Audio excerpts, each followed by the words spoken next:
Hi, welcome back guys. This is your sensei, back with another fanfiction. This is the first part of What if future Naruto entered the Chunin exams? Now before starting, please give this video a like and subscribe to the channel if you want more videos like this. Now let's get into the fanfic. 10 years. It was hard for him to believe, but it had truly been a decade since the Fourth Shinobi World War had begun. The man leaned back against the trunk of a tree, lost in his memories as he watched the sunset. He was a tall, athletically built young man with long, spiky, blonde hair that framed his face, falling past the whisker-shaped marks on his cheeks.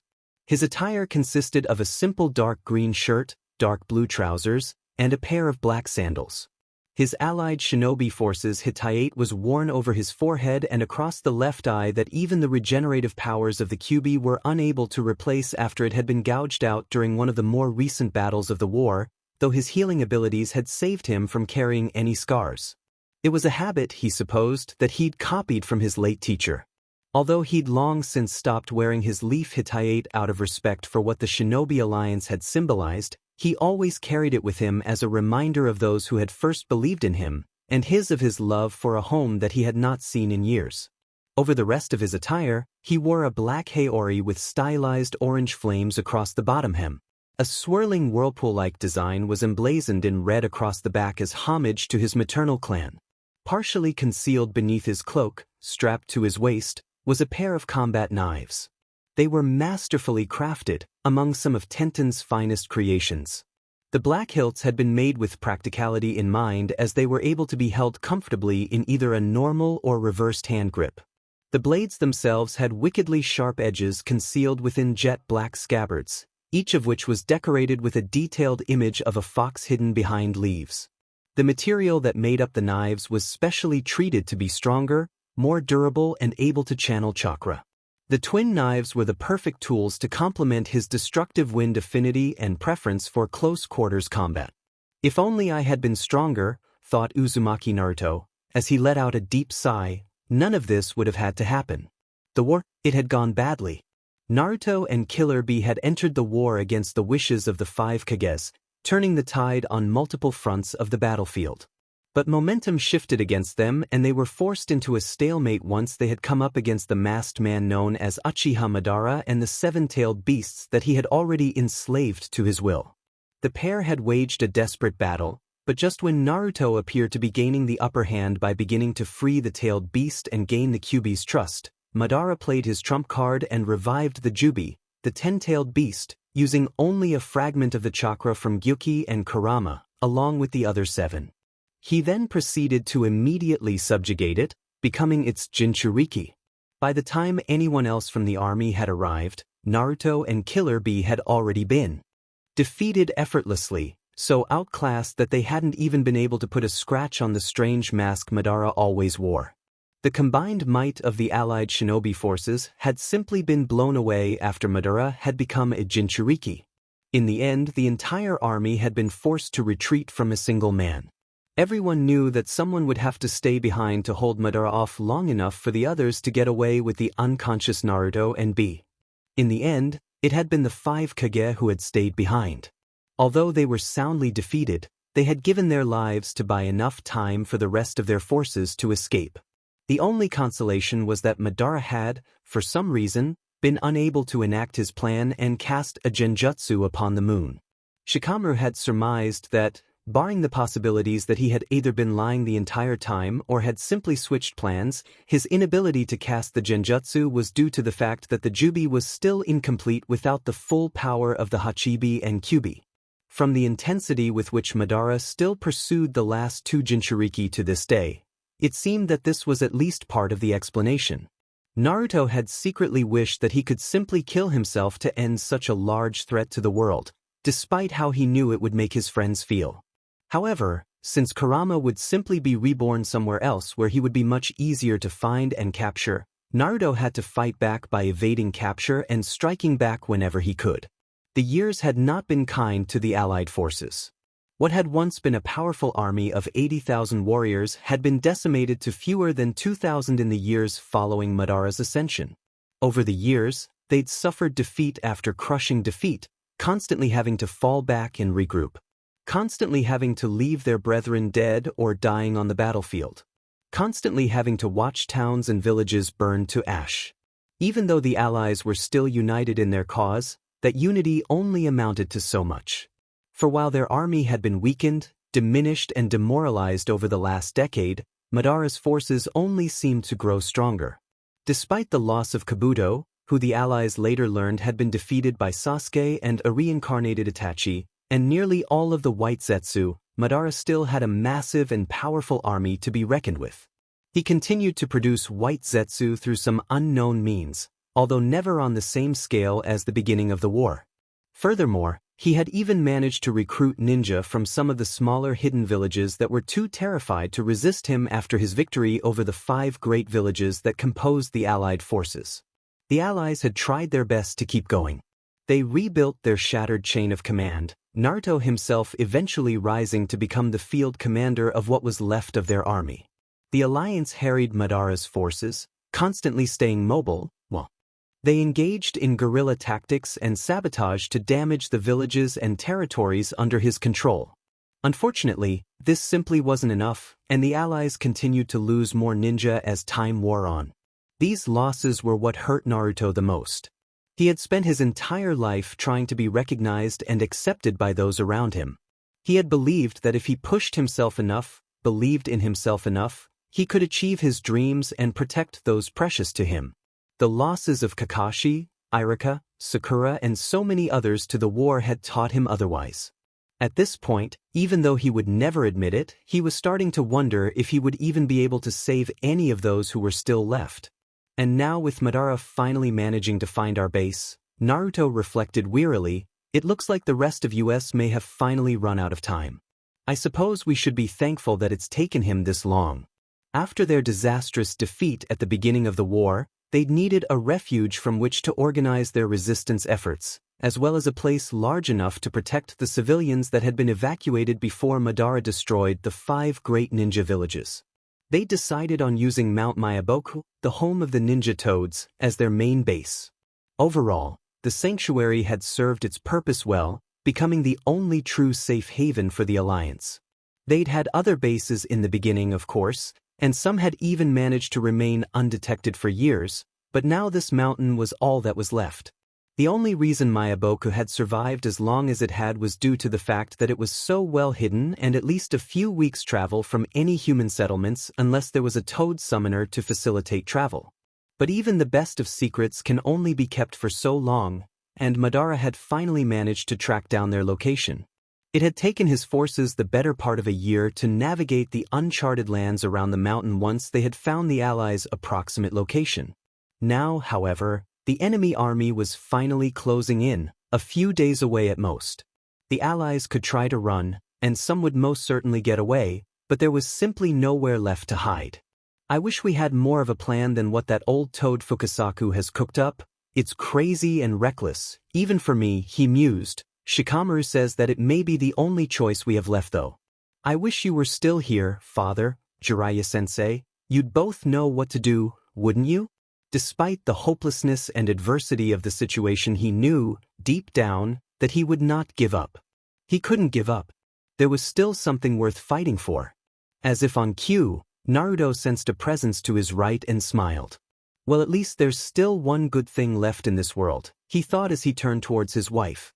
Hey, Hinata, Naruto said, mood brightening, what brings you here? Like Naruto, Uzumaki Hinata had changed in appearance over the past 10 years. She also had an athletic build, though she was not as muscular as her husband. Her long dark blue hair fell gracefully past her shoulders, but her piercing white eyes, once so innocent, were now a little sad. She wore a light purple jacket, similar to the one she wore in her younger years, as well as dark blue pants and sandals. Hinata gave a small, tired smile as she walked over to stand beside him, laying her head on his shoulder as he put a comforting arm around her. I thought we could both use some company, she said in her usual soft tone, looking sadly to where his left eye was covered by his Hittite. It's been a hard few weeks for both of us. The years had caused a noticeable change in Hinata's personality as well. Although she was still soft-spoken, She now radiated an air of quiet confidence and strength that was in stark contrast to the innocent shyness she once possessed. In fact, though few would guess by looking at her, she had authority equal to her husband's as the commander of reconnaissance, infiltration, and special operations for the Allied forces. The war had left few unscathed, however, and like Naruto, there was always a touch of melancholy to her. Recently, though, she had become noticeably more downcast than before. It was little surprise, considering that she was now the last of the Hyuga clan. A gentle wind swirled through the tall canopy of trees above them, rustling the leaves. Naruto closed his eyes as he leaned back once again.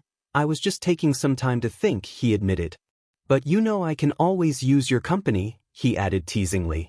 They stood there for a while, simply enjoying each other's company. Suddenly Naruto's sky-blue eye turned red and his face grew feral. "While this is nauseatingly cute, don't we have a meeting to go to?" A new voice barked from Naruto. "Hello, Kurama," Hinata said as she lifted her head, rolling her eyes. "As polite as always, I see." Naruto's features curved to form an eerie grin. "I am being polite. I haven't killed you yet, have I now?" Kurama chuckled before Naruto's features faded back to normal. "I hate it when he does that without asking," Naruto said with a twinge of annoyance. "I think that's why he does it," she responded, sighing.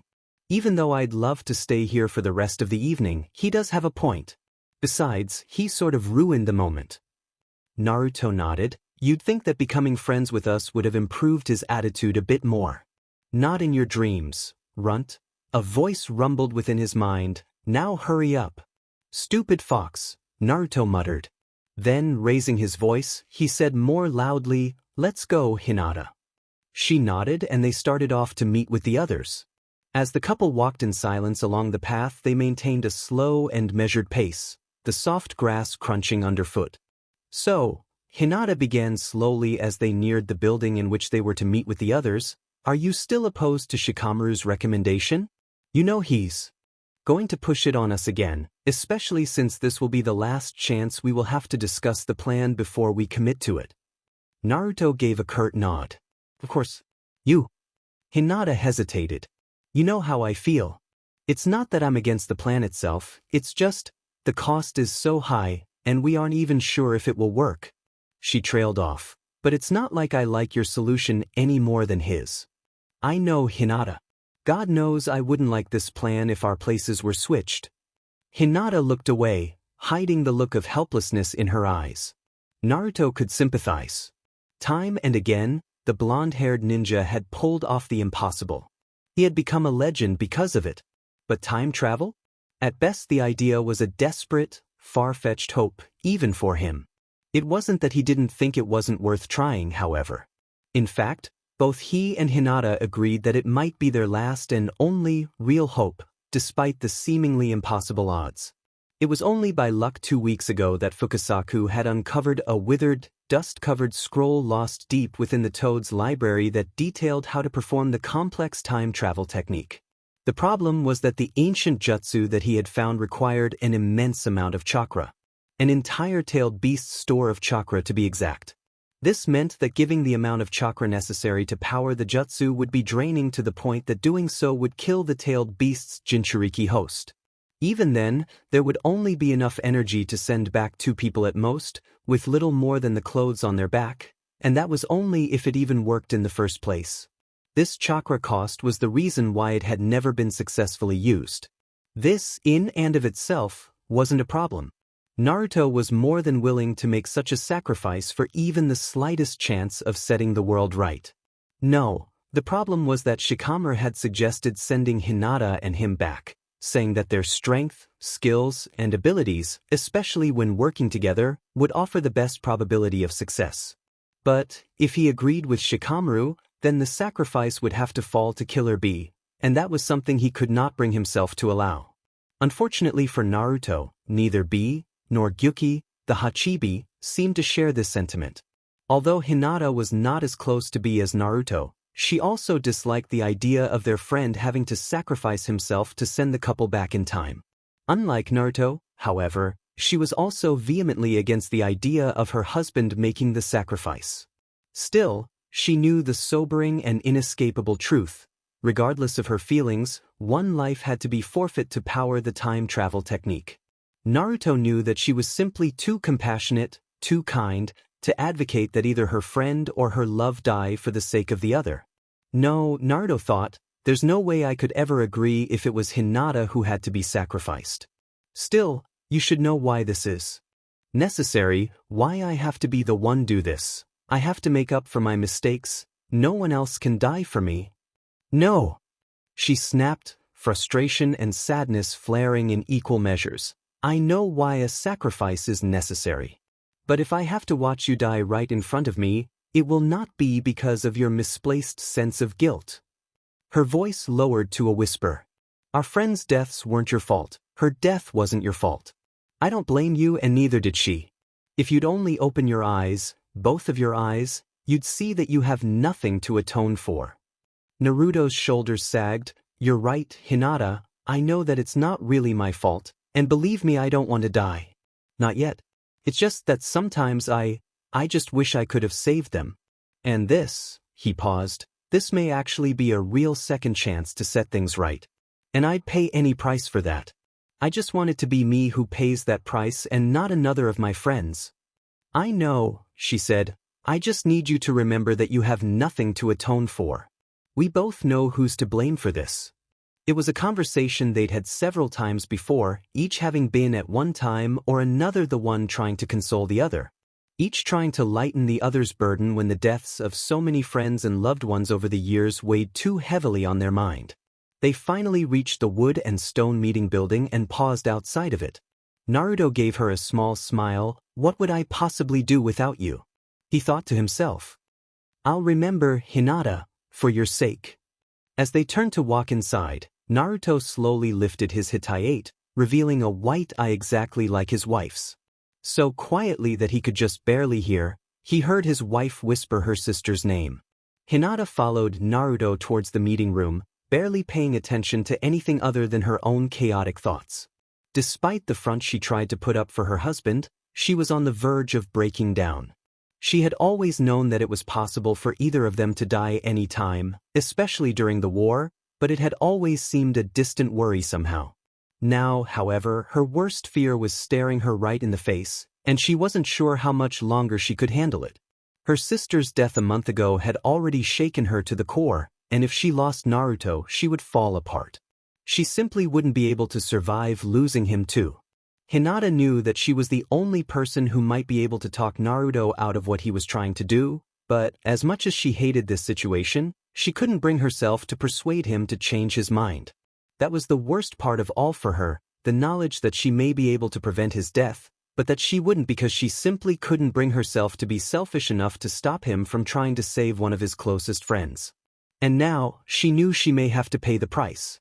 You're late, a bored voice drawled as they walked into the room, bringing her back to the present. Nara Shikamaru, the chief strategist of what remained of their army, sat at a large table consisting of Fukasaku and the two other members of the allied forces privy to their insane plan. We're very sorry, Shikamaru-kun, Hinata said with a bow while Naruto stood looking slightly embarrassed. Physically, the strategist had changed little over the 10 years, though he looked much more like his father than before. However, mentally, he had grown a great deal, coming into his own as a leader with authority equal to both Naruto and Hinata's. It's fine, Shikamaru sighed as the latecomers took their seats. We were just continuing the same discussion as before. Basically, we've agreed, again, that we should send you two back, even though the dobe won't stop complaining about it, Sasuke said nonchalantly as he turned his closed eyes to the pair. Uchiha Sasuke had, for better or worse, decided to defect from Madara's side, for reasons he still wouldn't confess, during the beginnings of the war. Though she had not trusted him at first, and probably never would be able to fully trust him again considering the amount of times he had tried to kill Naruto, Hinata had to admit that Sasuke had, if nothing else, proven himself a great asset to their cause. Defeating Kabuto and neutralizing his reincarnated army had most likely saved them from being utterly destroyed within months of their initial disastrous defeat. Further, he had been the one to bring Naruto and B to safety after they had been defeated by Madara. He had been forced to use Izanagi twice, sacrificing both of his eyes, to keep the two protected from Madara's initial attacks long enough for the Kages to begin to repulse him.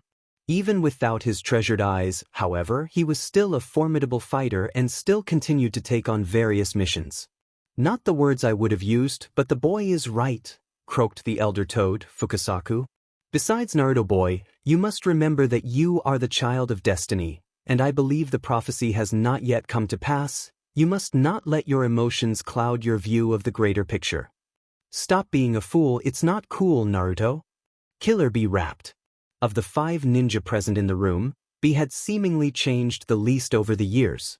He was, in many ways, still the same boisterous, muscular and accomplished warrior with the aggravating hobby of creating bad rap lyrics. Still, to those who knew him well, like her husband, there were times when his personality would shift slightly and one could get a brief glimpse of his all-consuming anger and desire to bring the man who slaughtered his brother and students to justice. No, Naruto stated simply, already exasperated after a week of having the same debate. I've already told you hundreds of times that I will not agree to this. Isn't it enough that I have to abandon our army right before our last stand, because this is our only real hope left? Do you really expect me to let someone else die for me too? And B, Naruto added with frustration, how can you treat your own death so casually? This isn't something to rap about. It isn't a joke. I can treat my death casually for the same reason you can, Naruto, B said with an uncharacteristically quiet voice, because, like you, I would do anything for a chance to save all the friends I've lost. Besides, Sasuke interjected, if this really does somehow manage to work, B won't actually die. Or at least the past version of him won't. Then why can't you let me be the one to take that risk? Naruto asked. Calm down, Naruto. This is our last meeting and we don't have the time for this fight anymore, Shikamaru said tiredly. I've already explained this to you. This decision isn't about who lives and who dies or even about our army anymore. You have to understand that time travel is very troublesome. I can only make basic, short-term plans of what to do for whoever goes back. There are simply too many effects the slightest action could have on history for me to account for all the variables. He paused for a moment. You two are among the strongest ninja we have, especially when working together. Honestly, with your ability to turn impossible situations into victories and with Hinata there to help you and to keep you from doing anything stupid, I think you two are the last, best chance we have. The war is lost. We're due to be attacked any day now. All that's left is to make our last stand. You know that if I didn't think this was our only real chance, I wouldn't suggest we send 2 of our best commanders away right when we needed them the most. Naruto was silent for a moment. I'm sorry, Shikamaru, I just can't, he whispered. And you, Kurama, he said, still looking at Naruto, do you have anything to add? Naruto gave a wild grin. While I'd rather not deal with the inconvenience the pup's death would cause, I'd never hear the end of it if I stopped him. Besides, I can't leave this to Gyuki, he said with amusement. Who knows if that weakling even has enough chakra to power the jutsu without 9 tails? Shikamaru sighed. Hinata? What about you? You haven't spoken at all yet. Hinata looked down. This was it. The moment she'd been dreading. Her last chance to try and save her husband's life. Forgive me, she thought as she raised her head, barely holding back tears. I see your point, Shikamaru-kun, and you may even be right, but... She hesitated. In this, I cannot side with you, she finally whispered. There was a pause for a moment as the finality of their decision weighed on those present within the room. I suppose I never really did expect you to agree, Shikamaru said with uncharacteristic sadness, as he folded his hands in his lap. You both always did put others before yourselves, especially your friends. Maybe that's why I think you'll do so well. Suddenly, Naruto and Hinata froze, unable to move. Hinata's eyes widened with realization. Shikamaru and the others already made their decision, she thought frantically. They weren't planning on letting Naruto actually go through with being the power source for the jutsu. This was just a last attempt to get us to agree willingly. Shadow possession complete, Shikamaru said smoothly, raising his hands back into view. Sheet. Naruto thought, his teeth gritted, desperately trying to regain control. Damn it, Shikamaru, what the hell do you think you're doing? Naruto roared. Making the right choice, Shikamaru said simply, as he walked away from the table, Naruto and Hinata unwillingly mirroring his movements. Naruto's body flared with yellow energy as his chakra cloak formed around him. Before Naruto could attempt to break free, however, Fukasaku quickly flashed through some hand signs. Doton, swamp of the underworld, the old toad stated quietly, sinking Naruto and Hinata into the floor. Killer Bee then sprouted several octopus tentacles, wrapping them around the two and trapping them even further, while Sasuke simply stood by, ready to act if they made even the least bit of headway in freeing themselves. Naruto looked over and saw that Hinata was having as much trouble trying to get out as he was. Have all of you gone crazy? Naruto shouted, still trying to break free. No, Sasuke stated calmly, we're just making sure that we take best chance we have to prevent this nightmare. Fukasaku quickly began placing seals around the floor in a complicated design. I'm sorry it's come to this, Naruto boy, but we can't afford to let you have your way, he said with a hint of regret as he began a complicated series of hand signs.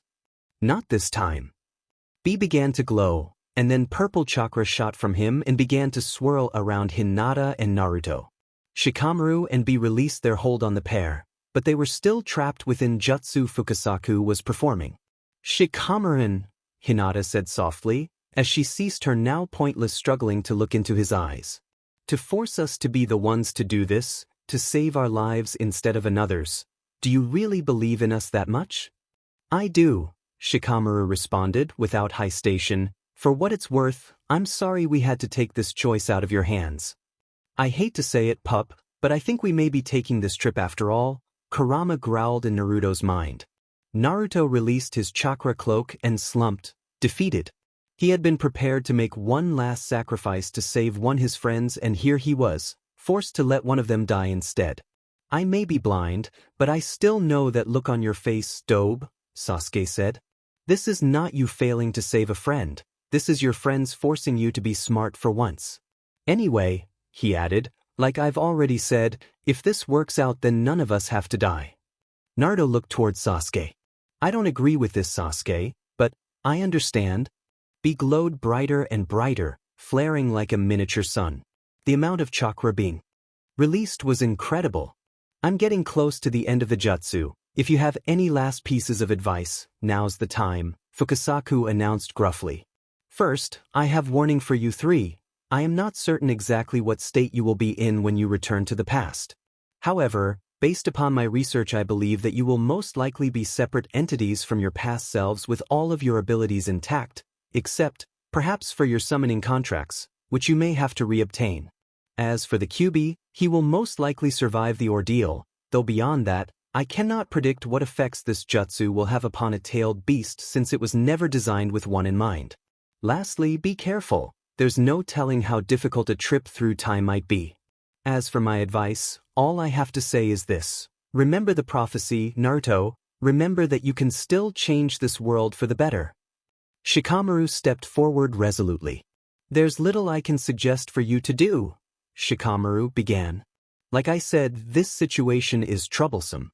Fukasaku is sending you back to a bit before the Chunin exams, since that was when things began to fall apart.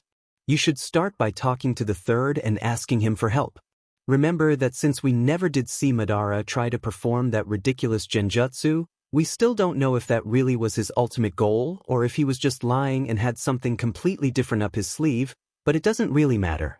Either way, the keys to his plan are the 9 Jinchuriki, including Naruto. If you can find a way to protect them from Madara, you should be able to stop his plans. Naruto and Hinata nodded in acknowledgement, each with a look of determination on their face. Sasuke turned his sightless gaze towards Naruto, and for a moment, he felt like he could once again see his rival's piercing red eyes. It was not in Sasuke's nature to ask for help, but Naruto understood. He would do his best to stop Sasuke from making the same mistakes again. He wouldn't let him run off to Orochimaru or kill his brother. If I can, I will, Naruto said solemnly. Sasuke nodded, thank you. Naruto turned his head towards B. The muscular ninja was floating 10 meters off the ground, surrounded by a nearly blinding corona of purple light. Naruto could see that he was beginning to pale and weaken. I'm sorry, he whispered guiltily. "Do not be whack. Just make it be back." Killer B rapped, his voice hoarse and cracking with effort. "And be sure you two kill that BB and save the cloud for Emmy and Hachibi." "Don't doubt it," Naruto said with a slight grin. B's grin deepened as the light faded from his eyes and his face went slack. Shikamaru caught his body as it fell towards the ground. As if on cue, the last of the chakra drained from B's body and came to surround them. The chakra began to swirl faster and faster, until Naruto was unable to make out anything beyond the powerful torrent of energy. Naruto grasped Hinata's hand and looked towards her. As he looked deep into her eyes, he knew they were thinking the same thing. They may not have chosen this path, but they would not fail and they would never give up. After all, now they had everything to fight for. The torrent of chakra began to rage and howl, louder and louder, until suddenly the sounds ceased and everything faded to black. What a weird dream. Hinata thought blearily as she began to regain consciousness. She stretched out in the grass, trying to wake herself up. Grass? Thud. She slowly opened her eyes and what she saw jolted her back to full awareness. Rather than the bedroom she'd been expecting, she was in the middle of a dense forest.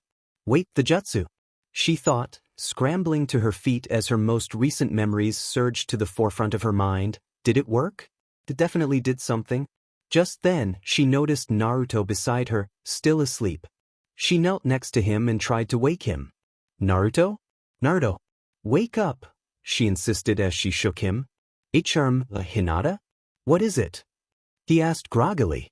I think it may have worked. What war dash? He stopped mid-sentence as his eyes shot open. Where are we? Are we back? He demanded, jumping to his feet. I'm not sure yet, but if it did actually work we should be somewhere near Konoha. She gazed up at the blue sky overhead. Let's check, she said. She quickly stood up and began to jump to the tops of the trees, Naruto close behind her. Please be here, please be here, please be here, thought Hinata desperately. She burst through the canopy and began to look around for her former home. Hinata froze. I can't believe it, Naruto whispered as he came up beside her. There in the distance, no more than a few kilometers away, was the hidden leaf village, completely intact. The monument, she whispered as her eyes began to water. Tsunatama's face isn't there. It worked, Naruto exclaimed, pulling her into a hug. Thank God, it worked. He choked. Hinata was at a loss for words. She had hoped that their plan would succeed, but until now, she honestly thought it was little more than a desperate fantasy. We can save them, she sobbed, gripping her husband. Our home, our friends, we can save them, we can change things this time.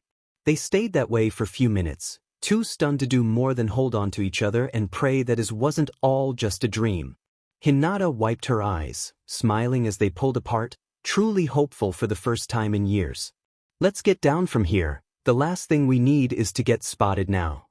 Good idea, Naruto nodded. They jumped down from the treetops and settled into the shadow of a large oak. So, Hinata began, what now? Naruto leaned against the tree in thought. I think we should follow Shikamaru's suggestion, he said. We need to find at least one other person to help us and the old man's probably our best bet. Agreed, but still, there's the matter of getting into the village itself. She paused. We could probably sneak past the patrols closer to the village and at the gate, but I'm not sure about reaching the Hokage himself. He's sure to have at least a few guards besides the ones we saw, and they're bound to be far from incompetent. While I'm sure we could incapacitate them, I doubt that acting like assassins would do much to help us make our case.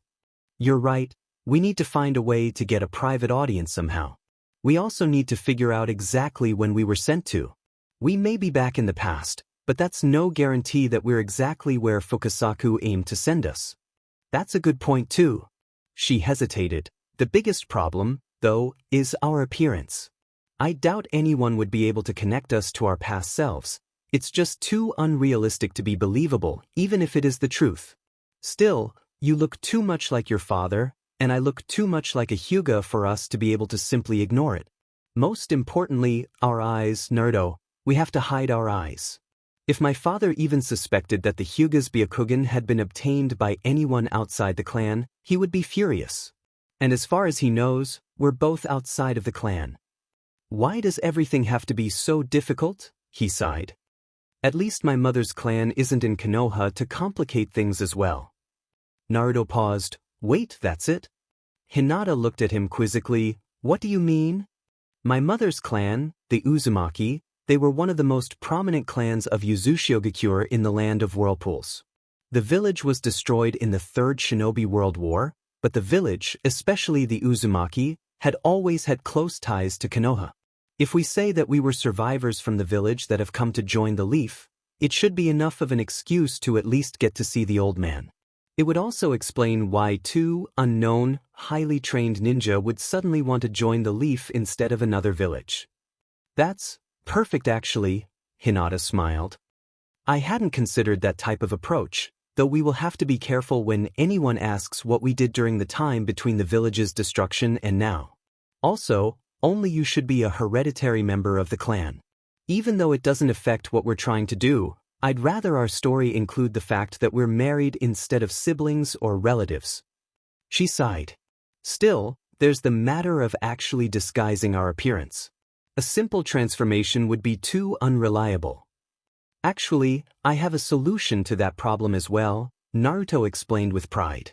You don't mean, you actually managed to create that seal? Naruto chuckled, pushing himself off of the tree trunk. I finished it a few weeks ago, but we were so busy with this mess that I never had a chance to tell you. Are you really that surprised? You were the one who asked me to create it for your infiltration teams after all. Hinata laughed. Fair enough. Regardless, it's impressive, especially considering you never had much formal training in Fuinjutsu in the first place. How effective is it? Naruto shrugged. Effective enough, I'd say it's pretty much on par with whatever it was that Granny Tsunade did. As far as I know, it's virtually undetectable, will stay active even without conscious effort, and will still work while we're asleep. There are three main problems though. First, it will constantly feed of your chakra to keep active. Not that much, at least, not for ninja of our level, but it would still be a disadvantage in battle. Also, that means that if you don't have enough energy to sustain it, the transformation will fade.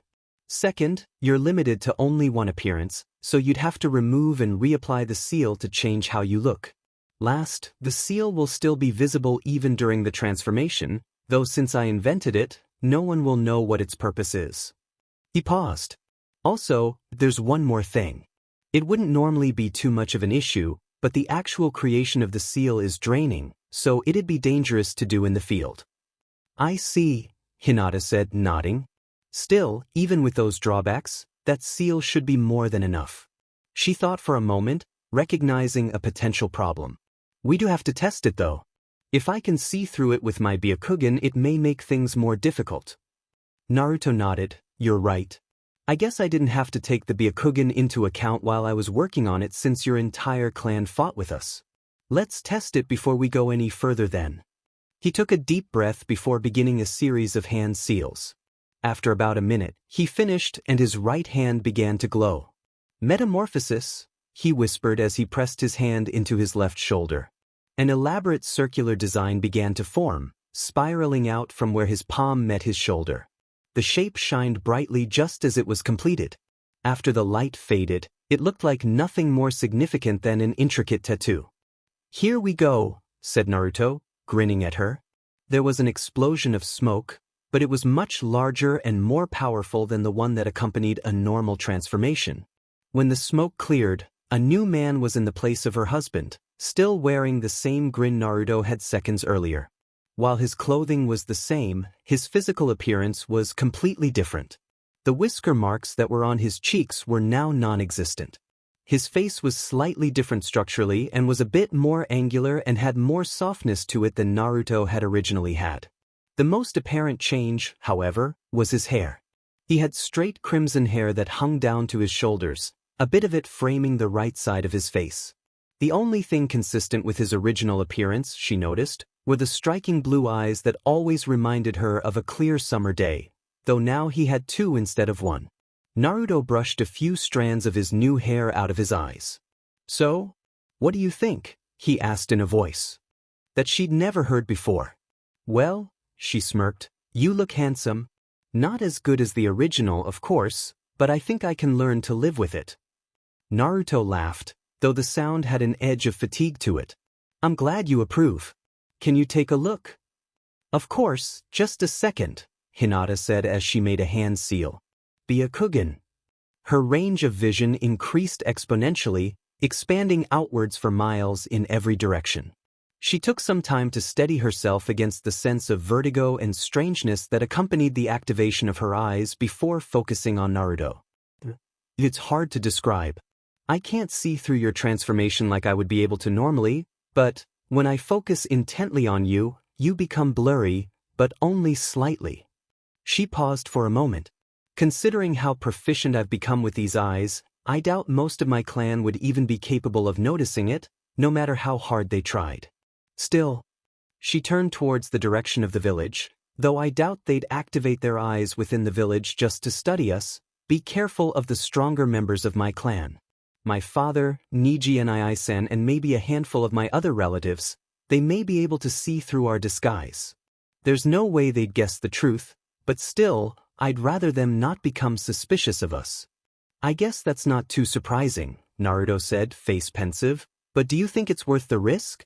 It's not perfect, but in a village filled with Hyuga, it's the best anyone could ask for, so I do think it's worth it. Besides, it's not as if we have much of a choice." "Good point. Well then," he added, becoming excited, "that means it's your turn." "What do I do?" she questioned. "Imagine what you want your appearance to look like and how you want to sound, just like you would when performing a normal transformation, and keep the image firmly at the front of your mind as I apply the seal. After it's applied, you simply will it to activate by channeling chakra to the seal and having conscious desire to switch to your alternate appearance. You deactivate it the same way." Hinata thought for a minute, deciding on an appearance that she thought would be appropriate. "Ready," she said. Naruto nodded before beginning the same set of hand seals he had used before. Once he finished, his hand began to glow again. "Metamorphosis," he murmured again as he placed his hand to her left shoulder. Immediately she felt an odd sensation. She felt as if her body had somehow become water, constantly flowing and moving, never staying in exactly the same shape for more than an instant. It wasn't an unpleasant feeling, it was just odd.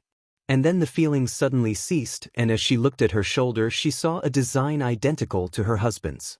Naruto began to rock on his heels, steadying himself against the next to him with one arm. He seemed utterly exhausted. "Are you okay?" she asked him cautiously. Yeah, I'll be fine. Like I said, the seal is tiring to create." "Tiring is an understatement," Hinata mused as she looked him over. Taking in his weary appearance and ragged breathing, he looks about ready to fall over. After a few moments, Naruto had managed to catch his breath. "Well, don't keep me waiting," he said, beaming. "Let me see." "Batman," she thought, rolling her eyes inwardly. You'd think he'd have learned to take these sorts of situations more seriously by now.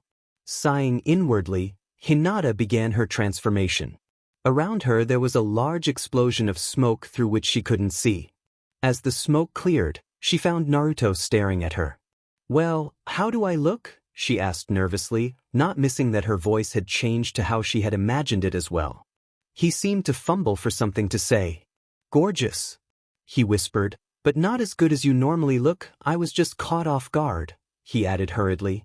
Hinata felt her cheeks flush slightly. She held her hair in front of her eyes. It had a silvery white hue, just as she'd imagined it before he'd placed the seal on her, and fell past her shoulders in a fashion similar to her original hairstyle. Her skin, she noticed, was a bit darker than it was before, as if it had been tanned slightly. She took a kunai out of her tool pouch and caught a reflection of the rest of her appearance. Her face, like her Naruto's, had become slightly more angular. Her eyes, however, were quite different. They were no longer stark white, and now had visible irises of a deep violet color. After a moment, she smiled. Well, I'm glad you like it, Hinata said as she put her kunai away. Now that our disguises are taken care of, is there anything else we need to do before we go to the village? She considered it but couldn't think of anything else. I think we should be fine, she said, though the headbands will have to go, she reminded him as she took off her hitayate and stored it into her pouch. Thanks for reminding me, Naruto said, doing the same with his own forehead protector. When we get there, I'm sure the old man will give us an audience. He always was willing to hear people out and he's not about to turn down new ninja. Still, there's no way that he's ever left alone with strangers or that anyone will blindly believe we're really who we say we are, which we aren't. I'm guessing he always has 2 or 3 NBU somewhere in addition to the regular guards, just in case. Can you take care of them while I seal the room? Hinata raised an eyebrow. You do remember who you're talking to, right? She teased with a smirk. Naruto laughed. You know what I mean. Besides, it's not like I could do it, not quietly at least. Hinata chuckled as well. I know, no. You have many strong points, but subtlety has never been one of them. Well, he began, we should probably make our way over to the. He stopped, abruptly staring off into space. Naruto? Naruto! Hinata said, waving her hand in front of his face. He sighed, sorry about that. It looks like we have a problem. A problem? He can explain it better than I can. After Naruto finished, his transformed face took on animalistic features as his eyes turned red. Girl, a familiar voice growled. Kurama. What's wrong? My power, he paused, it's gone. Hinata froze, eyes narrowing, gone, she whispered. Yes. The trip was more dangerous than the toad thought and I had to use all my chakra just to keep you two from being torn apart from the ravages of the time stream. Somehow though, using my chakra to protect you from that trauma had an effect on me. I've been attempting to gather my power since before you regained consciousness, but it seems that I've been weakened somehow. I cannot give Naruto any power right now, nor can I regenerate it to what it was before. Perfect, she thought, another problem. Naruto is powerful in his own right, but without Kurama to help right now, countering Madara is going to be much more difficult. You don't have any good news, I'm guessing? There is one thing. Like I told the runt, I can feel my chakra returning gradually. It's slow, disgustingly slow, but it should still come back on its own in time. How much time? She asked. Kurama looked away. Months? Years? I cannot be sure. All I know is that it will be a long time before I can grant Naruto the level of power I could before. Until then, I will do what I can. Try to not get killed while I recover, though, I've just begun to tolerate you two slightly more than other humans. With that, Kurama was gone and Naruto's face returned to normal. Hinata sighed. Demon it? Yeah, this is definitely going to make things harder, Naruto replied. Still, there's not much we can do about it, so it's probably better to just not worry. You're right, Hinata agreed, though she was still concerned. Let's just focus on what we can do right now. That's my girl. Naruto grinned, though it didn't seem quite as confident as it normally would. Hinata laughed, her apprehension melting away just a bit. Everything will be fine as long as we're together. Let's go, she said, motioning towards the village. Naruto nodded, and with that, they were off. Naruto walked down the main street of the village, captivated by sights he'd never expected to see again. Well, that was easier than I'd expected it to be, he thought. Kotetsu and Izumo had been surprisingly willing to let them into the village. They'd simply sent a messenger to the Hokage Tower and told them to go there to await an audience. I guess this is what it means to live in peace. I'd almost forgotten. He looked over to his side. Hinata seemed just as out of place as he was. It's been so long it surprises me, he whispered. I feel the same, but it's nice, she said smiling. Naruto smiled as well. He couldn't disagree. It had been a long time since he had felt such a sense of solace. Hey, get back here, someone shouted. You'll never catch me, a child shouted back. Naruto looked towards the commotion. Hinata laughed next to him. It can't be. It is, Naruto said, face-palming. Running through the street right towards them was a young boy with bright blonde hair, carrying a bucket of paint and a brush. He ran past them laughing happily as he was chased by a pair of older ninja. I guess we know when we got sent back to now, Naruto said, embarrassed. I'm impressed you haven't gotten caught by those two yet. Well, he chuckled, I did have a lot of practice at pulling those pranks off. That one was definitely one of my favorites though. What are you doing, Naruto? A familiar voice yelled. Until that part, Naruto sighed. Was that Irika-sensei? She asked. Yeah, he was usually the one who caught me. He always seemed to know where I was somehow. Naruto trailed off. Just then, they arrived at the Hokage Tower. It's just like I remembered it. Feels like old times, Hinata said. Are you ready? As much as I'll ever be. If nothing else, it'll be good to see the old man again, Naruto said. He walked inside, Hinata right beside him. Honestly, Sarutobi thought, sighing, sometimes I wonder if I spend more time filling out paperwork than actually watching over my village. The third Hokage lit his pipe once again as he sat back in his chair. And today would have had such a light load, too, if Naruto hadn't decided to vandalize an entire mountain, he thought with annoyance. What am I going to do with that boy? I know he wants attention, but right now all he's doing is wasting his potential. Hokage-sama, a man said, opening the door to the room. The two ninja from Whirlpool have arrived. Thank you, Genma. Please send them in. Yes, sir. Genma replied. Well, he thought, at least this will be a welcome diversion. It's been some time since I've met anyone from Uzushiogakure, and even longer since any asked to join our ranks. And an Uzumaki, perhaps I should introduce them to Naruto if nothing else. As he contemplated this development, two individuals, a couple he recalled, entered the room. The man was striking. Sarutobi did not miss the characteristic red hair of the Uzumaki clan, as well as his piercing blue eyes. He wore a black cloak that seemed oddly similar to the one Sarutobi's successor had worn, though that couldn't be anything more than a coincidence. Strangely, however, the man's entire demeanor, while powerful, seemed to also hold a hint of playful mischievousness about him. He couldn't quite put his finger on why, but it somehow reminded him of another red-haired Uzumaki that he hadn't thought about in a long time.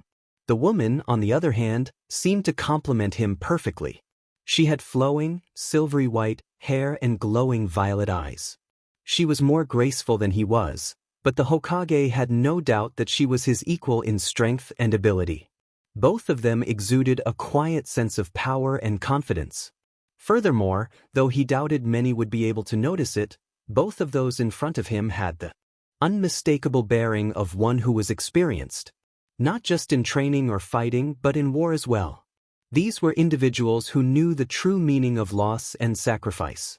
However, Sarutobi had seen veterans of the Third War who seemed to carry less of a weight on their shoulders than the two before him, and he wondered what, exactly, they had experienced to make them this way in a time of peace. Oddest of all, the Hokage noted, was how they looked at him. Though he only saw their reactions for a second before they were hidden, for some reason both looked as if they had seen a ghost. Uzumaki Sora and Uzumaki Naomi, correct? I am Sarutobi Hiruzen, the third Hokage. I must say, it is a pleasure to see survivors of your clan alive and well. It has been quite some time since I've had the chance to meet with one of you. Sora and Naomi bowed to him. It's a pleasure to speak to you as well, though not one I'd have ever expected to have, Sora said. So, the Hokage replied, moving past the oddity of his statement, what brings you to Konoha? From what I understand, you wanted to join us. That and another reason, he said. He looked towards his companion, Naomi, and she nodded at him. Sorry, Toka-sama, but we need to speak with you privately, she said. Immediately, the woman began to move. The veins around the woman's eyes bulged out and she began performing a series of hand seals. It happened so quickly that Sarutobi couldn't react in time to stop them. As the woman finished, the Hokage felt a wave of power flow throughout the room. Just as she finished, the man threw a set of tags around the room, one for each of the 4 cardinal directions. He waited a few seconds, and then puffed one last time on his pipe before putting it down. Fuinjutsu? He asked. It appears to be quite skillfully done. I take it no one can hear or see us in here? The man inclined his head. You are correct. Well, considering that no one has come rushing in here, it looks like you've managed to put 3 of my ANBU members, in addition to my normal guards, under a genjutsu just long enough to seal the room, but not long enough for them to notice it. I must say I'm impressed, he said as he rose unhurriedly from his chair. At this comment, the woman smirked. Well, I did have an excellent teacher, she said. I don't doubt that. It's rare to find a genjutsu master of such talent. He paused. You know, it's been quite some time since I've had an attempt on my life. I do wish you'd come some other time, though I've had a long few hours, he sighed. Well, let's get on with it, I don't have all day. At this, the 2 strangers shared a look. Then the man burst into laughter. What are you laughing at? Sarutobi asked, confused. Of all the actions he could imagine of an assassin facing a Kage-level opponent, laughing seemed the least likely of all of them. Sora grinned. Now that you've mentioned it, I do wonder how well I'd match up to you. However, if we wanted to kill you, do you really think we'd walk into your office in broad daylight to do it? Sarutobi narrowed his eyes. Is there any other reason a random stranger would have for putting a seal on my office so my guards don't come rushing in? He has a point, Naomi said, shrugging, so much for trying not to look like assassins. I guess you're right, he replied to her. We should probably just show him. Show me what? What are you talking about? Sarutobi asked. To this, Sora just smiled. Then there was a burst of smoke and 2 new people were standing in front of him. No, it can't be. The Hokage whispered. He paused, his thoughts in complete disarray. Minato? He asked, unable to hide his shock. After his initial surprise, Sarutobi brought himself to focus on the woman standing next to this man, finally noticing her stark white eyes. And are you a Hyuga?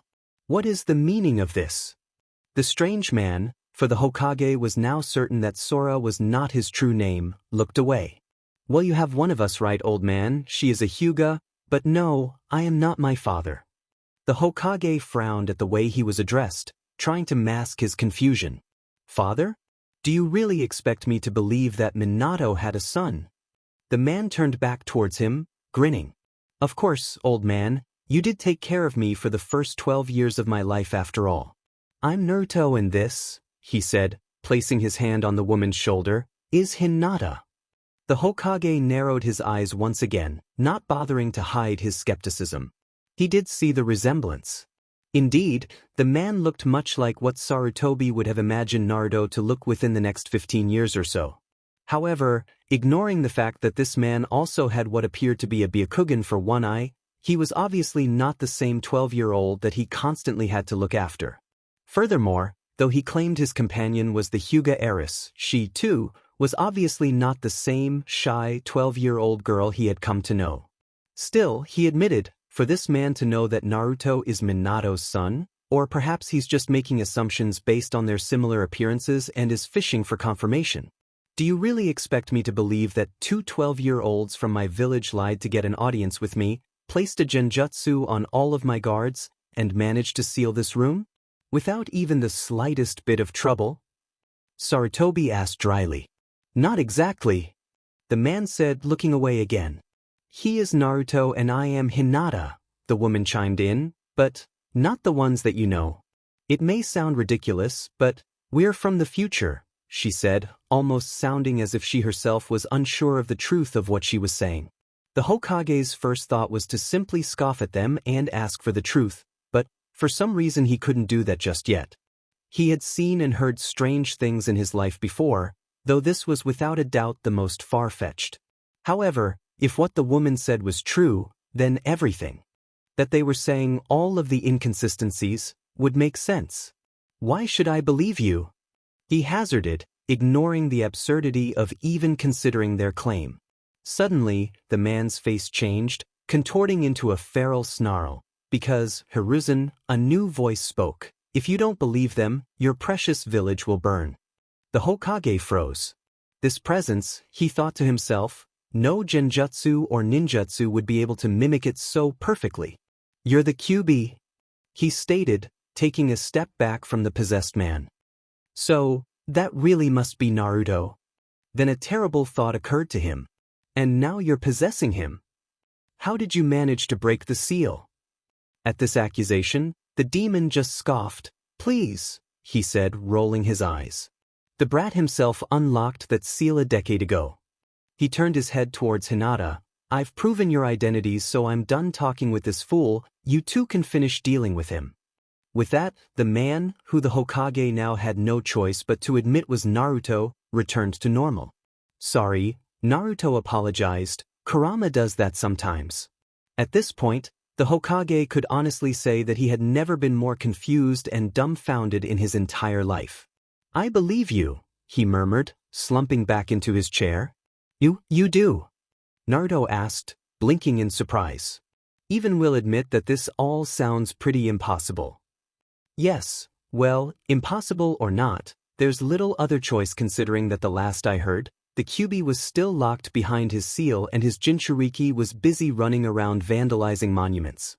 The Hokage sighed. I'd rather you'd simply been assassins, it would have been easier. So tell me, why have you two come back, Naruto, Hinata? I didn't even know such a thing was possible. The two before him instantly took on the appearance of individuals who were very old and very tired, and from seeing their faces Sarutobi could tell that they had gone through worse than even the survivors of the Third War. Naruto sighed heavily. War, old man, he whispered. A war that razed the entire world to the ground. For a moment Sarutobi was silent, thinking while the implications of what Naruto said dawned on him. Why? He asked. What happened? Naruto simply covered his eyes with his hand, growing a bitter smile. But to feed the ambitions of a single madman, he said, letting out a sad laugh. So many dead, and in the end, all we did was slow him down. As he lowered his hand, the Hokage both sadness and rage in his expression. You've heard of Akatsuki?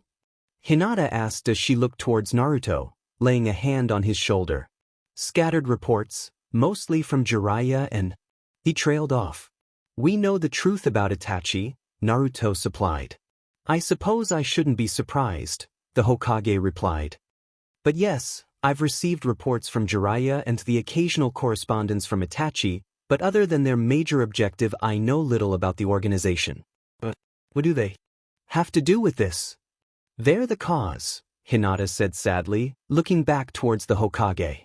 Their leader is Uchiha Madara, and he was winner of the Fourth Shinobi World War. Madara? Sarutobi asked, frowning. He's still alive? I knew he was strong, but to challenge our entire village and win. Not just our village, Naruto said. All 5 of the great villages joined together to fight him. All 5? The Hokage exclaimed, astounded that the formation of such an alliance, as well as its defeat, could occur only a few years into the future. How could he possibly have defeated the power of all of the villages combined? This time Hinata answered. He couldn't normally.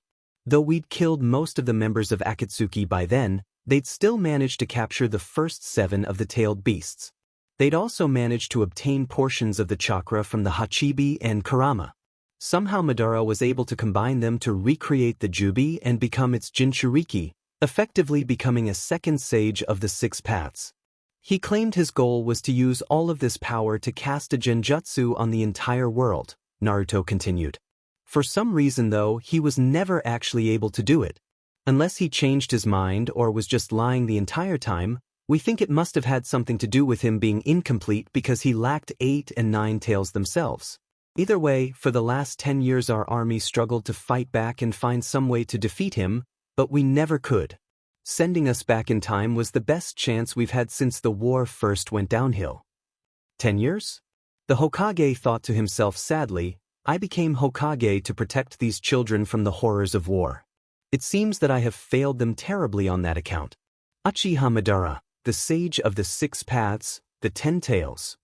Sarutobi whispered, this all sounds so impossible, but it's true, isn't it? Naruto and Hinata both nodded. How long do we have? He asked. Thankfully, Akatsuki didn't begin to move in earnest until a couple of years from now in our time, and even then it was still quite a while before the war itself broke out, so we'll be able to prepare, Hinata answered. However, there are still other problems and dangers which hurt the leaf that we hope to prevent. Those began during the upcoming Chunin exams. I see. Well, it is good to know that we still have some time. However, I must also ask about the QB Kurama you called him.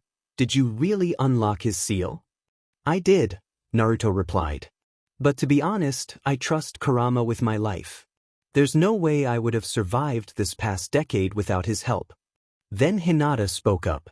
Furthermore, Kurama didn't attack the village of his own will. It was Madara who'd initially released him from Kushina. He also used his Sharingan to control Kurama and force him to attack the village. I see. The Hokage murmured. That certainly does answer some questions I had from that night. As he studied the faces of those in front of him, he remembered something. Also, Naruto. That eye of yours. Sarutobi finished, letting the question remain unspoken.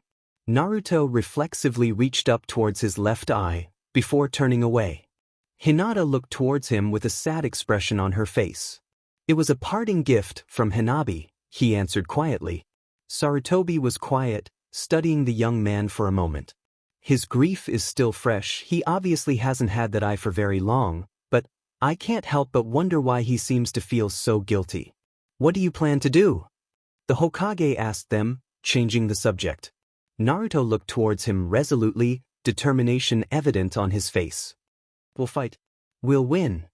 He smiled. I'm not someone who gives up after just one try, even time can't stop me. Sarutobi nodded. Perhaps he hasn't changed as much as I'd thought. I'd never have expected myself to feel this way, but I'm happy for that. You've grown, Naruto, Sarutobi complimented. Tell me, did you ever achieve your dream? At this, Naruto chuckled, rubbing the back of his head in embarrassment. To tell you the truth, old man, I never made it past Genin. Genin? Sarutobi asked, shocked. I was almost certain that he'd really managed to become Hokage. Hinata just sighed. No, he didn't, but that's only because he spent 2 years training with Jiraiya-san. After the war began, we didn't bother wasting time on unnecessary titles. But for some reason, she said, rolling her eyes as if she'd had to deal with this situation too many times before, he likes to conveniently forget that he was the field commander of our army, effectively making him the equivalent of a Kage in all but name. We simply haven't had an official Kage from any village since Tsunade-sama and the others died 10 years ago. Come on, Hinata-chan. Naruto griped playfully, you know I haven't cared about being a genin in ages. Sarutobi nodded distractedly in acceptance of Hinata's explanation, barely even noticing Naruto's response. Training with Jiraiya? And Tsunade as Hokage? He whispered. Then he quickly reined in his curiosity. I apologize, I'm getting off track, he said, looking towards the couple in front of him. I'm sorry, but at this rate our conversation will continue for the entire day. We can discuss more of your knowledge of the future later, but you should leave soon so that my guards don't become too suspicious. First, though, tell me, did you two only come here to inform me of these upcoming events? Hinata shook her head. While we thought it best to hide our true identities from all but you for now, we actually would like to rejoin the village, to help with both this and other matters. I understand. Sarutobi said, smiling, Konoha would be more than happy to have you. The cover you've developed was quite clever. There shouldn't be too many questions about Whirlpool Shinobi joining our village. So how exactly will this work? Naruto asked curiously. Standard procedure for joining. Konoha is rather simple. All shinobi who wish to join the village only need to obtain my approval, which I will give to you. After that, regardless of ability, all of these shinobi must serve a mandatory probationary PRD as a genin before they are eligible for promotion. The Hokage sighed. I apologize for this, especially given the fact that you are already Leaf Shinobi and are obviously among the most capable in the village, but I do not want to draw too much attention to you by excusing you from this requirement. Don't worry, Naruto assured him. Like Hinata said, we haven't put much emphasis on rank in a long time. Besides, he added as he looked out the window towards the village, I'm just glad to see my home again. I'm glad you understand. Still, know that I will promote you as soon as I am able. I wouldn't be so cruel as to make you two take the Chunin exams to progress. Furthermore, Despite your official status as genin, you will still be assigned higher-level missions due to your abilities and be compensated accordingly. Given the circumstances, I will also give you the autonomy to operate independently and do what you deem necessary to prevent this war that you've told me of. In the meantime, I'll trust you two to inform me of any important events or developments. Of course, Hinata replied, you can count on us. Before you leave, we'll have to make sure you have enough to live on for the time being. Take this, he said as he pulled a few envelopes from his desk. These are the equivalent to what you'd get for completing several S-rank missions. You'll find enough money in there to support yourselves for the next few months while you get settled down and begin to complete your own missions. Naruto eyed the envelopes apprehensively. Old man? I insist, Sarutobi said. Besides, I'm sure you've more than earned it through the past 10 years. Thank you, Naruto said as he took the envelopes and put them away. Thank you, Hokage-sama, Hinata repeated. We also need to find you somewhere to live as well. The village keeps empty housing for occasions such as this. You can take one of those to live in as long as you need to, he said as he began to look through his desk for a list of vacant homes. However, you should probably live together since I believe that being married was also a part of your cover. I hope you don't mind. At this statement, both of them fidgeted in embarrassment. Sarutobi looked up, confused. Is something wrong? He asked. Actually, Naruto began before trailing off quickly. We really are married, Tokasama, Hinata finished, blushing slightly. Sarutobi stared at them for a moment, and then laughed. Really now? He asked with amusement. Well, I can't say I'm too surprised, I suppose. The Hinata I know has been following Naruto around for the past few years after all. Following me around? Naruto asked with a puzzled look on his face. What are you talking abo? So yes, sharing a home won't be problem, Hinata interrupted hurriedly, slightly redder than she had been seconds before. The Hokage smiled at the two of them. Yes, he thought to himself, now that I think about it, those two do work well together. Here we are, the Hokage said, finally finding the set of papers he was looking for. He handed the papers over to the couple and waited silently as they looked through and discussed them. We'll take this one, Naruto said, pointing to one of the entries. Sarutobi scanned through the entry. It was an apartment on the far end of the village, opposite the Hyuga estate. I couldn't detect it, but you're worried about your clan seeing through that henge of yours, aren't you? He said. Hinata nodded, yes. The technique we used is rather advanced, but someone skilled enough with the Byakugan may still be able to spot some abnormalities.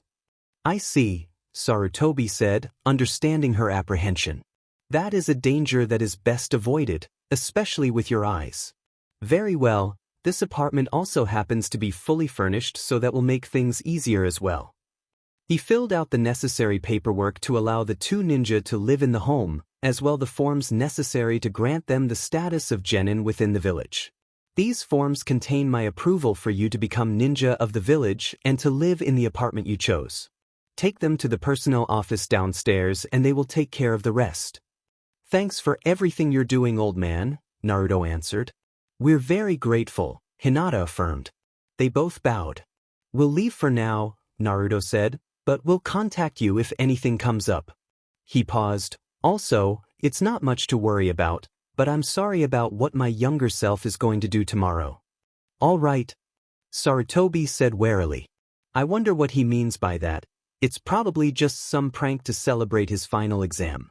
The Hokage watched as Naruto and Hinata transformed back into their disguises and took down the tags around his office. As they were about to open the door to leave, he remembered Naruto's earlier comment about never being promoted and stopped them. Naruto? He asked. Naruto and Hinata both stopped and turned towards him. I want you to know that I believe you would have made an excellent Hokage had you been given the chance. Naruto stared at him for a moment and then grinned. Thanks, old man, really it means a lot, but it's alright. It doesn't matter to me whether or not I'm a Hokage, all I really care about now is saving this village. The Hokage nodded in response and Naruto turned to go. But don't you see, Naruto? Sarutobi thought with a small smile as he watched the couple leave. That desire to save the village, regardless of fame or recognition, is exactly why you would have made such a good Hokage. I'm so proud of who you've become. As the door closed, Sarutobi calmly picked up his pipe and lit it, his paperwork forgotten, as he pondered what this day's events meant for the future of his beloved village. That went well, Hinata said a few minutes after they left the building. Yeah, Naruto agreed. Shikamaru was right, the old man definitely was the best person to talk to. He looked back towards the tower. What did you do to stop them from noticing us anyway? I used a subtle technique to misdirect their senses, she answered. I only made it strong enough so that your seals wouldn't be noticed, and only held it for a moment, so none of them noticed the change. That's amazing, Naruto complimented her. Sometimes I wish that I wasn't so horrible at genjutsu, it really does seem like it'd be useful. Hinata smirked. I have my tricks and you have yours, she reminded him teasingly. We're a team for a reason, you know. Naruto chuckled. Yeah, you're right. They walked in silence for a bit longer before Hinata remembered something. Now that I think about it, she began as they walked through an empty side street. Why did you apologize to the Hokage right before we left? Naruto stopped walking and shifted uncomfortably. She paused, looking at him. What is it? She pushed, becoming concerned. Well, you see. He trailed off. Yes. It has to do with how I passed the academy exam and became a genin. She thought for a moment, digging up old memories. That's right. She said, I remember now. You failed that exam, but still managed to become a genin. You never did tell me how. He shifted again. Yeah, it had to do with that. I didn't want to make you angry. Angry? She thought to herself, why would he be afraid that I'd get angry? Naruto may be exasperating sometimes, but I don't recall either of us ever being truly angry at the other. She raised an eyebrow at him. You see, he continued, responding to the unspoken question, I sort of maybe stolen the scroll of seals from the Hokage's house. Hinata frowned. The scroll filled with forbidden techniques? I can't say that was smart to do, she chastised him, but I don't know why you'd think I'd be angry about it, especially since it happened so long ago. Or at least it did for us, she amended. Besides, I've done my fair share of dumb things too. She started to walk, but Naruto grabbed her hand and she turned to face him again. Actually there's more? He paused. The reason I did it was because Mizuki-sensei told me if I stole it and learned one of the techniques inside that I could graduate. That's actually how I learned the shadow clone jutsu, he added. But Mizuki-sensei lied to me so that he could steal the scroll himself. Hinata froze, staring wide-eyed at her husband. Naruto hurried onward. I didn't know that it wasn't allowed, so a bunch of ninja were sent after me. Irika-sensei was the one who found me. Right when I was trying to explain, Mizuki-sensei came out of nowhere and tried to kill us both. Naruto looked away. He was the one who first told me that I was the Jinchuriki for the Nine Tails and that it was the reason why everyone hated me growing up. But Irika-sensei said that he believed in me and I beat Mizuki-sensei to protect him. After that, he said that I graduated and could become a genin. He finished, looking slightly afraid of how she'd react. Mizuki-sensei, she whispered, I always wondered what had happened to him, but I never thought. She clenched her fist. He tried to kill you? That BSTD, she growled. I'll put nightmares so terrible in his mind that he'll wish I'd killed him instead. She narrowed her eyes and suddenly her Byakugan activated unconsciously in reaction to her anger. Where is he? And I knew she'd be angry, he muttered, looking around to make sure no one had heard them. Hinata. Naruto said, that's probably not a good idea, especially since none of this will even happen until tomorrow. Besides, if we stop Mizuki-sensei from tricking the younger me, there's no way that will change things for the better. He won't become a genin or become friends with Sasuke, Sakura and everyone else if we stop Mizuki-sensei. I'm not sure if I'd even get the chance to become friends with you, he said, looking into her eyes. And he has a point, she thought to herself, sighing as she deactivated her eyes. You're right.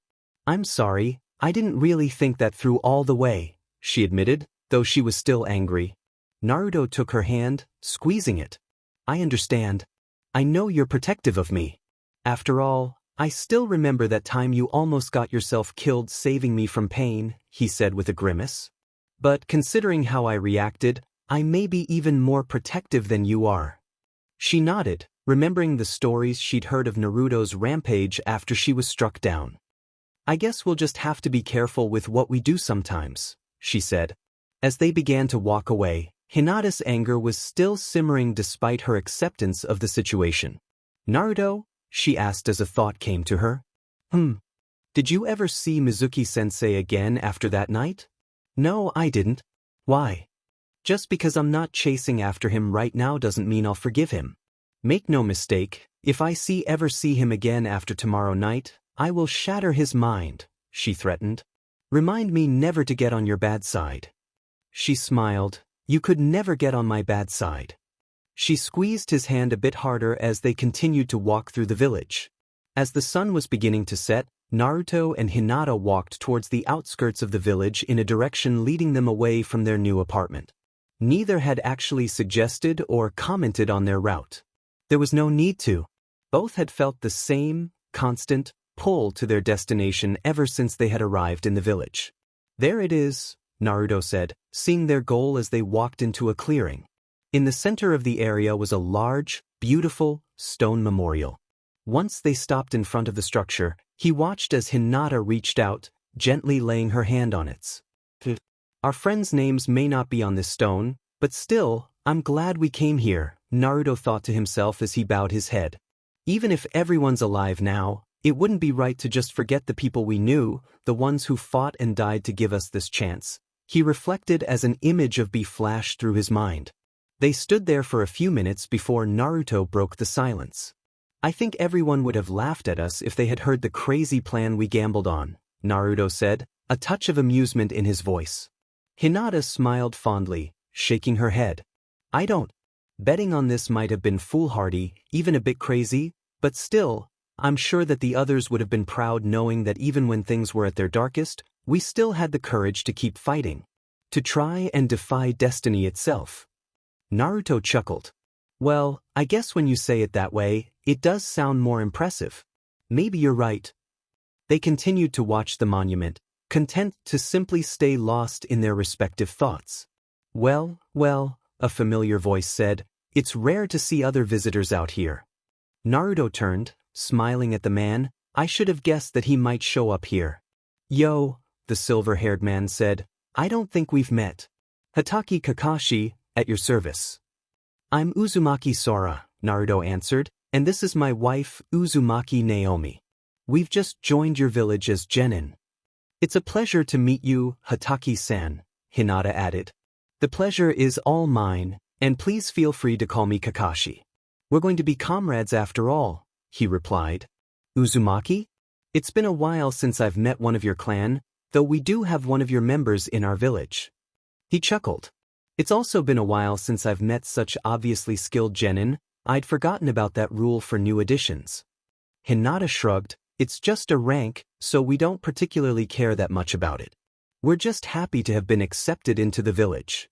That's a good attitude to have, skill always meant more to me than rank. Anyway, he looked behind them towards the memorial, I'm curious. Since you've just joined us, I doubt that you're old enough to know any of the names on this stone. I wonder, why would you come here? Because it's a reminder, Hinata answered, looking towards the stone. Of others we've known and lost. But more than that, Naruto continued, we came because it helps us remember that we never want to see another name have to be etched into that stone. Kakashi was silent for a moment. You know, I plan to test some academy students in the next few days to see if they are ready to become genin. In the off chance that they actually pass and I become their instructor, I would be honored if you would join us during training one day. I don't know who they are yet, but I get the feeling that any genin would have something to learn from you too. Naruto frowned. You would ask complete strangers to train with your genin? He asked. In surprise. Well now, Kakashi said, a hint of a smile appearing underneath his mask. You are now Konoha Shinobi and I have no reason not to trust my comrades. Besides, the reason you came here, for some reason it reminds me of my old sensei. If you are even the slightest bit like him, I would want my students to meet you. Naruto nodded blankly at the unexpected comparison to his father. Think about it, he said honestly, looking towards Hinata, who also seemed a little surprised.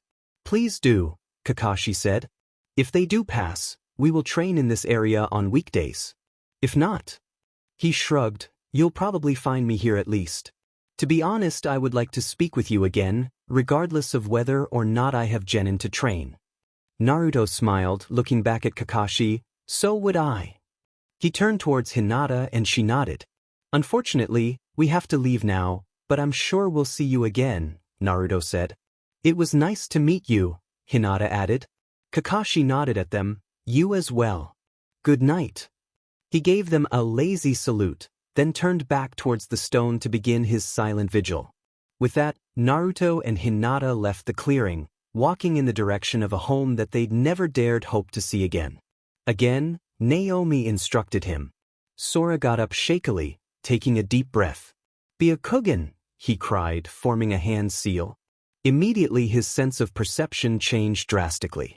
He could see nearly everything within 50 meters around him. More than that, he could also see the chakra networks of every living thing within his field of perception. The experience was beyond his wildest dreams, even after having his wife describe it to him. It was also too much. He gasped, falling to the ground as his vision returned to normal. He felt terrible, as if he were experiencing a horrible mix of vertigo, nausea and mental fatigue, all at the same time. How can you stand this? He groaned for the 100th time. Naomi knelt down next to him, rubbing his back soothingly. Practice, she told him again. You just need to practice. The couple was in a secluded area of the forest, about 3 kilometers away from the village and, more importantly, prying eyes. As the pair had only been in the village for 10 days, they still had a great deal of free time, so they had been coming to the same spot every morning so Sora could begin to learn how to use the Byakugan that now served as his left eye. Sora sighed. At this rate, it will be months before I can actually use this in a fight, and that's only assuming I get the chance to train every day. Naomi pursed her lips. Actually, she corrected him, you're doing quite well. The first few weeks training with the Byakugan are always the worst. You can already handle using it for about 5 minutes, so I doubt it will take longer than a month or so for you to be able to handle keeping it active indefinitely. After that, actually learning how to fight with it and how to read chakra networks will be a lot less uncomfortable. Sora pushed himself up and into a sitting position, still feeling nauseous. Really? It's that common to have this much trouble? Naomi smiled at him. Did you really expect adjusting to 360 vision with a huge sight range would be easy? Honestly, yes, it's common. Learning to use the Byakugan isn't about motivation or training. It's more about getting your mind used to your new sense of sight than anything else. Otherwise, you'd be able to master it in a day with your shadow clones. She laughed lightly. You're doing well, Sora, she said, hesitating slightly at having to use his assumed name. I promise you that. Better than most do, that's for sure. Just remember this, you mustn't try to focus on everything at once, that's impossible. Using the Byakugan is not about what you can see, it's about being able to focus on what matters while ignoring all of the distractions. Distractions? Sorest.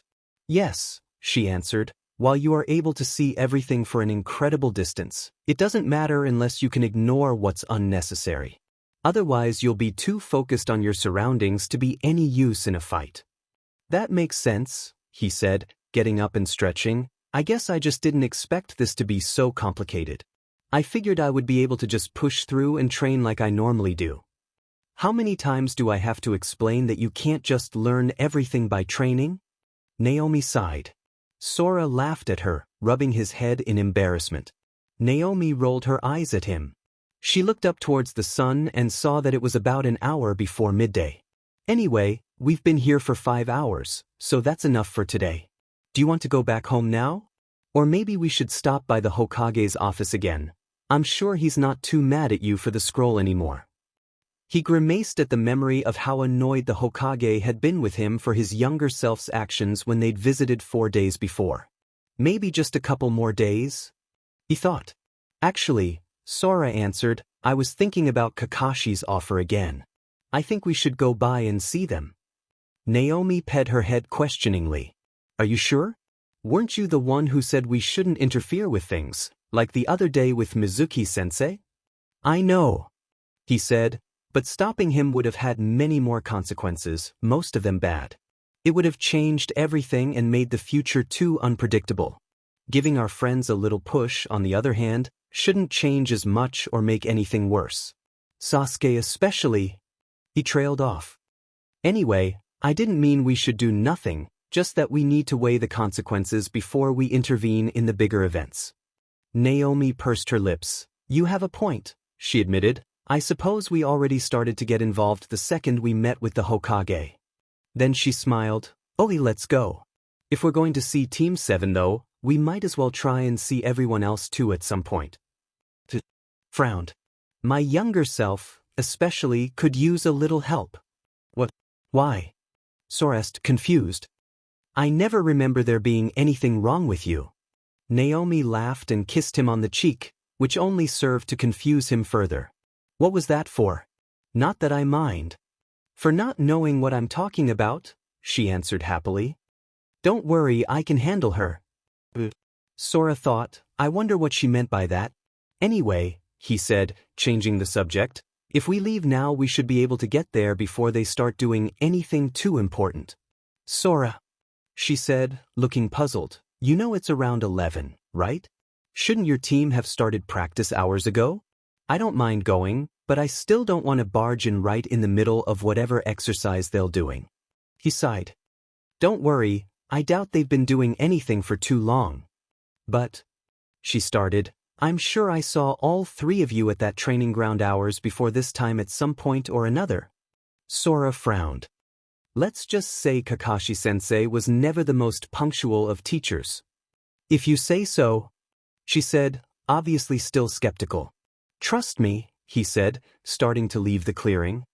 To be honest, there's a good chance that he's not even there yet.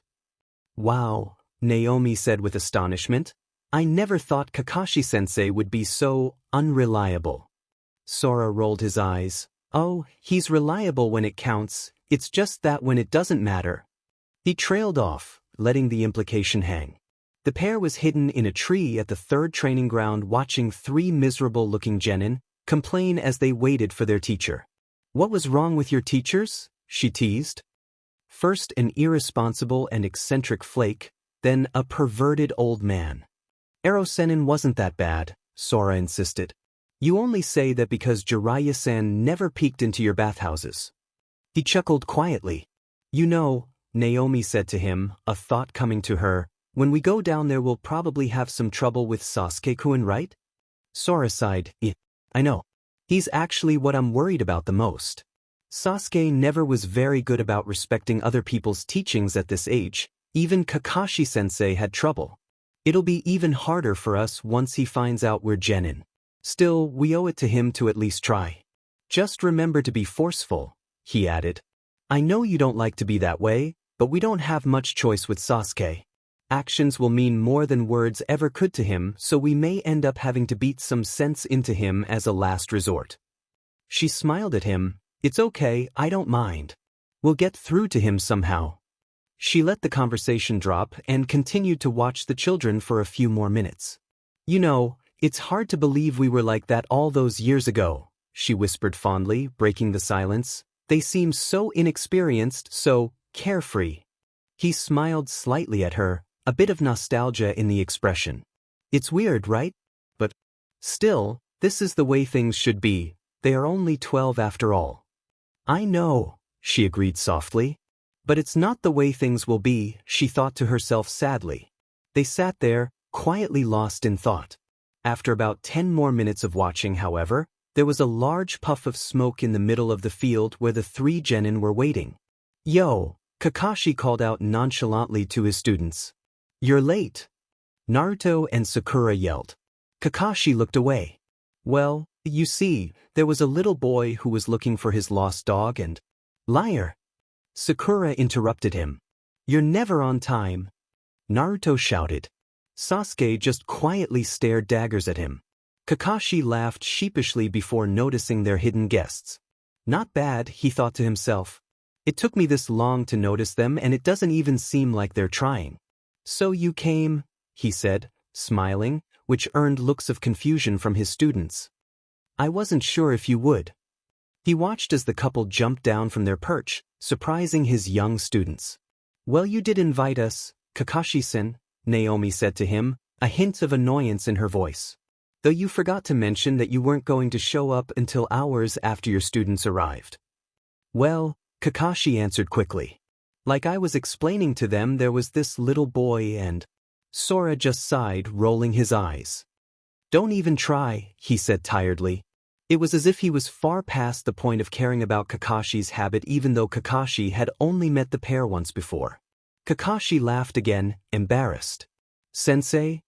Sakura asked, who are they? Ah, I haven't mentioned them yet, have I?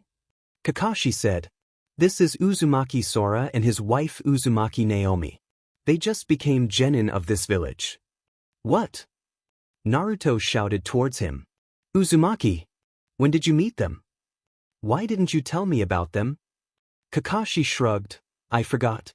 Besides, you were bound to run into them at some point or another. Kakashi turned his attention back to the couple, noticing their confusion at the exchange. I mentioned before that there was an Uzumaki in our village? He told them, as luck would have it, he was one of the students I tested. This is Uzumaki Naruto. I see, Naomi said as she turned towards Naruto with a smile. It's a pleasure to meet you, though I believe we saw you when we first entered the village. I must say, I rather enjoyed your decorations to the monument. She added with a twinkle in her eye. Naruto ran towards them, grinning hugely. If you like that, just wait until you see. Naruto, Kakashi said plainly. We've discussed this. Please don't encourage him, Naomi-san, he added, which earned him a laugh from her. Naruto flushed. Oh right, I'm not allowed to do pranks anymore, but still I didn't know there even was an Uzumaki clan or that I even had any family. Kakashi looked away at the comment, reminded again of how lonely the boy's life had been. It'll be better from now on, he told himself, now that I'm his teacher, I can make sure that he isn't treated so poorly anymore. I'll train him to be the hero Sensei wanted him to be. And those two, surely they'll help him too, right? They are his family, even if they've only just met. You idiot, Sakura said, sounding annoyed, though she was still smiling slightly at his discovery. You realize that we learned about the Uzumaki clan at the academy, right? They were an important clan in the hidden Whirlpool village. Oh, of course, Sakura-in, Naruto exclaimed hurriedly. I knew that, I just forgot until now. He rubbed the back of his head while laughing. Kakashi coughed, regaining everyone's attention, and waved Naruto back over to their group. As for my other two students, this, he said gesturing toward Sakura, is Haruno Sakura. And this, he said gesturing toward Sasuke, is Uchiha Sasuke. What are you doing here? Sasuke asked quietly from beside Kakashi. Kakashi looked at Sasuke. He sounded annoyed, but there was a hint of something else, Kakashi thought.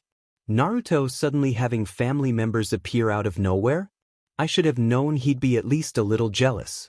It wasn't much of a surprise. The reaction would be natural for anyone, especially someone who went through the things Sasuke had. Kakashi sighed. Although they would never admit it, he could see that Naruto and Sasuke were starting to grow on each other in their short time as teammates. It wasn't much, it hadn't even been 2 weeks after all, but the signs were still there. Kakashi suspected that one of biggest reasons for this was because neither of them had a family. That commonality, though unfortunate, had still helped to begin bringing them together. I'll just have to hope this won't push Sasuke away. He's already difficult enough to work with as it is. He turned his attention to Sasuke. I ran into these two last week, the day they arrived in the village. It was a few days before I gave you your genin test, actually. We talked, and I decided that any new ninja could benefit from their knowledge, so I asked them to come by during training one day. Though I wasn't sure whether or not they would or not. They're genin, Sasuke said in annoyance. Sensei, they look like they're your age and they're still genin. What could I possibly learn from them? His expression became smug. I guess I'm not surprised, though, if they're related to the dobe. What did you say? Naruto yelled. Sasuke? Kakashi warned. Sora held up a hand, cutting Kakashi off. It's all right, he said, showing no sign of being offended. He turned his attention back to Sasuke. It's true that we're genin, but you're wrong if you think that means there's nothing we can teach you. Sasuke narrowed his eyes. I have nothing to learn from people who are weaker than I am. He looked towards Kakashi. I'm going to train on my own. I won't waste any more time with these weaklings. He turned to leave. Kakashi shook his head. He still has much to learn. Just as he was about to call out to the boy, Naomi's voice rang out. It's true that we are weak. Or at least, too weak to protect what was important to us. She said wistfully, gazing towards the sky. But that does not mean that we are weaker than you, she finished, lowering her eyes to stare intently at Sasuke. Sasuke stopped. What did you say? He asked dangerously. Hey! Sakura interjected. Sasuke-kun isn't weak. Now's not the time, Sakura, Kakashi thought in frustration. Still, maybe this will be a good chance for Sasuke to learn to stop being so disrespectful and arrogant. He looked towards Sora and saw the hint of satisfaction in his face. And perhaps they see that too. Naomi just smiled at him. I don't wish to insult you, Sasuke-kun, but I knew a man quite like you when I was younger. He was my husband's best friend, she said, looking towards Sora, but his arrogance and pride blinded him, leading him to make bad decisions. You would be better off not making the same mistakes. I've already said that there's nothing for you to teach me, Sasuke said coldly. Now stop trying to lecture me. He started to walk away again. If you really believe that you're stronger than us, prove it, she said. Sasuke turned around, glaring at the woman. Then he smirked smugly. Do you really think a regular genin can beat an Uchiha? He asked. Yes, she said flatly. Though honestly, I'm not sure I'd call either of us regular. Fine, he said, walking to stand in front of the pair. I'll fight both of you at once, that way you might have at least some chance. Sora looked towards his wife, and she nodded at him. I'll pass, he said calmly, stepping away from her. I'm sure Naomi will be more than enough to match you. Sasuke's smirk grew wider. It's your loss. But just so you know, I'm going to beat you after I'm finished with her, he said, pointing at Naomi. I won't let you hide behind that woman. I'd be careful about underestimating Naomi, Sora responded, ignoring the insult. I will warn you though. If you want to have any chance of winning, you should have your friends help you, he said as he looked at the other two genin. I'm not helping that BSTD. Naruto yelled. Sasuke-kun doesn't even need our help. Sakura said, unless you want me to help, of course, Sasuke-kun. She added hesitantly. They're not my friends. Sasuke said. Besides, all they'll do is drag me down. Kakashi sighed in exasperation. After they passed my bell test, I was really hoping they would be able to get along more easily than this. I guess I shouldn't too surprised that a few lectures on the importance of teamwork aren't enough. Naruto and Sakura walked away from Kakashi, trying to get a better view of the match. Sora, on the other hand, walked past them, completely unconcerned as he came up beside Kakashi. Kakashi nodded towards Sasuke. You did that on purpose, I assume? Sora nodded, though it was a bit hesitant.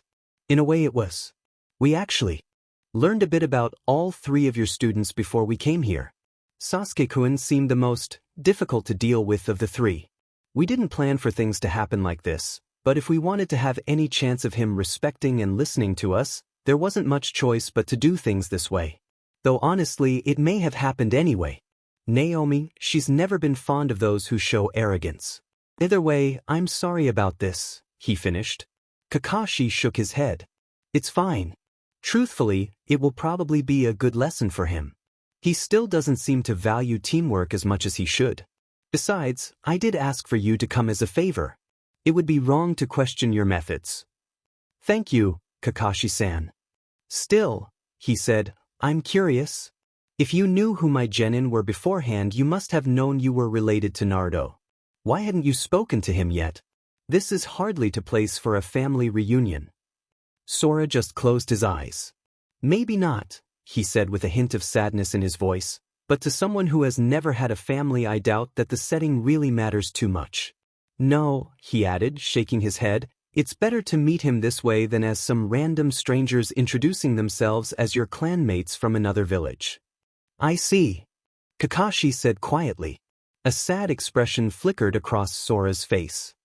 This seems important to you for some reason. You may be his teacher, but it's only been a week. Why would you be so concerned about him? He looked Kakashi in the eye. Is it because he's a Jinchuriki? Kakashi froze, staring in surprise at the man. You know about that? Sora nodded solemnly. It doesn't take long to learn that the village treats him very poorly. After learning that, it wasn't too difficult to learn the reason why. So, he continued, I can see why you may be concerned about him because of the QB, but… No, Kakashi interrupted, shaking his head. That's not why.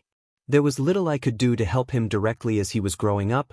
There were so many rules because of the QB, but I owe it to someone to look after him. I actually requested to be his teacher for that reason as well. Sora's eyes widened slightly. I didn't know that, he said softly. Kakashi noticed the reaction and spoke hurriedly. That isn't why I asked you two to come see my genin, however, he said, trying to clarify his intentions. Make no mistake, I was being sincere when I asked you two to come here. Before I spoke to you, I'd heard that he had failed the academy exam and wouldn't be able to become a genin yet. He looked towards the boy. It wasn't until the next day that I had heard he had passed because of special circumstances, and it was another day after that when I'd heard that I would be his sensei. I apologize, Kakashi-san, for questioning you, Sora said. And I believe you when you say that you were sincere in your invitation, he added. Kakashi relaxed. Don't worry, Sora continued, we will do what we can to help him, regardless of him being a Jinchuriki. Thank you, Kakashi said with sincerity, for doing what I can't. Sora smiled slightly at him. I'd say that you are doing more than you give yourself credit for, Kakashi-san. Sometimes there are just things beyond your control. Besides, as you've said, we're comrades. Even if he weren't a member of my clan, I would be worse than trash if I did not help him. Kakashi smiled as well, noticing the similarity between the line and what he had told his own genin only the week before. There it is again, he thought, that inner strength and spirit. He sounds just like Sensei and Obito did. Truly. Thank you, Sora-san, Kakashi reiterated. Now if only we can figure out a way to help Sasuke and Sakura. Sora chuckled. Only a few minutes and we're their teachers too now, he teased. Kakashi flushed. I didn't mean to imply. Sora just laughed again.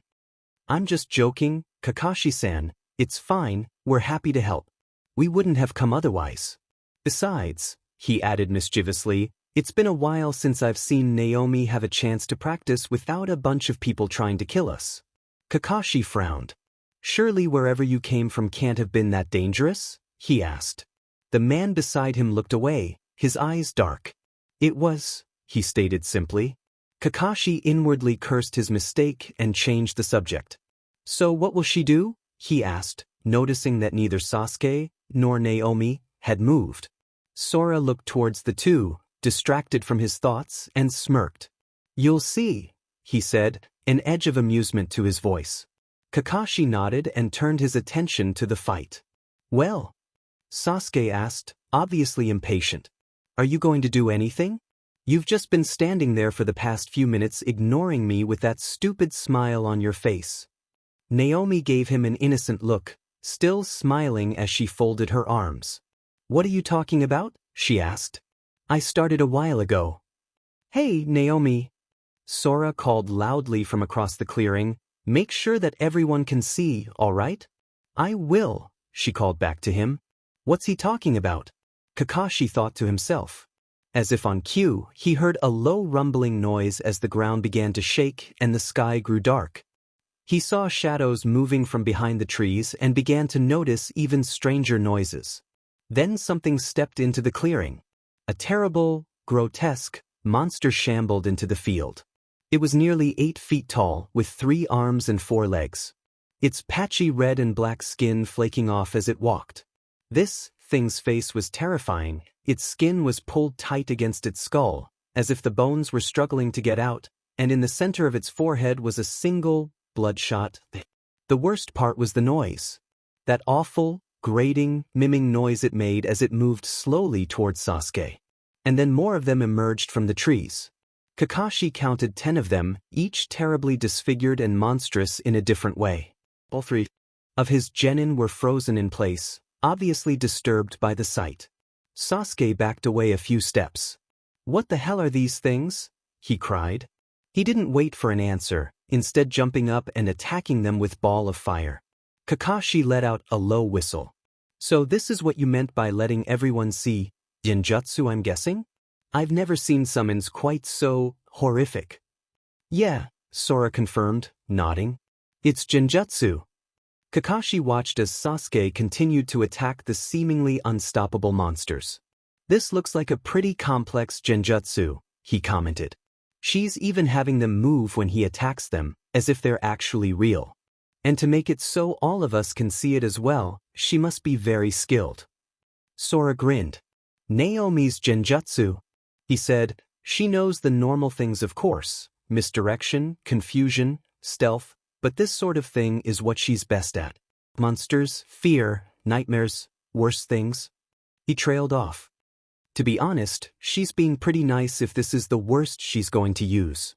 "Really?" Kakashi said, impressed. "I can only think of one other genjutsu specialist that could match something like this." "A genjutsu specialist?" Sora laughed, earning a look of confusion from Kakashi. "Sorry, I should have mentioned this before. Naomi's specialty isn't genjutsu, it's taijutsu." "What?" Kakashi asked, dumbfounded. For her to be this skilled at genjutsu, without it being her specialty. He regained his composure. "That's amazing," he said honestly. Sora chuckled quietly. "Isn't it?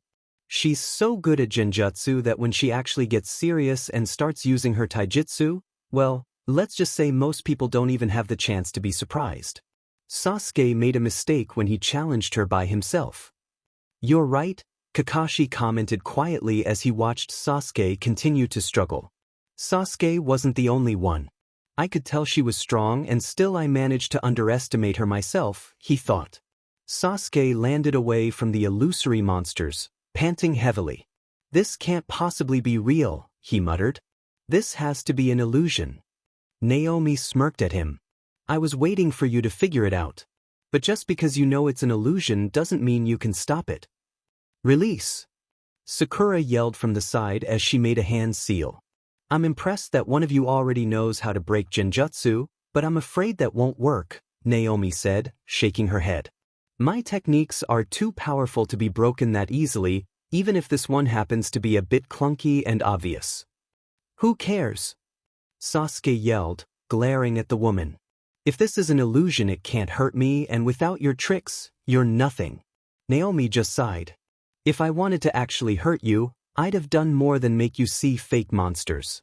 "Then you should have done that before, when might have had a small chance at surprising me," Sasuke said arrogantly.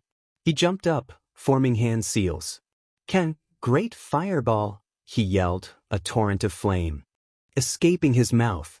Naomi waited calmly, watching as the attack came closer to her. Sasuke's fireball crashed into the ground, but when the smoke dissipated, she was gone. "Where did she go?" Sasuke asked, looking around wildly. Suddenly, Kakashi's sense of sight disappeared, and everything became pitch black. After half a second, his vision returned, the monsters had disappeared, and the clearing looked as if nothing had happened. Then there was Naomi, her palm extended outward, as Sasuke fell away from her towards the ground. "Lesson number 1, she stated calmly, "unless you want to die, never underestimate your opponent." Sasuke groaned, lying on the ground in shock. She beat in just one attack? He realized in disbelief. How could this have happened? "She's just a genin, isn't she?" "Sasuke-kun!" Sakura yelled out, running over. "Are you okay?" Naruto just stood to the side, laughing. "Serves you right, Bisardi." "How?" Sasuke croaked, ignoring his teammates. "How are you so strong? You said you were weak." Naomi kneeled down beside him. "I said I was too weak to protect what I wanted to," she corrected him, smiling sadly. "But I didn't say that I wasn't strong." Sasuke, with a bit of trouble, pushed himself up and looked away from her. "You're stronger than me," he admitted. "You're just a genin, but still, I couldn't beat you." "Actually," Kakashi said, walking over to him with Sora at his side, "they're only genin because they just joined our village. They're both easily as strong as most of the jonin in the village, if not more. I would have explained that if you had been willing to actually listen for more than 5 seconds." Sasuke's eyes widened. "What?" he asked in surprise. Naomi smirked at him. "Sora told you not to underestimate me, Sasuke-kun. You should be careful when you make assumptions about people." Sasuke looked down. "I guess she has a point," he thought to himself. "I don't want to admit it, but I made a mistake. I never stood a chance." His spirits dampened further as another thought came to him. "I believe Sensei when he says that you're as strong as a jonin." He paused for a moment. "Still, you said that you were too weak to do what you wanted. If you're that strong and still can't accomplish your ambitions, then how am I supposed to? Do I have to become even stronger than you?" "There is more to accomplishing a goal than strength and ability, Sasuke-kun," she told him, expression softening. "You said that you didn't need your teammates to help you and that they would only drag you down, but you will learn that there are times when you can't accomplish your goals by yourself. I can't promise that you will always succeed if you work with them, but if nothing else, you stand a better chance fighting with allies than you would fighting alone."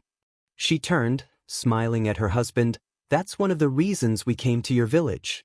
We couldn't accomplish our goals on our own, but with allies, maybe we'll have the chance to make things right." "I see," Sasuke said, turning to look at his teammates. "I still don't think I need them," he thought to himself, "but maybe I should at least give them one chance." Sensei did say something similar. "What?" Naruto complained loudly. "Work with that BSTRD. Why should I?" "Naruto-kun?" Naomi interrupted, turning towards him with a hint of exasperation in her voice as if she had dealt with his antics many times before. "This applies to both you and Sakura-san as well. You must all learn to work together." "But he—" "Naruto-kun," she interrupted again, an edge to her voice. "Would you like to see more monsters?" He fumbled. "No." "Then at least consider what I say before dismissing it," she said, a hint of mischief in her eye. "Okay," he grumbled in annoyance. "So are you all right, Sasuke-kun?" Sakura asked, holding her hand out to help him up. "I don't need," he started to say, before remembering the lesson that had just been beaten into him. He sighed and took her hand. "I'm fine." Sakura beamed at him and began to talk about how well he had done and that he would definitely win the next time. Sasuke groaned, but out of the corner of his eye he could see Naomi smiling slightly at him. They stayed for a few hours longer, fulfilling Kakashi's request and actually helping the young genin in their training, rather than simply fighting them. After the scheduled time ended and his students began to file away, Kakashi invited them to come back whenever they wanted, seeming rather pleased about the day's events. "Thank you, Hinata," Sora said, using her real name after they had walked out of earshot. "For what?" "Teaching your younger self some manners," Naomi teased. He pouted. "I don't think he's that bad." "That's only because you barely have any manners yourself," she said with amusement. "Just one of the many things I love about you. It was a nice change of pace from the stuffiness of my clan," she added, wrinkling her nose. "Still, that doesn't mean he couldn't still stand to learn a few of them earlier than you did." He let out a light chuckle. "Thanks, I think. Anyway," he said, trying to get back on track. "Sasuke-kun?" she asked. He nodded in confirmation. "Honestly, I'd expected that you would have been the one to talk to him since you know him better than I do. He just dismissed us so quickly. I guess I just thought that I was in the better position to bait him into a challenge." "No," he said, "you did the right thing. I really had planned on handling Sasuke myself, but I think you might have taught him things in a way that was better than I ever could have." "You're wrong," she told him. "Though I appreciate the compliment, you would have done at least as well as I did getting through to him, just in your own way. Besides, I'm sure you'll get your chance. He's not going to change overnight, so he'll probably need a push in the right direction from time to time." She paused. "I'm not sure I'll ever be able to really trust him, not after seeing what he was capable of, but maybe there is a bit of hope for him." There is, Sora affirmed. He redeemed himself before when he saved me and B. He's a good person. I'll just make sure he doesn't have to prove it this time. That aside, Naomi said, switching topics, I'm glad you convinced me to go. If nothing else, it was nice to see Sakura-san and Kakashi-sensei again. He nodded. It was. It's been a long time since they. He trailed off. Anyway, I'm happy with the way things went too. Naomi let the conversation lapse and they continued to walk for a few more minutes. Suddenly Naomi smiled. I was wondering when he'd show up. You do know, she called, that we've already noticed you, right, Naruto-kun? They turned, watching as Naruto dropped from a nearby tree. Hi, he said, rubbing the back of his head in embarrassment at being caught. Guess I still need to practice my stealth more. That and you're trying to follow the two people who know you best, she thought, suppressing a laugh. You know that you don't have to try to sneak up on us, Sora said to him. Sorry, he said, looking down. I didn't mean to be rude. It's a habit I picked up to get around easier. Less people. A shadow flickered across Sora's face. It's okay, he said quietly. I know what you mean. Anyway, Naomi said, steering the conversation in a different direction, was there something you needed? I thought you left with Sasuke-kun and Sakura-sen.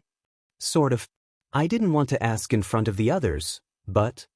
Naruto paused. Well, I didn't even know that I had a clan, so I wanted to know if I could just talk with you sometime.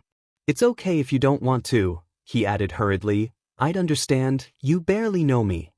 Naruto-kun, Naomi said comfortingly, resting her hand on his shoulder, even if we don't know each other yet, you are family. We would be happy to spend time with you. Family? Naruto whispered quietly, longing in his voice. He looked down. I don't want to lie to you though. Almost everyone in the village hates me because He struggled with his words. That, Sora interrupted, does not matter to us. But You are no monster, Naomi reassured him. You know, Naruto said in astonishment. Then he hugged her. Thank you, he said softly. Naomi looked over at her husband and saw him smiling slightly. My Naruto, she thought, you endured so much loneliness and sadness, yet still you became the best person I've ever known. Naruto pulled away, eyes a little wet, beaming at her. Sorry. She smiled at him, and he still bounces back just as quickly as I remember. I'm glad for that, she thought with amusement. How about you come have dinner with us? Our apartment isn't too far away from here. Sure. Naruto said happily. Naomi Chunin? Sora called out suspiciously. She looked over and saw the expression on his face, causing her to sigh theatrically. Fine, she said, rolling her eyes. Can make ramen. Yes. Sora and Naruto yelled with delight. Follow me. Sora told Naruto before racing away. Naruto cheered and ran after him. Some things never change, she thought. Watching them leave, Naomi just shook her head and casually walked after them, a bounce in her step. You're going to be okay. Naruto promised. The woman smiled faintly at him. It's too late for me, she whispered. No, he shouted. Dimminute, don't give up now. She chuckled quietly. I'm not sure I have a choice anymore. Hinata will be here soon, he pleaded. Please just stay with me, he cried. She reached out to hold his face in her hand. It's okay, she whispered. She perked up. I have an idea. You asked me once if I knew a way for you to become stronger. Better. I didn't think of it then, but now I know how. What the hell are you talking about? He yelled. A small smile came to her face. Take this, she said, gesturing towards her left eye. What? Let me see the end of this nightmare with my own eyes, she whispered. Her eyelids fluttered and began to close. Hanabi! Sora woke up in a cold sweat. Another nightmare? Naomi asked after a moment, rolling over to look at him. Apparently he'd woken her. He nodded. Sora had been having nightmares for years. Even the past 10 days they had spent in the past had been unable to soften his memories. His sister-in-law's death a month and a half ago only made them worse. It was Hanabi this time, he said quietly. The day she died. No, Naomi said adamantly, as if reading his thoughts. Naruto, I've told you before that it was not your fault. But, no buts, she said. My sister chose to die protecting you because she believed in you. She wouldn't want you to blame yourself. Sora felt horrible, but he felt even worse for his wife. She'd lost the last member of her family and still she tried to comfort him. Stop thinking stupid things, Naomi reiterated. It was not your fault. Just hold me, please. He complied, holding on to Naomi without another word. Neither said anything as they both drifted off into sleep once again. Sora walked down the street, lost in his thoughts. Though he was still shaken by his nightmare from the previous night, his wife's words had helped him to feel better, even if only a little. Besides, he told himself, she's not gone. No one is anymore. He shook his head to clear his mind, and then looked to his right towards his companions. He couldn't help but crack a small smile at the sight. Sora's younger self was babbling happily to Naomi, while she cheerfully laughed and nodded at whatever he happened to be saying. Naruto had enjoyed having dinner with them the day before and had asked if they would spend time with him again, to which they readily agreed. Therefore, it was of little surprise when he'd come barreling towards their apartment straight after his training had finished early for the day. I have to admit, I was a bit worried that Hinata wouldn't be able to stand the younger me for very long. I remember that I had a knack for getting on people's nerves, Sora thought. But honestly, she looks like she's enjoying herself as much as he is. Hey, Naomi Nizan, Naruto said loudly. Yes, Naruto-kun, she answered, taking the new honorific in stride. You two are married, right? Aren't you supposed to have rings? That's a weird question, especially coming from him, Sora mused. We do have rings, he cut in a way at least. He held his hand close to Naruto, showing him his ring finger. In the place where a ring would usually be was an intricate green tattoo that wrapped around the whole of his finger. The design shimmered and danced. It almost seemed like it was constantly flowing in a circular motion. Naomi held her hand out as well. Her tattoo was identical to Sora's except that instead of green it was red. It seemed to glow in the light and looked as if it was burning. The pair of tattoos was one thing that neither had changed with their transformations. Naruto looked back and forth between their two hands before pulling back and scratching his head. I don't see them, he said in confusion. The rings are the tattoos, Naruto-kun, Naomi informed him. We don't have actual rings. Those could get in the way during a fight. Besides, where we come from we didn't have enough metal to spare on anything other than weapons. Oh, Naruto said, finally understanding. His face lit up. Those are so cool. How do they do that? You mean the way mine looks like it's moving? Sorest. It's because we used a special ink that changes based on chakra affinity. These tattoos take on some of the aspects of your natural affinity. Well, ours do at least, he added. Some people just create a false effect to try and throw off their enemies, which basically does nothing but guarantee that no one pays them much attention to begin with. What's a chakra affinity? Naruto asked. It's sort of complicated, Naomi said. Basically, it's the element that comes most naturally to you. For example, someone with a water elemental affinity will be able to cast stronger water jutsu more easily. Everyone has at least one affinity, though a small amount of people have more. Whoa, Naruto said, I want to learn mine. I'm sure Kakashi-san would be happy to teach you how to test yourself when you're ready, Sora said. I just hope he can learn it earlier than I did. So many things happened so fast last time that Sensei never even got the chance to teach me about elemental affinity until long after he should have. If it comes to that again, I'll probably just teach him myself. Anyway, Naruto-kun, why are you so interested in our rings? Don't you think that you're a bit young to be wondering about something like that? Naomi asked him with curiosity. Well, I'm going to marry Sakura-chan one day, and if I want to beat that bastard Sasuke, I need to learn all I can right now. Naruto answered with a large grin. Sora's eyes widened slightly. Oh shit, he cursed to himself, this is bad. He glanced over towards Naomi. I see. She answered with a grin, humoring the boy. That's great, Sora added, starting to get nervous. As they continued walking, Sora noticed Naomi hide her hands in her sleeves. Please, please, Please let her not be angry, he thought desperately. Are you okay, Soren-san? You look a little sick, commented Naruto. I'm all right, he lied. Just as they rounded into an empty street, the sky above him appeared to grow dark, though neither of his companions seemed to notice. Sora stopped walking and began to back away slowly. Naruto and Naomi kept walking, apparently having failed to see him stop. An exact copy of his wife appeared in front of him, flanked by a large grotesque monster on either side of her.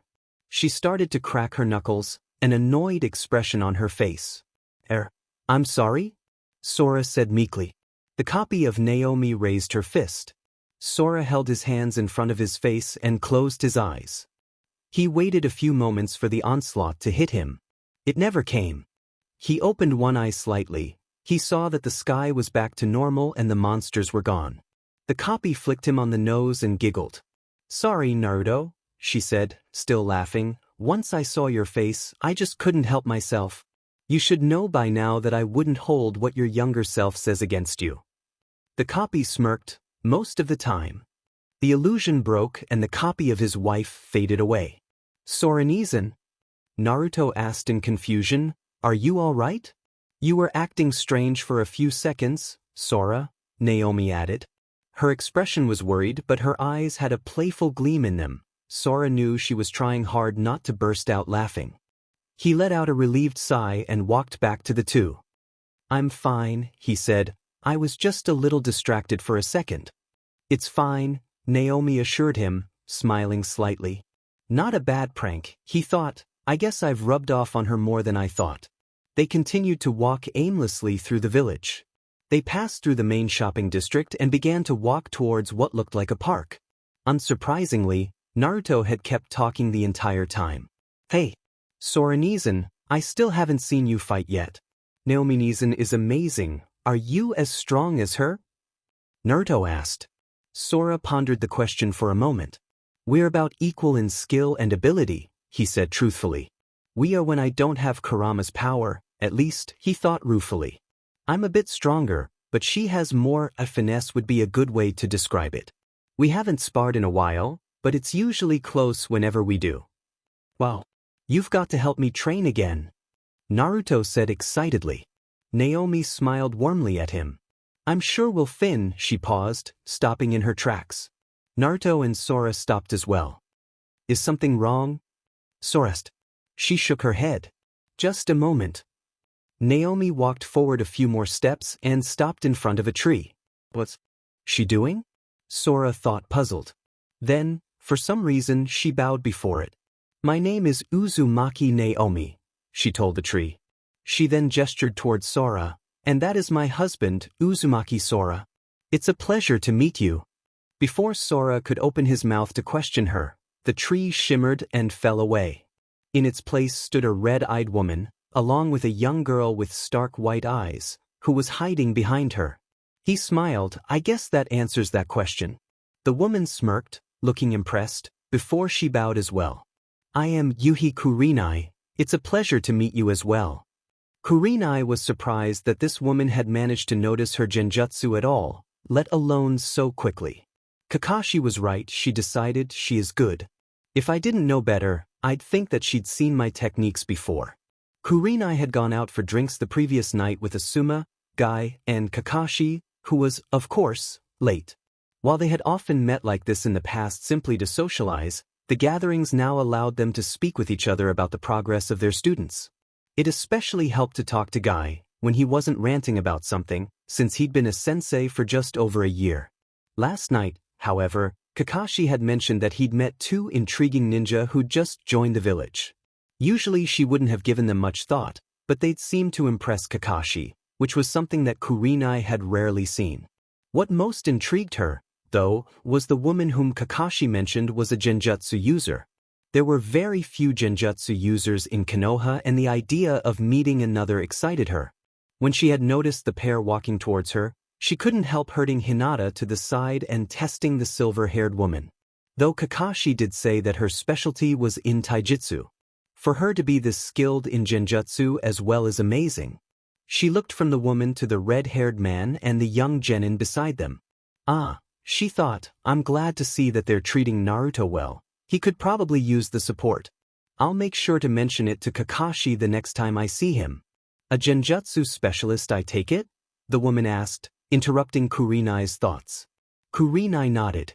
Kakashi mentioned you two to a few of us last night, so I've been keeping an eye out for you too, though I didn't expect to meet you so soon.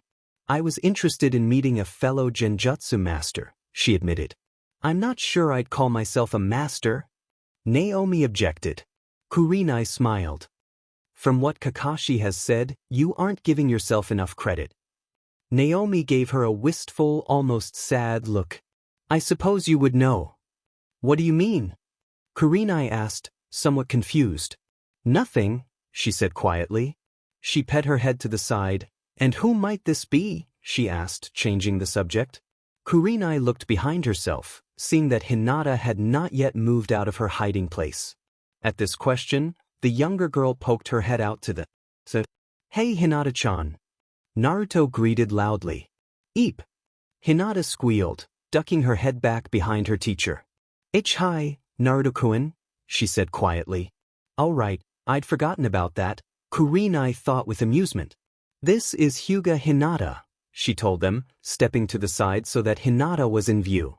We just finished training for the day and I was taking her with me to the shopping district. Naomi started when she saw Hinata, disturbance flickering across the woman's features.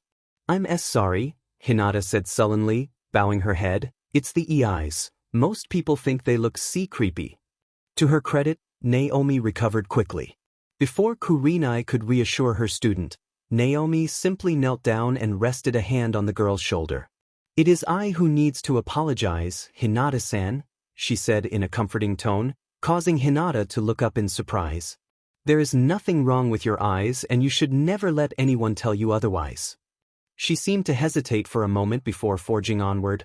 I've befriended some of your clanmates in my time, and seeing a pair of Byakugans simply reminded me of the friends I'd lost. It is nothing you are at fault for. I am sorry for making you feel otherwise. Hinata pushed her fingers together and nodded. It's okay, she said quietly, accepting the apology. Thank you, she added. Naomi smiled at the girl and stood again, turning to face Kurenai. You've met members of the Hyuga clan? Kurenai asked, a bit nonplussed. More than you might think, Naomi responded, looking away from her. Full of surprises indeed, she mused. I wonder how a traveling shinobi without a village managed to befriend members of the Hyuga clan. So, said Sora, speaking for the first time, I understand that you wanted to meet with Naomi, but was there anything else you wanted from us? Kurenai shook her head.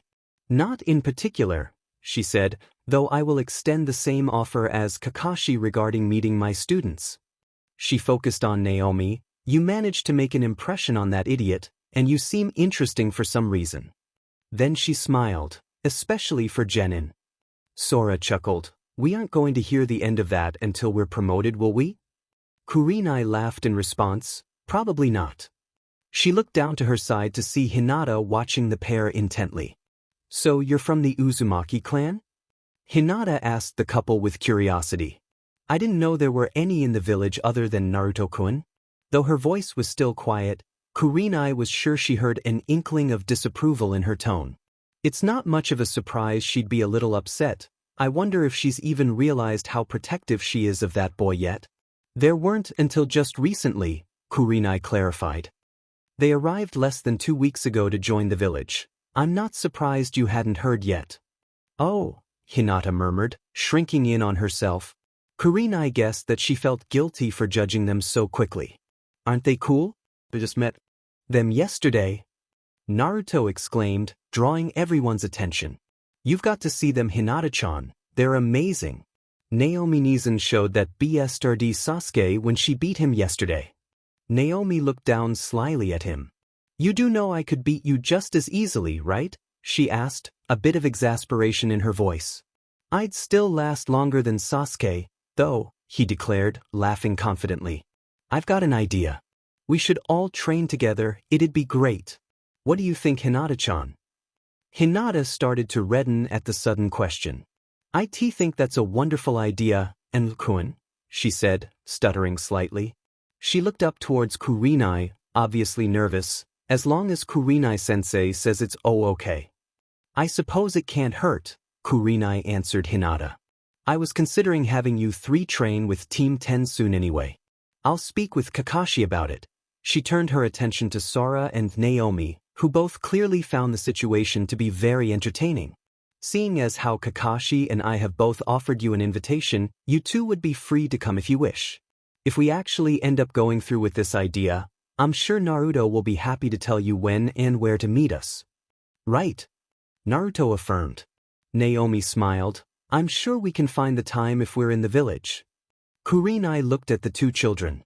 Naruto was grinning hugely, while Hinata looked as if she was mortified that he was even speaking to her. So different, what she sees in that boy, I'll never know. Konoha will be a hole in the ground before she'd ever admit it to him though. God knows he's too dense to notice it himself. She shook her head, returning her attention to the conversation at hand. We have to leave soon, but I should probably warn you. As I said before, Kakashi mentioned you to a few of us instructors. I wouldn't be surprised if you ran into Asuma. If nothing else, he'll probably looking for you just because he wants something to do, but the one you really need to watch out for is, she was cut off as a flash of movement caught her eye, a green blur that streaked towards Sora's back. In the fraction of a second before the impact, the first thought that flashed through Kurenai's mind was that the blur was moving much faster than it usually did. There was no way the red-haired man would be able to react in time to dodge, even if he had noticed the attack. Dynamic entry! Guy's loud voice bellowed. Just before Sora was hit, though, something happened. Somehow the man was simply out of Guy's path in the blink of an eye. Guy continued forward, impacting the ground and creating a small crater where Sora had once been standing. There was a short moment of silence, a slight breeze in the air. What did he just do? Kurenai thought, dumbfounded. Impressive. You must be overflowing with youth to have dodged my magnificent attack. I have been searching for you. Sora-san, Guy said loudly. What? Sora asked, confusion evident on his. The one you really need to watch out for is Guy, Kurenai finished with a sigh. Greetings, Guy said, ignoring her warning. My name is Mato Guy, Konoha's sublime green beast of prey. He gave a thumbs up, beaming at them. I think he's wondering why you attacked him, Guy, not who you are, Kurenai said with irritation. Ah, Kurenai.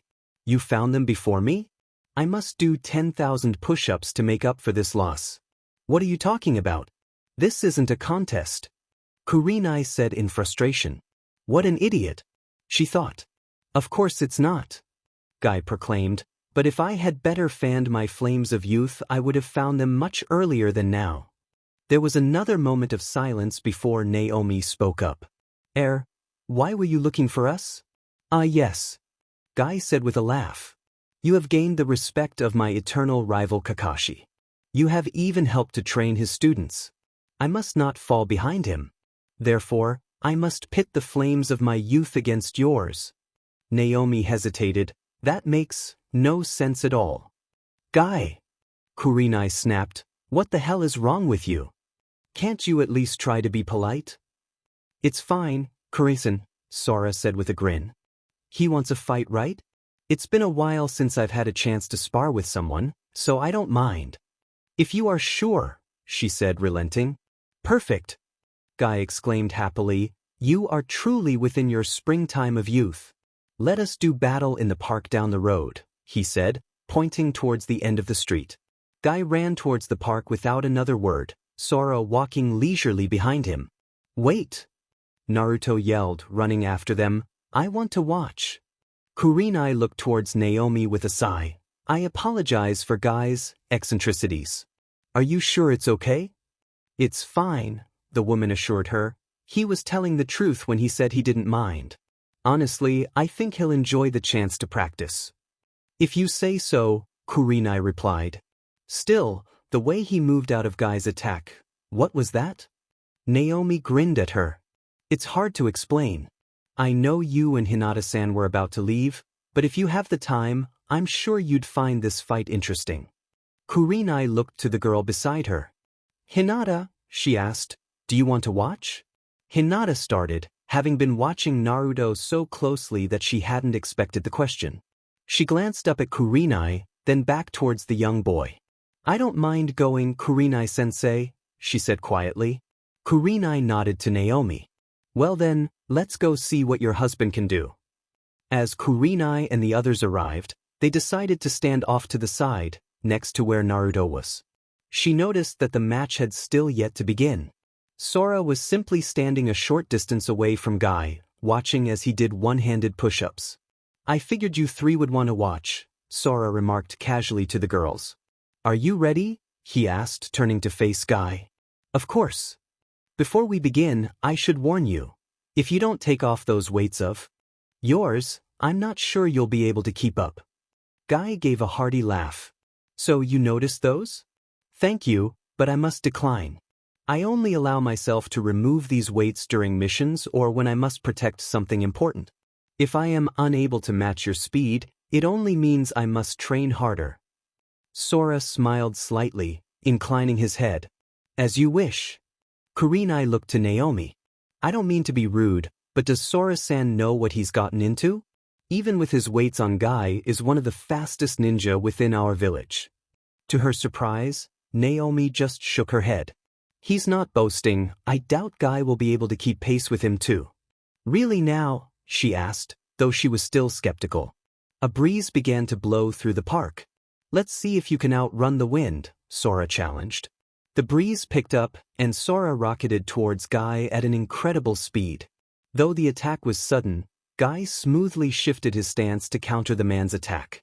Just as Sora came within striking distance, Kurenai noticed the same strange movement as before.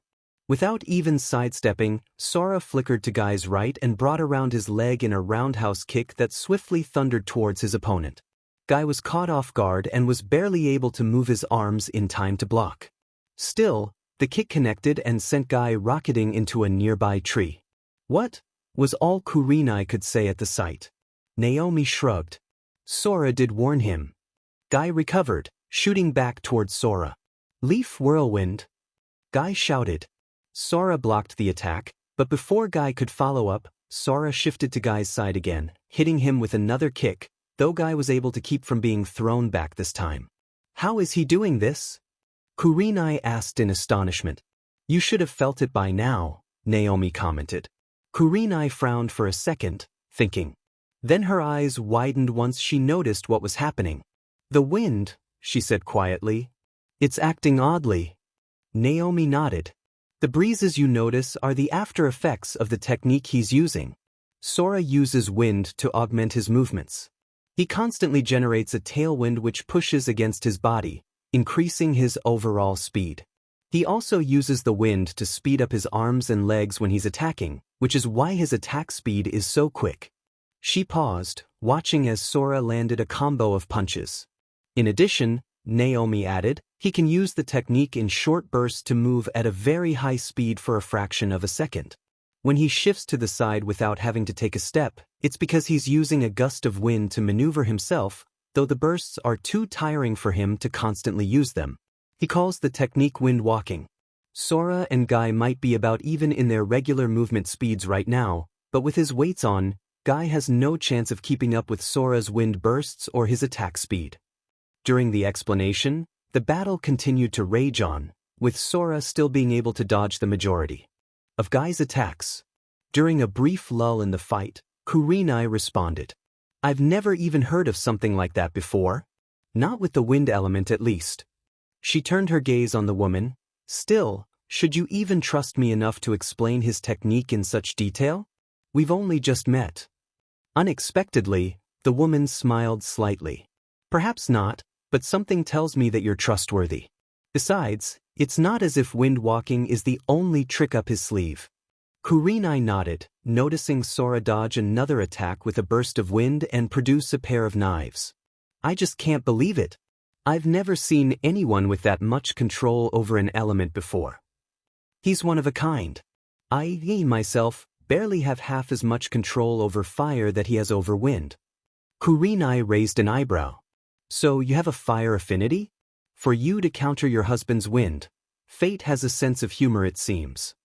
Naomi chuckled. I've had people tell me that before, but I think you're looking at it the wrong way, she said. After a puzzled look from Kurenai, Naomi continued, it's odd, you know. Wind dissipates lightning, lightning obliterates earth, earth impedes water, and water extinguishes fire, but fire? Fire does not fight against the wind, it is simply made stronger by it. Much in the same way that my Sora strengthens me. I never thought of it that way, Kurenai told her with a smile. Her attention was brought back to the fight with a crackle of lightning. Raiton, thunder slash! Sora cried. 2 large arcs of lightning generated by his daggers streaked through the air towards Guy. Guy was able to dodge the attack and close in on Sora. Leaf strong whirlwind, he yelled. The attack connected, managing to throw Sora backwards. Before he went too far, however, he suddenly decelerated, thanks to his bursts of wind, only a few meters away from Guy. You are very skilled. Guy complimented his opponent. I can see how my eternal rival was inspired by your youth. Sora let out a laugh, grinning in excitement. You're very youthful too, Guy-sen. I haven't had this much fun in a while, he said. Actually, how about we start taking this a bit more seriously? Sora sheathed his right dagger and raised his hand, chakra beginning to gather in his palm. Sora! Naomi interrupted, causing him to freeze. What do you think you're doing? She asked as she walked over to him. The man's hand dropped, his technique fading away. Getting to the good part? He asked sheepishly. Perhaps, Naomi said exasperatedly, we should try to avoid destroying this park or maiming each other for today? An attack that she was worried about being used on Guy? Considering how strong his normal attacks were, whatever that technique was must have been powerful, Kurenai thought, becoming even more curious about the man's abilities than she'd been during his fight. Sorry, he apologized, seeming to notice the destruction the fight had begun to cause for the first time. I guess I started to get a little carried away. Naomi sighed. I think you two are done for the day. If you start fighting seriously, you'll destroy buildings.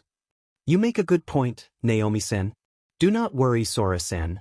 I'm certain that your next technique would have burned with the flames of youth had we not been forced to stop. Guy said, I am sorry, but now that our match has concluded I shall take my leave. I must do 10,000 push-ups to make up for my loss against Kurenai. Guy, how many times must I tell you that this is not contest? Kurenai shouted in frustration. You must come meet my students as well at some point. Guy continued, ignoring the outburst. I refuse to be beaten by Kakashi. Alright. Sora said, most likely to appease the man. Thank you for the match, Sora-san. He turned to regard Naomi. I look forward to testing the fires of my youth against yours another day, listen. Guy flashed a final thumbs up and leapt away. After Guy's departure, there's silence for a few seconds before it was broken by a loud Naruto. That was so cool, he said, speaking for the first time since the fight had begun. For her part, Hinata had spent the entirety of the match standing a few meters behind the boy, staring at him every few moments before quickly looking away again. Hinata! Naruto exclaimed, shocking the girl. Isn't Soranizan amazing? I've never seen anyone fight like that before. Why yes, she replied hurriedly, he's really strong. Too bad he's not strong enough to stop himself from tearing this park down, Naomi interjected, rolling her eyes. Hey, that's not fair. This place is fine. Sora complained. Naomi raised her eyebrow at the man. Mostly fine. He amended. Kurenai just shook her head. For some reason, when that man says things like that, he reminds me of Naruto. I suppose some of that childishness just runs in the family. At least he's not as bad as Guy. God knows we wouldn't survive another villager like him and that protege of his.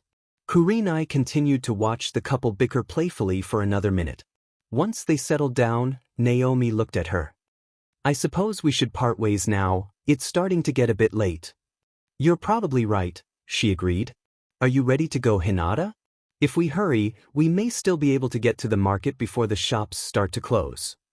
I'm ready, Kurenai-sensei, Hinata said. I've got to go too, Naruto added, somewhat regretfully. I have to meet Irika-sensei at Ichiraku's. He started to run off, but stopped and turned around. I'll see you soon, Sora-nizan, Naomi-nizan.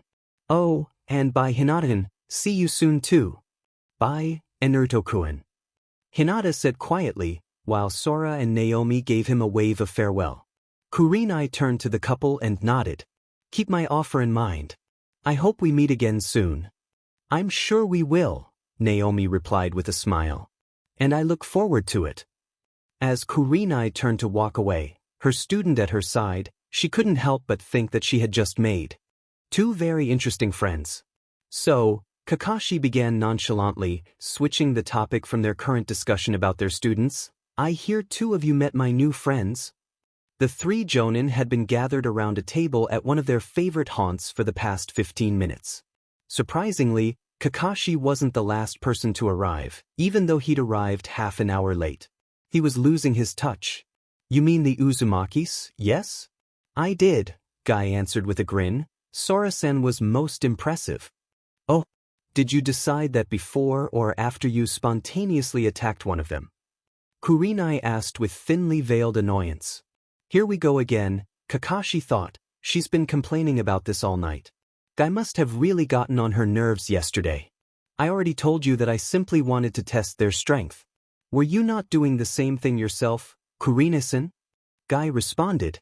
Not by nearly taking someone's head off. I saw how much stronger than usual that ridiculous kick of yours was. Kurenai snapped. For God's sake, Guy, if Sora-san had been any less skilled, then you may have actually injured a comrade that you didn't even know. Would it kill you to at least try to act responsibly every once in a while?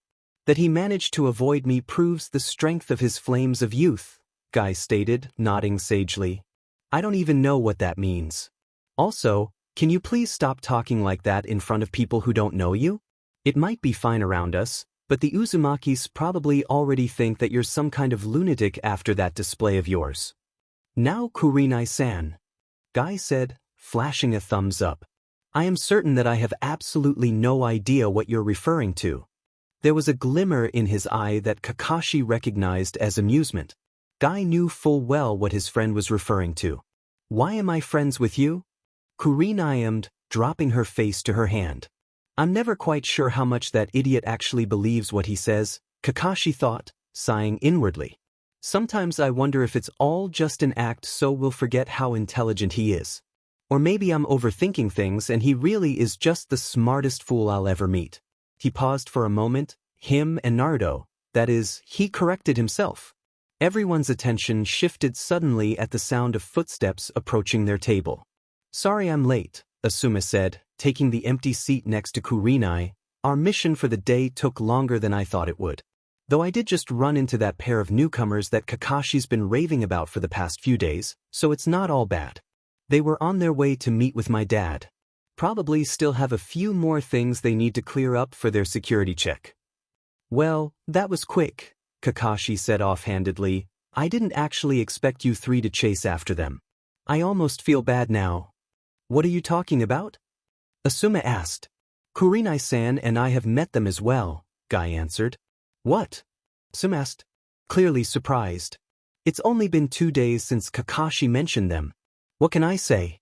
They're pretty easy to notice, Kurenai said with a shrug. Though, she added snidely, I'm not sure I'd say Guy met them, so much as attack one of them for no reason. I've already said, Guy began before being cut off by a wave from Kakashi. Yes, you were testing the flames of their youth, we know. He rolled his one visible eye, looking at Asuma. They've been at this the whole time, please save me. The man just chuckled. Come on now, he said, turning to the woman. You know what Guy's like. Cut him some slack, I'm sure he didn't mean to actually hurt anyone. Kurenai sighed. I know. I'm mostly just annoyed that he ruined our conversation. I actually like them, so it would be nice if I could try to become friends with them before they lump me in with that madman, she finished, glaring at Guy. I think I made a great impression, Guy said proudly, flashing a grin. I'd just settle for them not thinking we're all insane because of you, Kurenai replied, rubbing her temples. Anyway, Kakashi began, forestalling the chance of another exchange. Back to our conversation. What did you three think of them? Asuma took a cigarette out of his pocket, lighting it and taking a drag before speaking. I only had the chance to speak with them for a few minutes, but from what I saw, they seemed relatively normal to me. Relatively? Kurenai asked, ping an eyebrow. Well, I can't really say why exactly, but there was something different about those two. So he noticed it too? Kakashi thought, rubbing his chin. I got the same impression, but it wasn't until our second meeting that I realized what the feeling came from. They reminded me of some of the veterans from the Third War. Not the younger ones like us, but the older ones, the ones who had taken on the worst missions.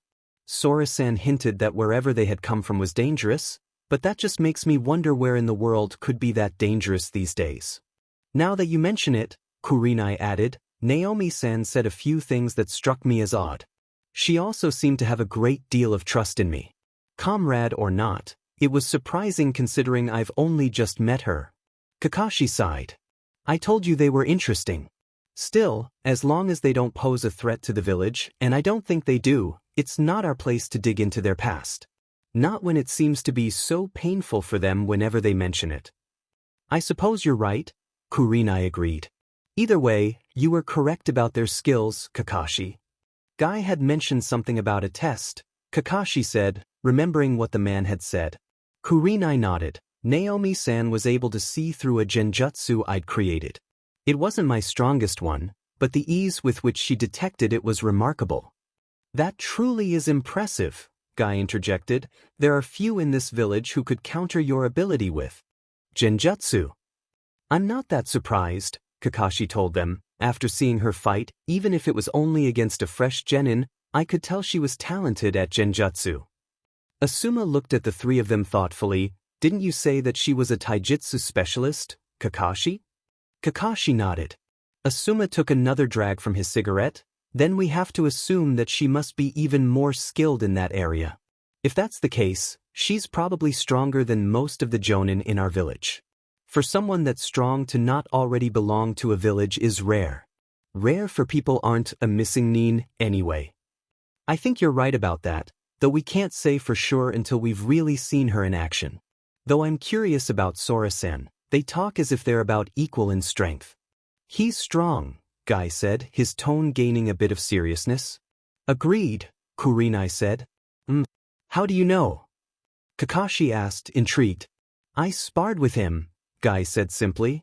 I thought he was simply underestimating me when he warned me to take off my training weights. After all, even with these weights on, I am one of the fastest ninja in Konoha. He paused. I was wrong about him. We were about equal in speed, but when he attacked and dodged, Guy trailed off. I'm not sure I can explain it, but his movements became incredibly fast for a single moment. It was difficult for me to land my attacks, and I could not always react in time to avoid him. I'm sure that it had something wind chakra, but I couldn't discover anything else in so short a time. Asuma frowned. He has a wind affinity? I've never heard of any wind techniques that work like that. Kurenai nodded. It's true, she confirmed. Naomi-san explained it to me.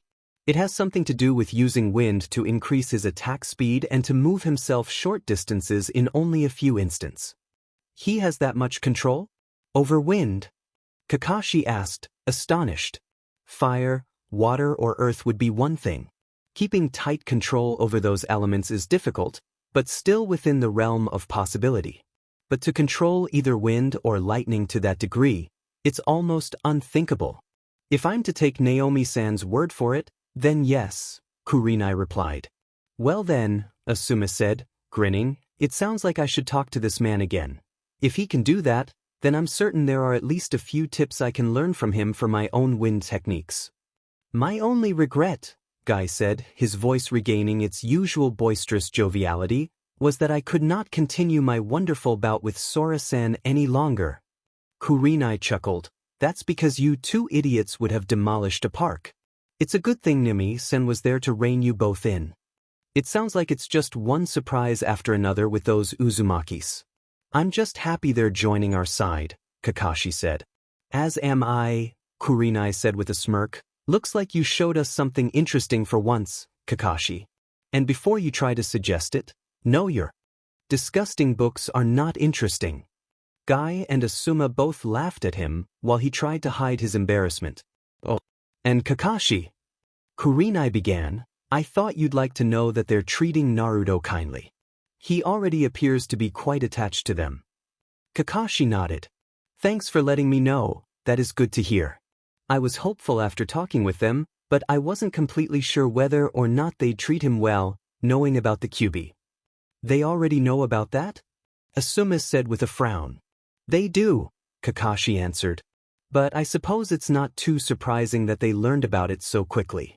It's not as if most of the village is very subtle in their discrimination against him. Sora-san said that once they noticed it, they simply listened in on a few whispers and put the truth together for themselves. So much for the third's law stopping that, Kurenai said with a shrug. I may not always see eye to eye with my father, Asuma said, but I do know that his heart was in the right place. There was little else he could do for Naruto in that situation. We know, Kakashi said reassuringly, no one's to blame, honestly. I may not like how the village treats him, but as much as I hate to admit it, it would be unfair for me to expect for them to not be afraid. Not after the destruction the Kyuubi caused. Hopefully things will become better once they learn to separate Naruto from the demon that's inside of him.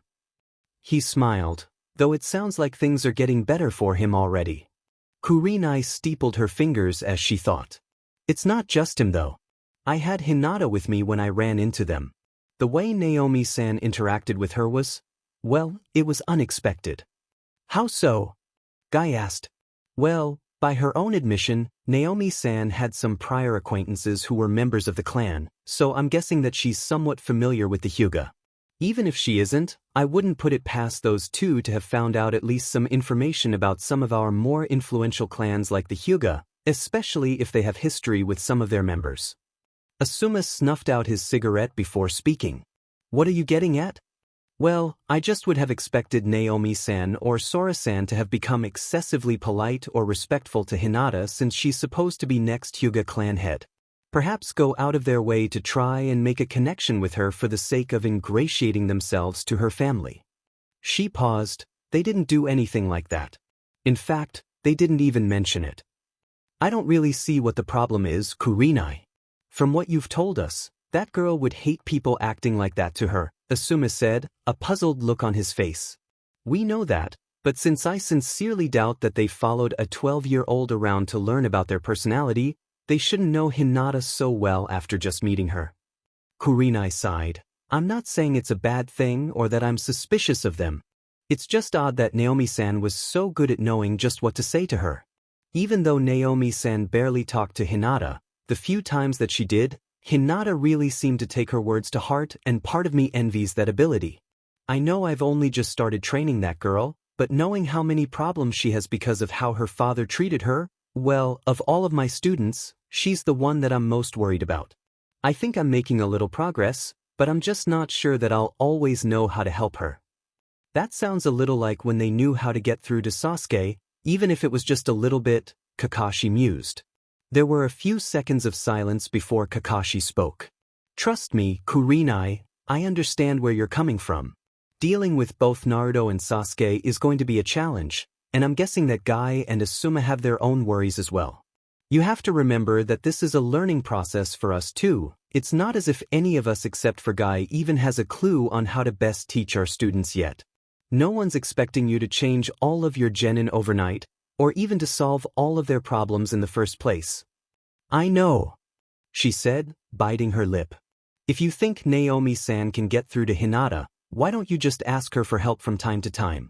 From what I've heard, both of the Uzumakis sound like they're more than willing to help anyone, Asuma suggested matter-of-factly. Asuma has a point, Kakashi said. Ever since he lost to Naomi-san and was lectured, Sasuke seems to be willing to at least consider working with his teammates sometimes. I know that Sora-san had a hand in that plan, so he could probably help you as well. Kurenai shook her head. I've already invited them to train with my students. Anything beyond that seems like an imposition. Please, Asuma scoffed. If you don't ask them for help, I'm sure Kakashi will be more than happy to pawn his students off on them. We all know how lazy he is. I doubt he even shows up to his own practices on time. I resent that accusation, Kakashi told the man. The only reason I'm ever late is because I can't bring myself to ignore a citizen of Konoha in need. Asuma raised an eyebrow at him. Kakashi shrugged. There's a lot of citizens in need. It's not my place to complain about their predicaments. Ha! Guy bellowed, putting an arm around him. I always knew that you were a hero to the people, Kakashi. You truly are a worthy rival.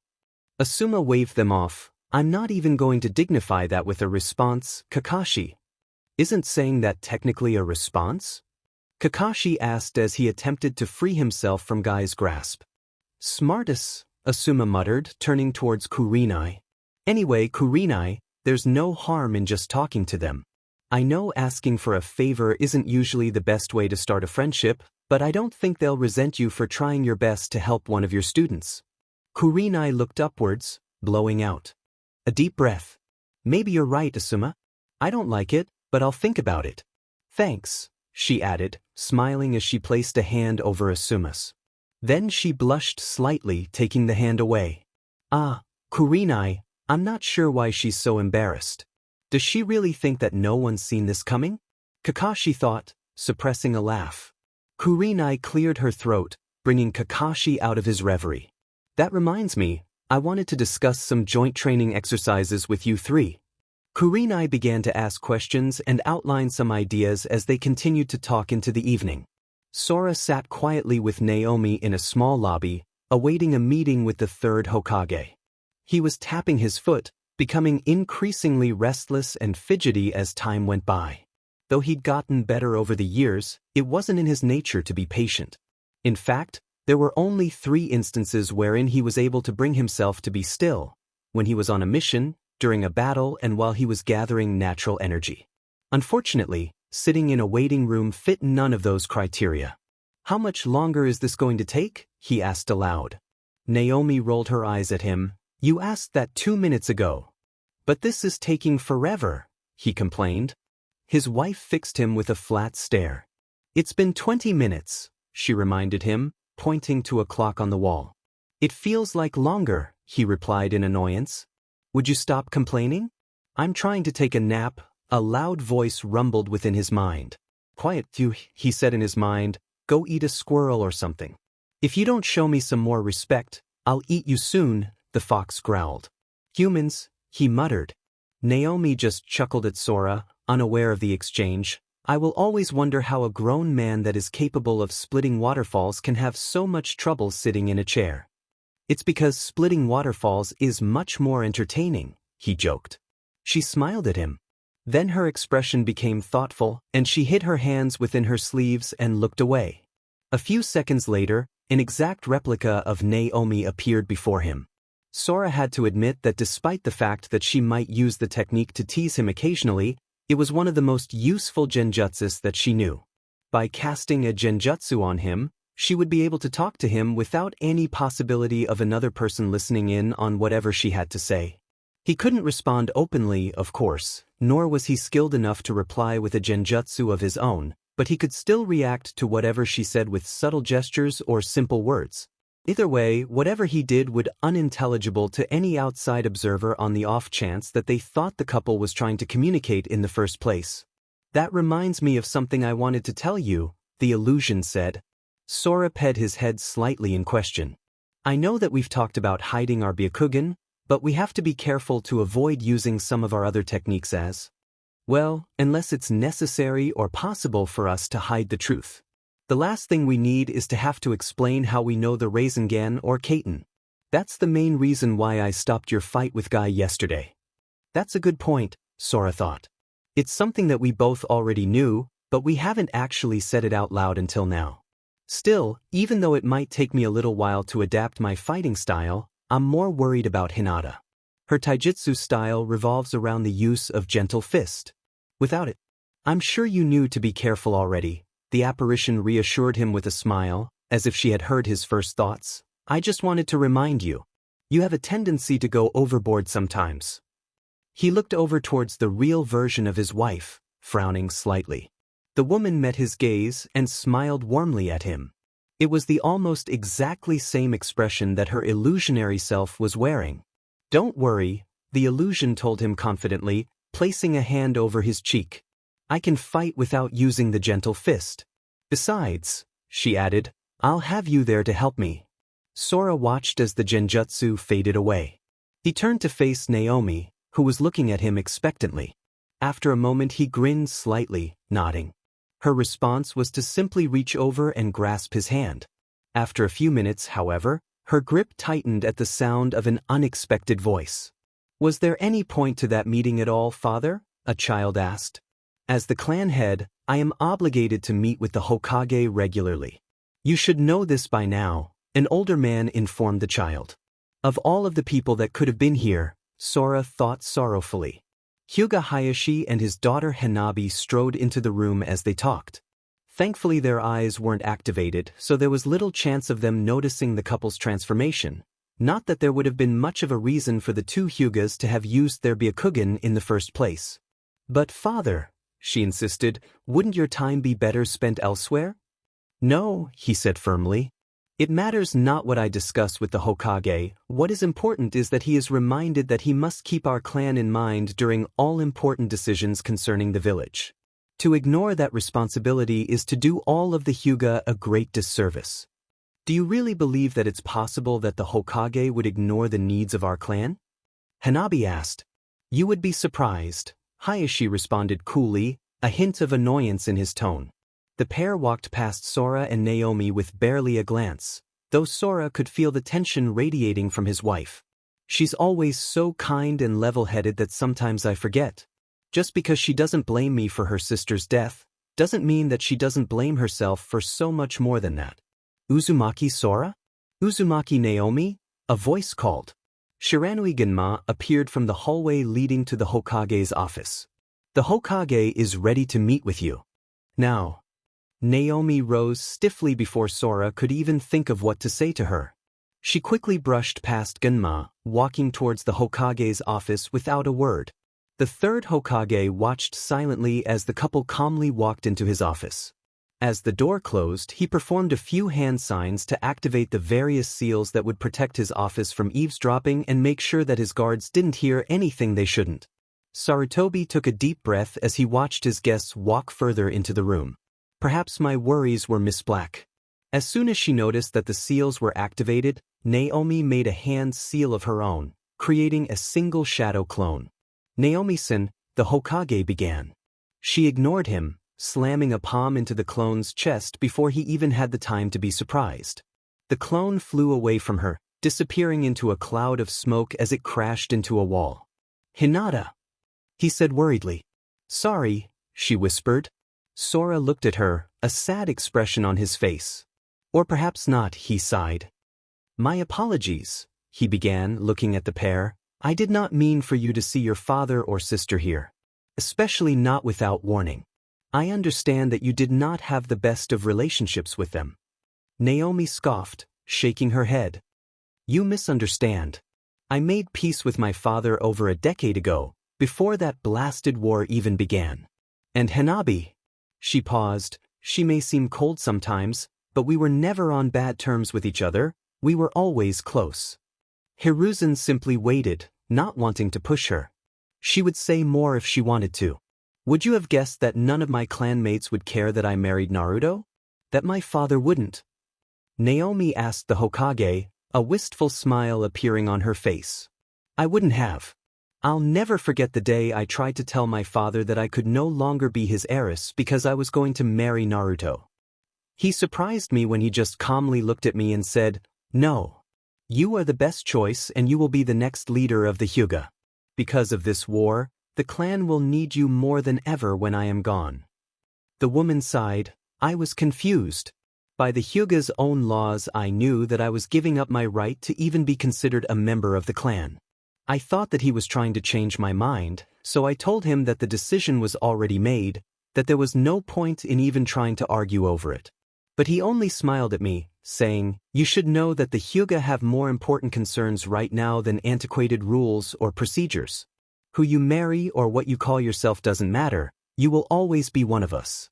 And you will always be my daughter, Hinata.' Never doubt that. Naomi shook her head. He'd changed a lot by then.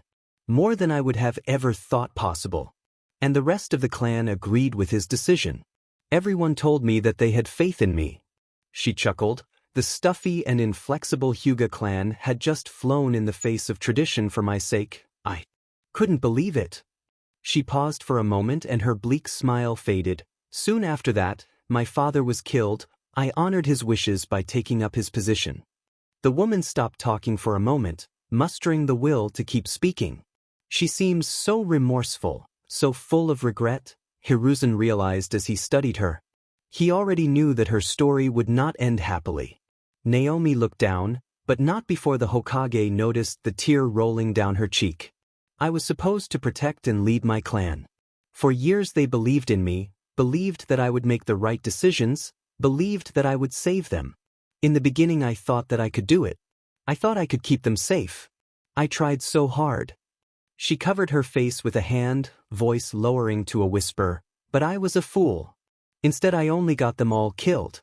They trusted me, but all I did was watch as my clan slowly died around me. My sister was just the last in a long line of tragedies. God, I miss her. God, I miss all of them so much. Naomi turned her head to stare up at the ceiling and Sarutobi could see a few small wet streaks staining her cheeks. Then she startled him with a quiet, humorless bark of laughter. It's ironic in a way. I fought in countless dangerous and desperate battles, but I survived. I suffered through years of war, fighting, and death, but I survived. So many mornings I woke up, wondering if that was going to be the day that would finally be my last, but still I survived. Whatever happened, I always managed to survive. But I was the only Hyuga to survive. A clan head without a clan, she finished, voice laced with guilt. No, I'm not angry that I saw my father and sister here, she reiterated firmly, shaking her head. Seeing them just reminded me of all of the mistakes I'd made. Reminded me how wrong my father was to trust me to be his successor, she finished, her expression filled with grief. Sarutobi closed his eyes. He hadn't expected either the information the woman had told him or the desolation that he could hear in her voice. He had had some suspicions, of course, but he had never truly believed that the entire Hyuga clan had been reduced to one person. He wanted to say something to the woman, to help her somehow, but this wasn't a wound that he could heal with a few words. Sora placed a comforting hand on her shoulder. He did not seem at all caught off guard by her words. Evidently, her anguish had been something he was already familiar with. That isn't true. I know you, know how hard you worked to protect your clan. You did everything in your power to help them, there was nothing more you or anyone else could have done, he gently assured her. You're the only reason so many of the Hyuga survived so long in the first place. Your clan held together for years longer than many of the others because of you. A worthless consolation for those who died, Naomi spat bitterly. How can you constantly be able to remain objective when looking at the actions and mistakes of others, of me, but still be so unfair when you judge yourself? Sorest, you have a habit of blaming yourself for everything, of taking responsibility of things you have no control over. This is different, the woman said, voice barely a whisper. The Hyuga were my responsibility, they were my family, but I failed them anyway. It's different, she repeated, though it sounded as if she was talking to herself more than anyone else. She shook her head. I know you mean well, Naruto, but this isn't the time or place for this and I wouldn't really feel like talking about this anymore even if it was. We have more important things to discuss than my failures anyway, she said solemnly, turning to face Sarutobi. Again, I apologize. Please forgive me, Hokage-sama. The Hokage took a long look at the woman before nodding in agreement. As much as it pained him to admit it, she had a point. If this visit was any indication, there was still much to be done. There is nothing to forgive, Hinata. You did nothing wrong, he told the woman kindly. Now I believe that you too wish to see me? Hiruzen would be lying if he said he wasn't anxious about the request for a meeting. He had only spoken with them twice before, after all. First, when they had just arrived in the village, and another time a few days after that, when the two had come by briefly so that Sora could apologize for the actions of his younger self. Initially, The Hokage had been somewhat annoyed with Sora for his younger self's actions in stealing the Scroll of Seals, as well as his refusal to stop the occurrence. Despite his annoyance, however, he had come to accept the decision as being the right one. As Sora had pointed out, too many large deviations from his and Naomi's own timeline would run the risk of greatly diminishing the value of any knowledge they might have of future events. Further, by Sora's own admission, the way in which Naruto found out about the demons sealed inside him ended up being one of the most positive and defining events of his life, Mizuki's betrayal notwithstanding. Sora glanced at his wife, clearly still concerned about her. We haven't had the time to really go into detail about what happened in the future, but we decided that if nothing else, we needed to tell you about the events that will happen during the next few months. Just a moment, Sarutobi said, reaching into his desk for his pipe and tobacco. He could already tell that this wasn't going to be a pleasant conversation. He lit his pipe, then nodded for them to continue. There are two things that we need to talk about. The first is of a more personal nature, Sora began. In the next few weeks, you're going to get a request for a C-rank mission from a bridge builder, asking for an escort and protection while he completes the construction of a bridge in the Land of Waves. Around the same time, my younger self should complain about how Team 7 has had too many D-rank missions and that he wants something more exciting. I want you to give them that mission. Even if my younger self doesn't ask for it for some reason, just make up an excuse to give it to them anyway. Hiruzen raised an eyebrow. I take it that something important occurs during this mission? He asked. Sora nodded. As you might guess, it won't go according to plan. The bridge builder lied about the danger of the mission because he couldn't afford anything higher than C rank. He looked away. It turns out the mission is closer to an A rank in difficulty. Our most dangerous opponents were Momochi Zabuza and his apprentice, though we ran into a couple of Chunin along the way. The Hokage looked at him for a few moments before rubbing his eyes. Let me see if I understood you correctly. You want me to knowingly send 3 recently graduated genin on an A-rank mission where they will come into contact with the demon of the hidden mist, one of the deadliest missing nin alive, without even informing them or their teacher of the danger? Yes, Sora said flatly. May I ask why? It was during that mission that I first tapped into Kurama's power. It was also during that mission that Sasuke first activated his Sharingan.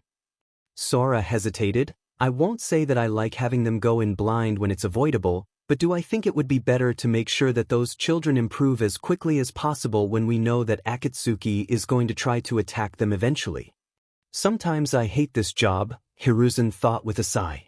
He waved his hand in acknowledgement. Fine. I suppose that when I know what comes next, being overprotective will only do more harm than good. At least Kakashi will be with them, though I have to wonder why he would be foolish enough to let you continue with that mission the second he knew it was going to be more dangerous than he was led to believe. He fixed the man with a stern gaze. You're sure that they'll be fine?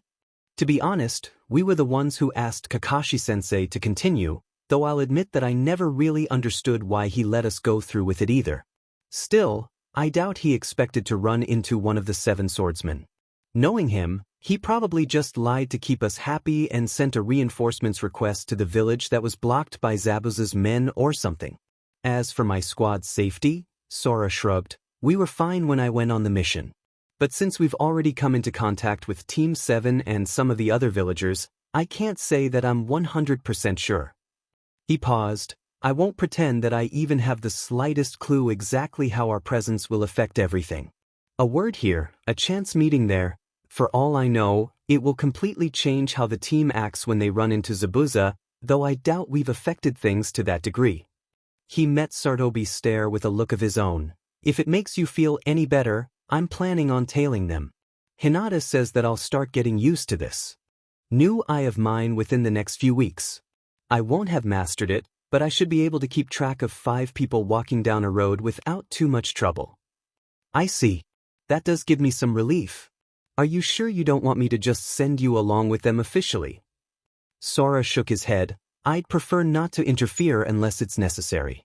Not until I'm sure that Sasuke has activated his Sharingan and my younger self has had his meeting with Kurama, at least. If I'm lucky, though, I may be able to stop them from killing Zabuza or Haku. They don't deserve to die, And if nothing else, they could be valuable contacts when we try to track down the Six Tails Jinchuriki, Utakata, and the Three Tails. The Hokage nodded, impressed by the young man's foresight. He turned his attention to Naomi, who had yet to contribute to the conversation. "And will you be staying here?" he asked. Sora was beginning to nod, but she interrupted him, shaking her head. "No, actually. I've been thinking that this may be the perfect time for me to take care of something." "What do you mean?" Sora asked her, clearly not expecting her announcement. "My contract," she said with a weak smile, a small amount of her good humor returning. "If you're going to be out of the village for a few weeks during this mission, now's as good a time as any to go to the valley." Sora nodded to her in acknowledgement. Hiruzen furrowed his eyebrows. "What are you talking about?" he asked. "We both had summoning contracts before coming here," Sora explained, "but they aren't something that we have anymore since we came back to a time before we'd actually signed our contracts. I have some thoughts on how I could get mine back, but Hinata's is another matter. I've decided that the easiest thing to do is to simply go to the source. Unlike Naruto, I don't have a perverted old hermit that runs around with the contracting scroll that I want." "I've already told you he wasn't that bad," Sora said, taking the jibe in stride as he rolled his eyes at the woman. "She's talking about Jiraiya-sensei," he added for Hokage's benefit. The banter gave Sarutobi a feeling of warmth. When he looked at Naomi before, she just seemed so fragile to him, as if she was struggling just to find the energy to keep going. He got the same impression from Sora as well, that first day the man came to his office.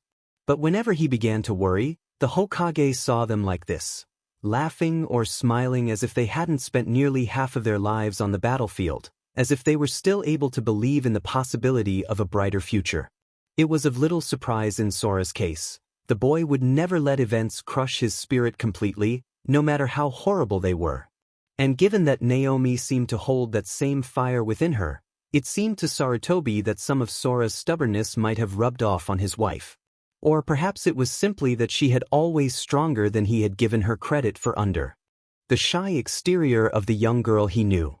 Either way, after everything they'd experienced, he was glad that they could still find some happiness in their lives. As long as they had each other, he knew they would both work to keep the other one grounded. However, as the pair put their joking aside, turning their attention back to the Hokage, the room started to take on a more somber air. "As for the second thing we wanted to tell you," Naomi began softly, "Konoha is going to be attacked during the finals of the Chunin exams." Sarutobi gaped at her, his pipe falling unnoticed from his mouth. "What?" was all he could ask, too stunned by the woman's revelation to say anything more.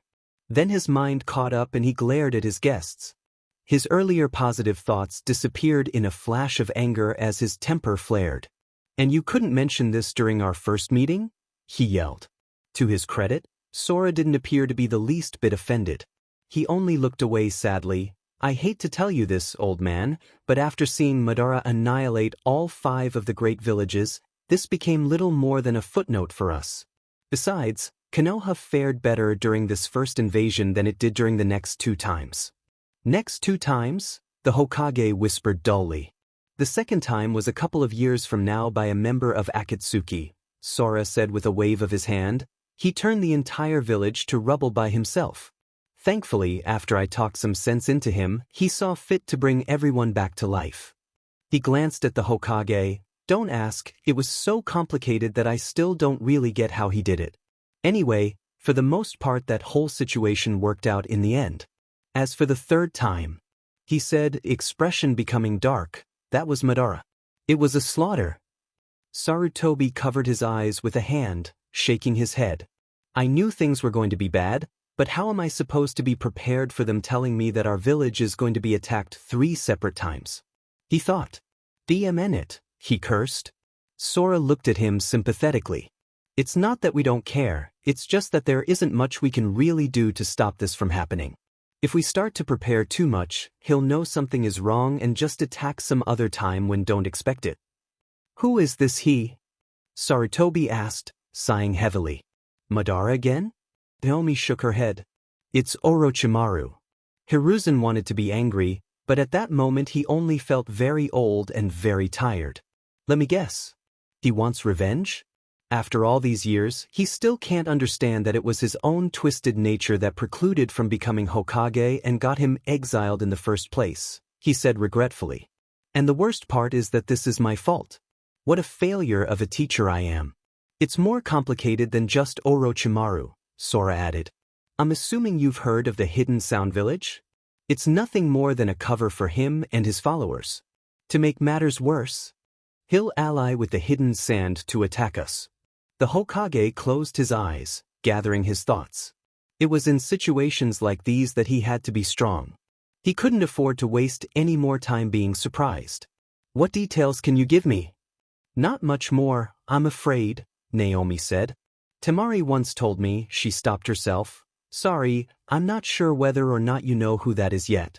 Temari was the fourth Kazekage's daughter. She once told me that her father plotted with Orochimaru to attack the village. Apparently it had something about economic decline or some other nonsense that shouldn't have been nearly enough justification for an attack to begin with. Anyway, Orochimaru killed him before the invasion even began so he could take his place. Then he used the sand to take the brunt of the assault. Anything else? He asked hopefully. Do you know how large of a force they'll bring? Sora shook his head. Not really. After the battle, we never stopped to think of anything like that. Besides, we were young, it's not like they would have told us anyway. We did try and find out more when the group of us started planning for this crazy trip into the past, but none of us knew the specifics and anyone who might have was gone by then. That makes sense, the Hokage said, massaging his temples.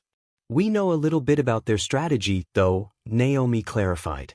When they'll attack, or at least when they attacked in our time, for instance. We also know that they plan to use a Jinchuriki so they can unleash the Ichibi in the middle of the village.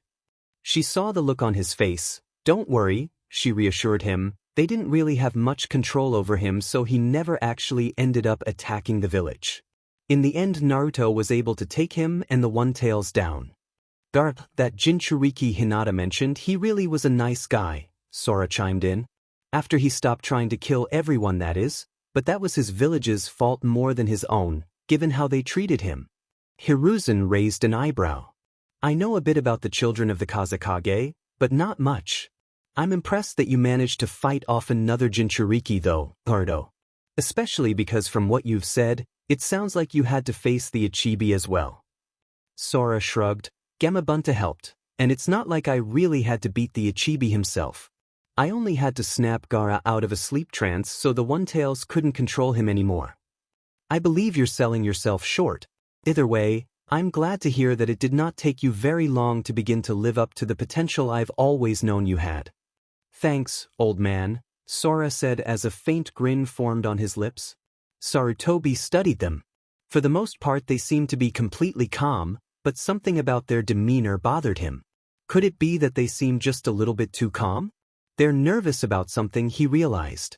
Something they haven't told me about yet. What's wrong? He asked bluntly. What? Nothing, Sora replied, frowning slightly. You haven't changed so much that I can't tell when something's bothering you, Naruto, Hiruzen said gently. The couple both averted their eyes, not answering. We weren't sure if we should tell you, Naomi finally said. Tell me what? He asked, wondering what they could possibly be so worried about. There was another pause. Tell you that this is when you died. Killed by Orochimaru, Sora said quietly. Ah, now I see the problem, Sarutobi thought. Pushing himself out of his chair, he walked to stand in front of the pair before placing a hand on each shoulder. They looked at him in surprise. I appreciate the sentiment, he told them kindly, but you don't have to concern yourselves with me. But, Sora began to protest before he was cut off. I have lived a full life, you too. I don't mind if I die protecting my village, he said, smiling at them. That doesn't mean that I plan to, though. Perhaps this warning will be all I need to survive. Sora shook his head vigorously. Stupid old man, he whispered. Sora locked eyes with him. You're right about one thing though. You won't die. I won't let you. Sarutobi patted the man's shoulder before returning to his seat. I'll start seeing what I can do to discreetly prepare for this invasion you've warned me about, but you do have a point. If we're dealing with someone like Orochimaru, we can't afford to tip our hand and reveal that we know what he's scheming. I'm not sure how I'll say I acquired this information, but I won't tell anyone else about this until the exams draw closer. Even then, I'll make sure to only tell a few select people. We'll be ready to ambush Orochimaru when the time comes. The sand may be attacking us, but I suggest that we try to focus our counterattack on the sound, Naomi said. Our villages became allies once Orochimaru's betrayal came to light, and I don't see any reason why we shouldn't do so again. Besides, I don't believe it would be right for us to simply destroy their army because of the mistakes of their leader or the actions of a maniac. The Hokage nodded.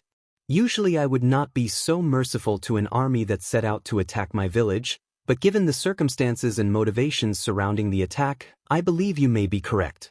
Furthermore, it sounds like we will need all of the allies we can find when the time comes, and I will not let Konoha fall because I am stubborn. If you are sure that they will be willing to ally with us after this, then we will do what we can. Hopefully both of our villages will come out of this with the least casualties possible. The Hokage leaned back in his chair. I'm still curious about more of the events of the future, but I suppose this is enough to keep me occupied for now. Worried about getting a heart attack, old man? Sora joked.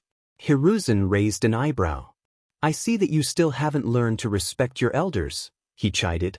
I could only do so. Much, Naomi said, giving the man a light shove. Don't worry, we'll tell you everything eventually. It's just that it's a lot to take in all at once, even for us. I still have trouble wrapping my own head around this whole mess sometimes. You speak the truth.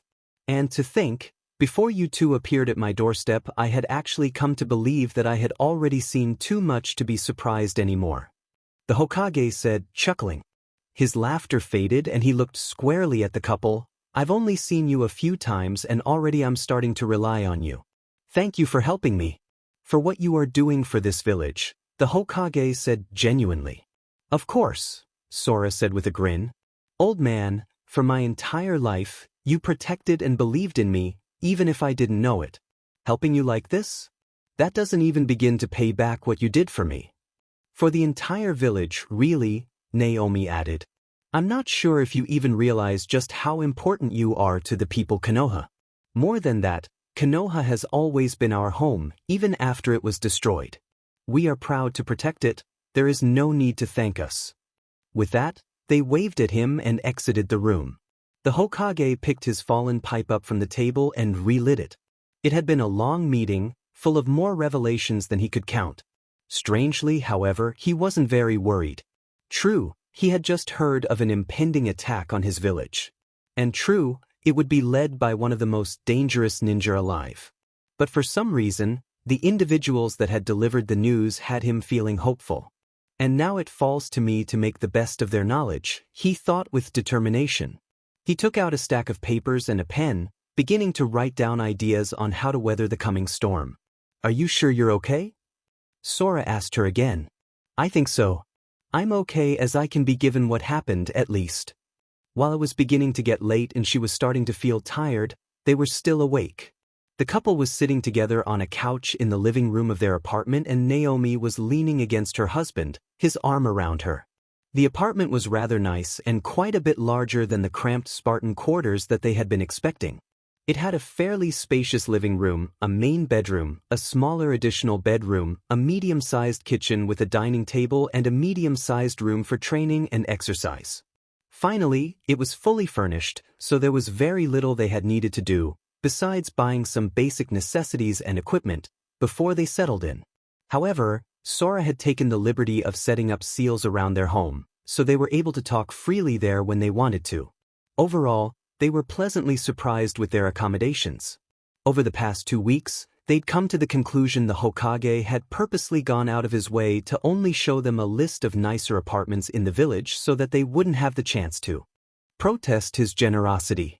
Not that they were about to complain about it given their previous dreary living conditions.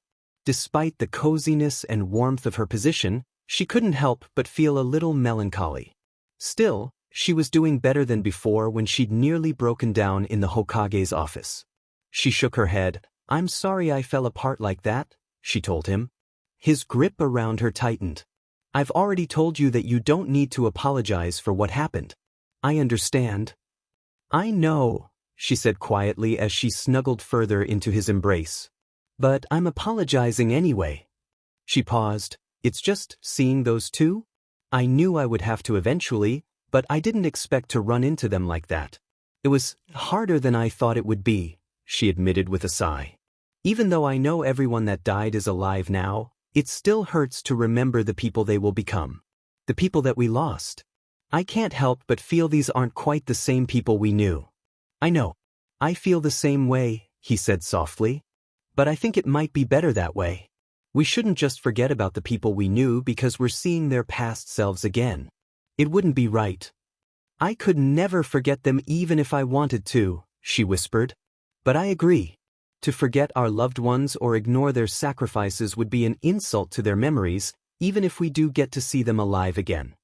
She sat for a minute, reflecting once more on the day's events, but she could still see Sora glancing at her from the corner of his eye. I'll be fine, she reassured him. I just need a little time is all. You really do worry too much. Sora relaxed and his grip loosened a little bit. Maybe, but it's not like you wouldn't be the same way if it was me. She sighed. I guess he has a point, she admitted to herself. Maybe, she conceded. His frame rumbled a bit as he chuckled to himself. Naomi looked up, seeing his smirk. What is it? She asked. I was just thinking. Are you completely sure you want to go get that contract? She turned her face so she could see him better and noticed a spark of mischief in his eyes. I don't think I'm going to like where this is going, she grumbled, though she couldn't help the small smile that came to her lips. No, just hear me out. Sora insisted. I have a great idea. You should sign the Toad contract instead. She burst out laughing at the suggestion. Now that's funny. I hope that was a joke, she said, wiping a tear from her eye. You really want me to join up with your frogs? They're toads, he whined. I'm not a big fan of frogs, Naomi teased, ignoring his correction. I like my cats more. He groaned. Cats? Those things aren't cats. The first time I met one, it almost bit my arm off. Naomi giggled at the memory. She was only trying to say hi. It was nearly as big as I was, Sora said with a shiver. Those things are terrifying. You mean adorable, Naomi corrected. He looked at her, becoming a bit more serious. Will you tell them who you are? She sighed. I think I have to. It's not as if they'll believe me unless I prove myself, and since they're too picky to have formed a contract in decades, the only way to explain how I know so much is to tell them truth. Besides, I trust them. I guess you're right, though I really hope they don't give you as much trouble as the last time. Oh, that was just them testing me. It's all part of the fun. Naomi let out a yawn and her eyes began to droop. They really are quite friendly once they stop trying to kill you. Yeah, loads of fun, Sora said sarcastically, rolling his eyes. Hey Naruto, she asked. Emichim? Thanks for trying to cheer me up, she said, her eyes beginning to close.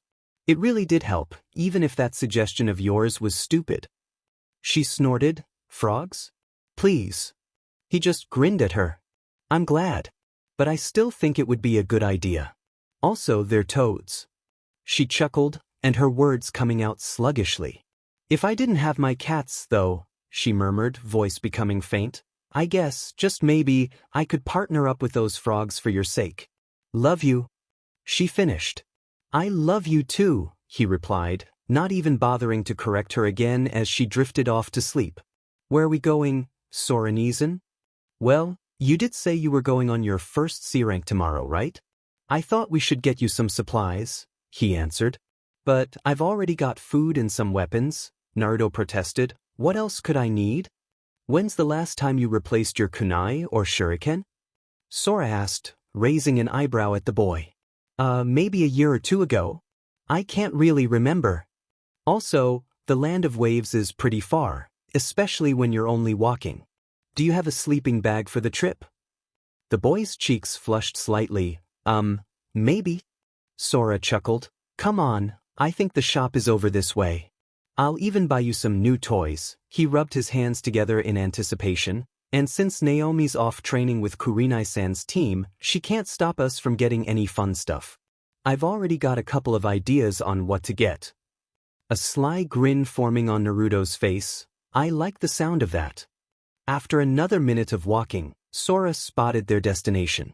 Intricately carved above the wooden door was the image of a dragon moving towards the sun.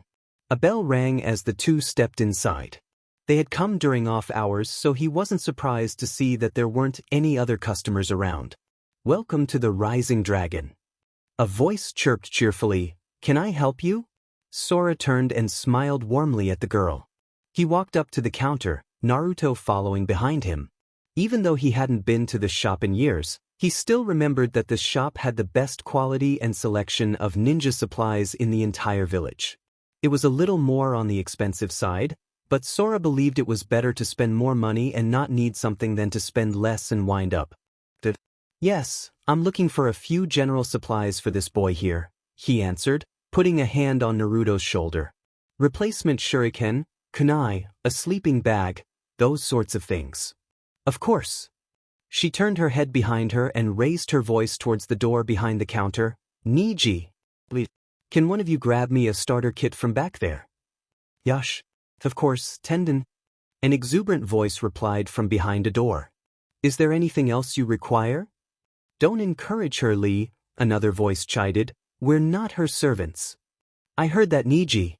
You two agreed to help me while my dad was out of town, remember?"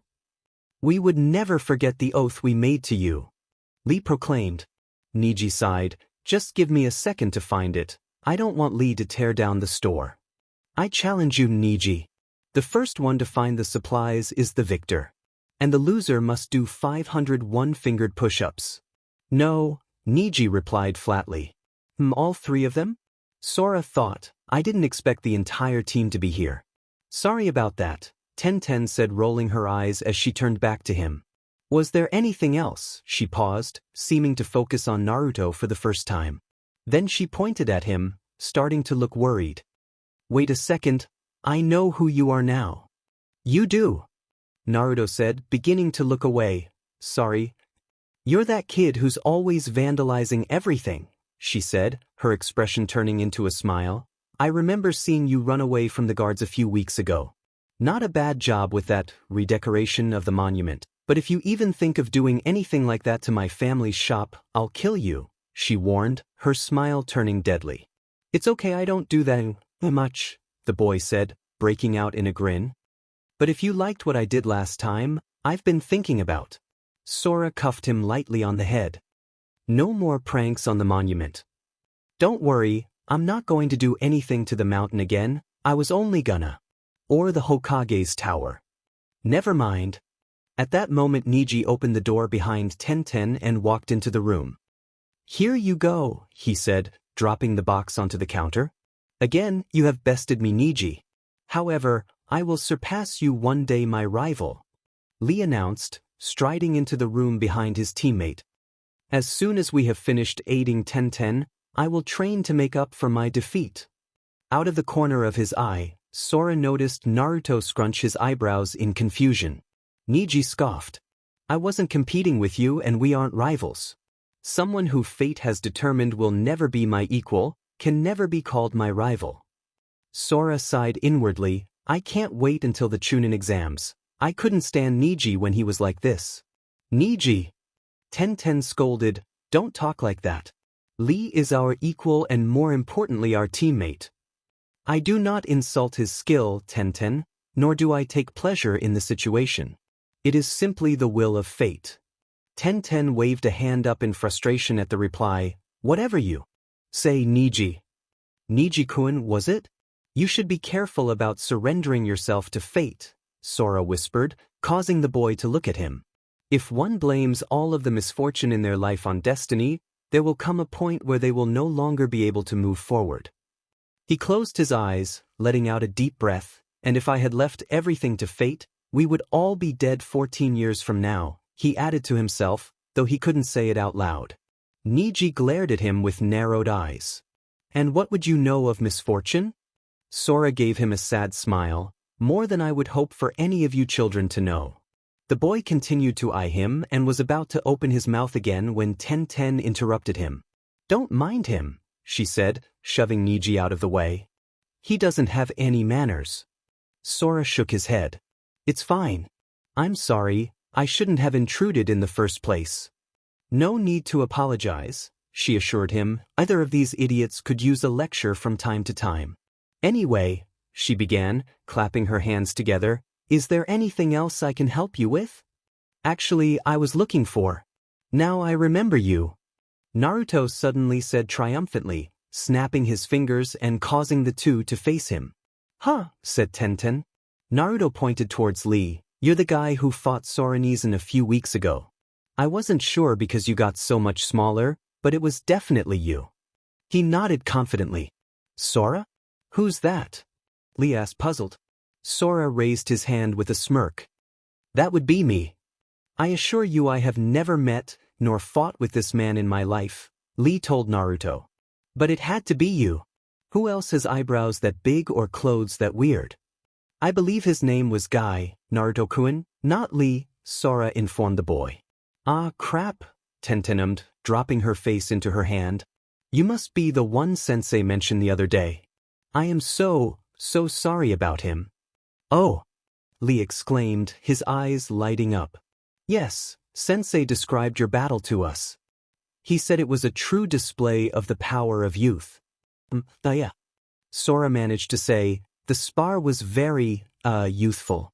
It was so youthful that I could hardly believe it.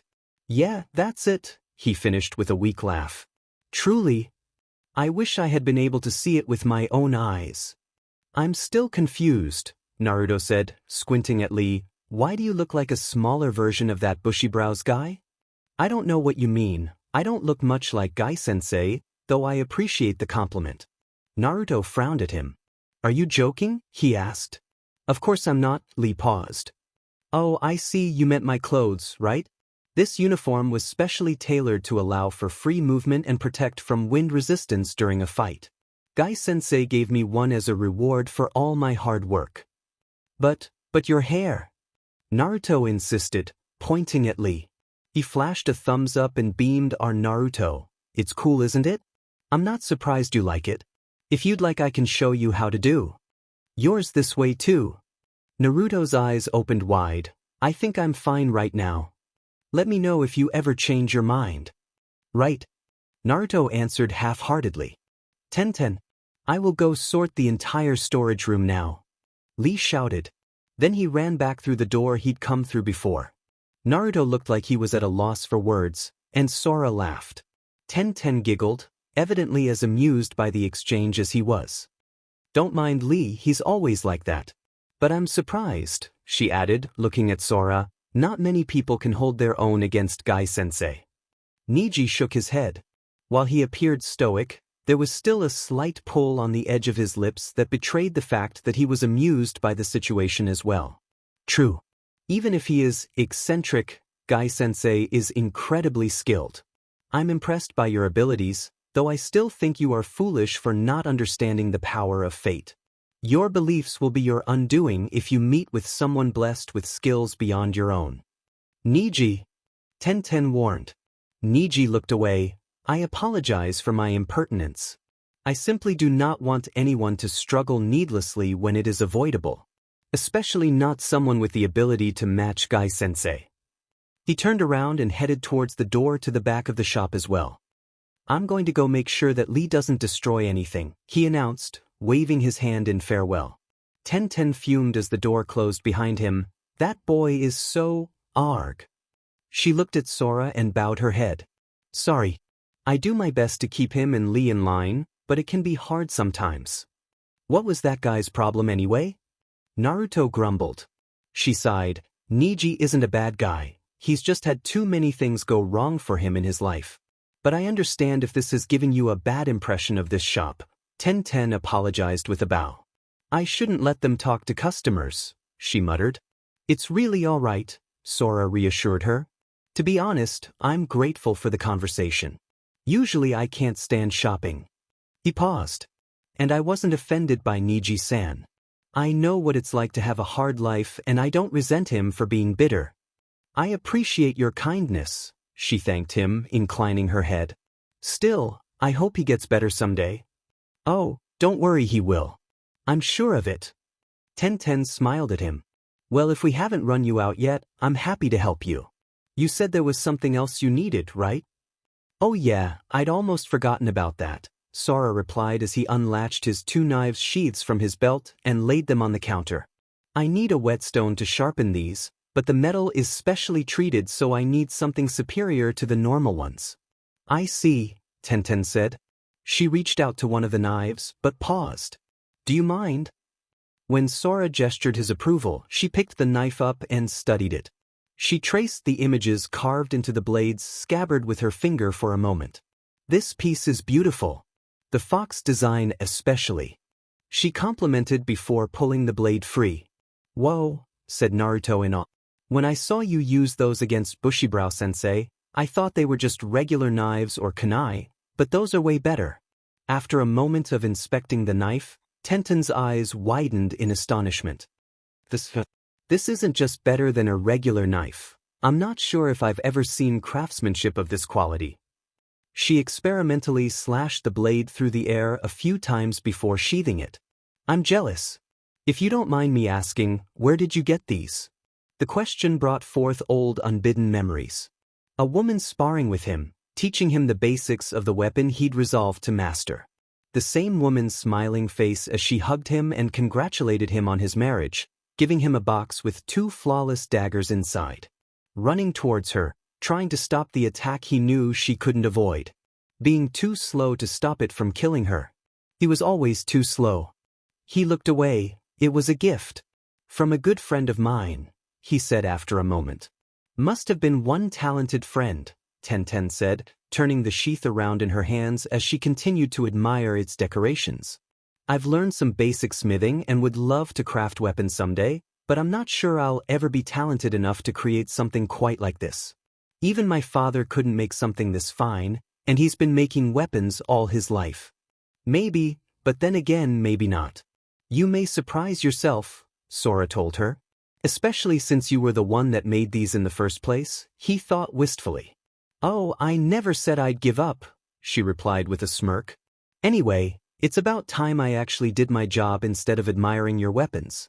We keep the really valuable stuff in the back, she explained. Just give me a sec. Tenten disappeared into the back room that Niji and Lee had gone into earlier. A few moments later, she emerged with a medium-sized rectangular bar wrapped in cloth. This is the best grade of sharpening stone you'll find in the entire village, she promised, handing him the bar. Sora accepted the bar, unwrapping the cloth from the stone. After a few moments of inspecting it, he nodded. This looks perfect, he said with a smile. Thanks, I've been meaning to get one of these since I got here, but I could never find the time. Of course, you won't find a better ninja shop in Konoha than the Rising Dragon, she said proudly. Now is that the last of what you needed? Actually, Sora answered, putting a hand on Naruto's shoulder, I promised to get Naruto some equipment besides the basics. Oh, that's right, Naruto said excitedly, but I don't have any idea what I should get. Sora ruffled his hair affectionately and began to grin mischievously. Don't worry, he assured Naruto, like I said earlier, I've already got a couple of ideas. I can't believe I let you two go to a shop without me, Naomi said, rubbing her eyes tiredly as she sat across the table from her husband at the Yakiniku Q barbecue restaurant. Okay, very slowly, tell me what you bought for him.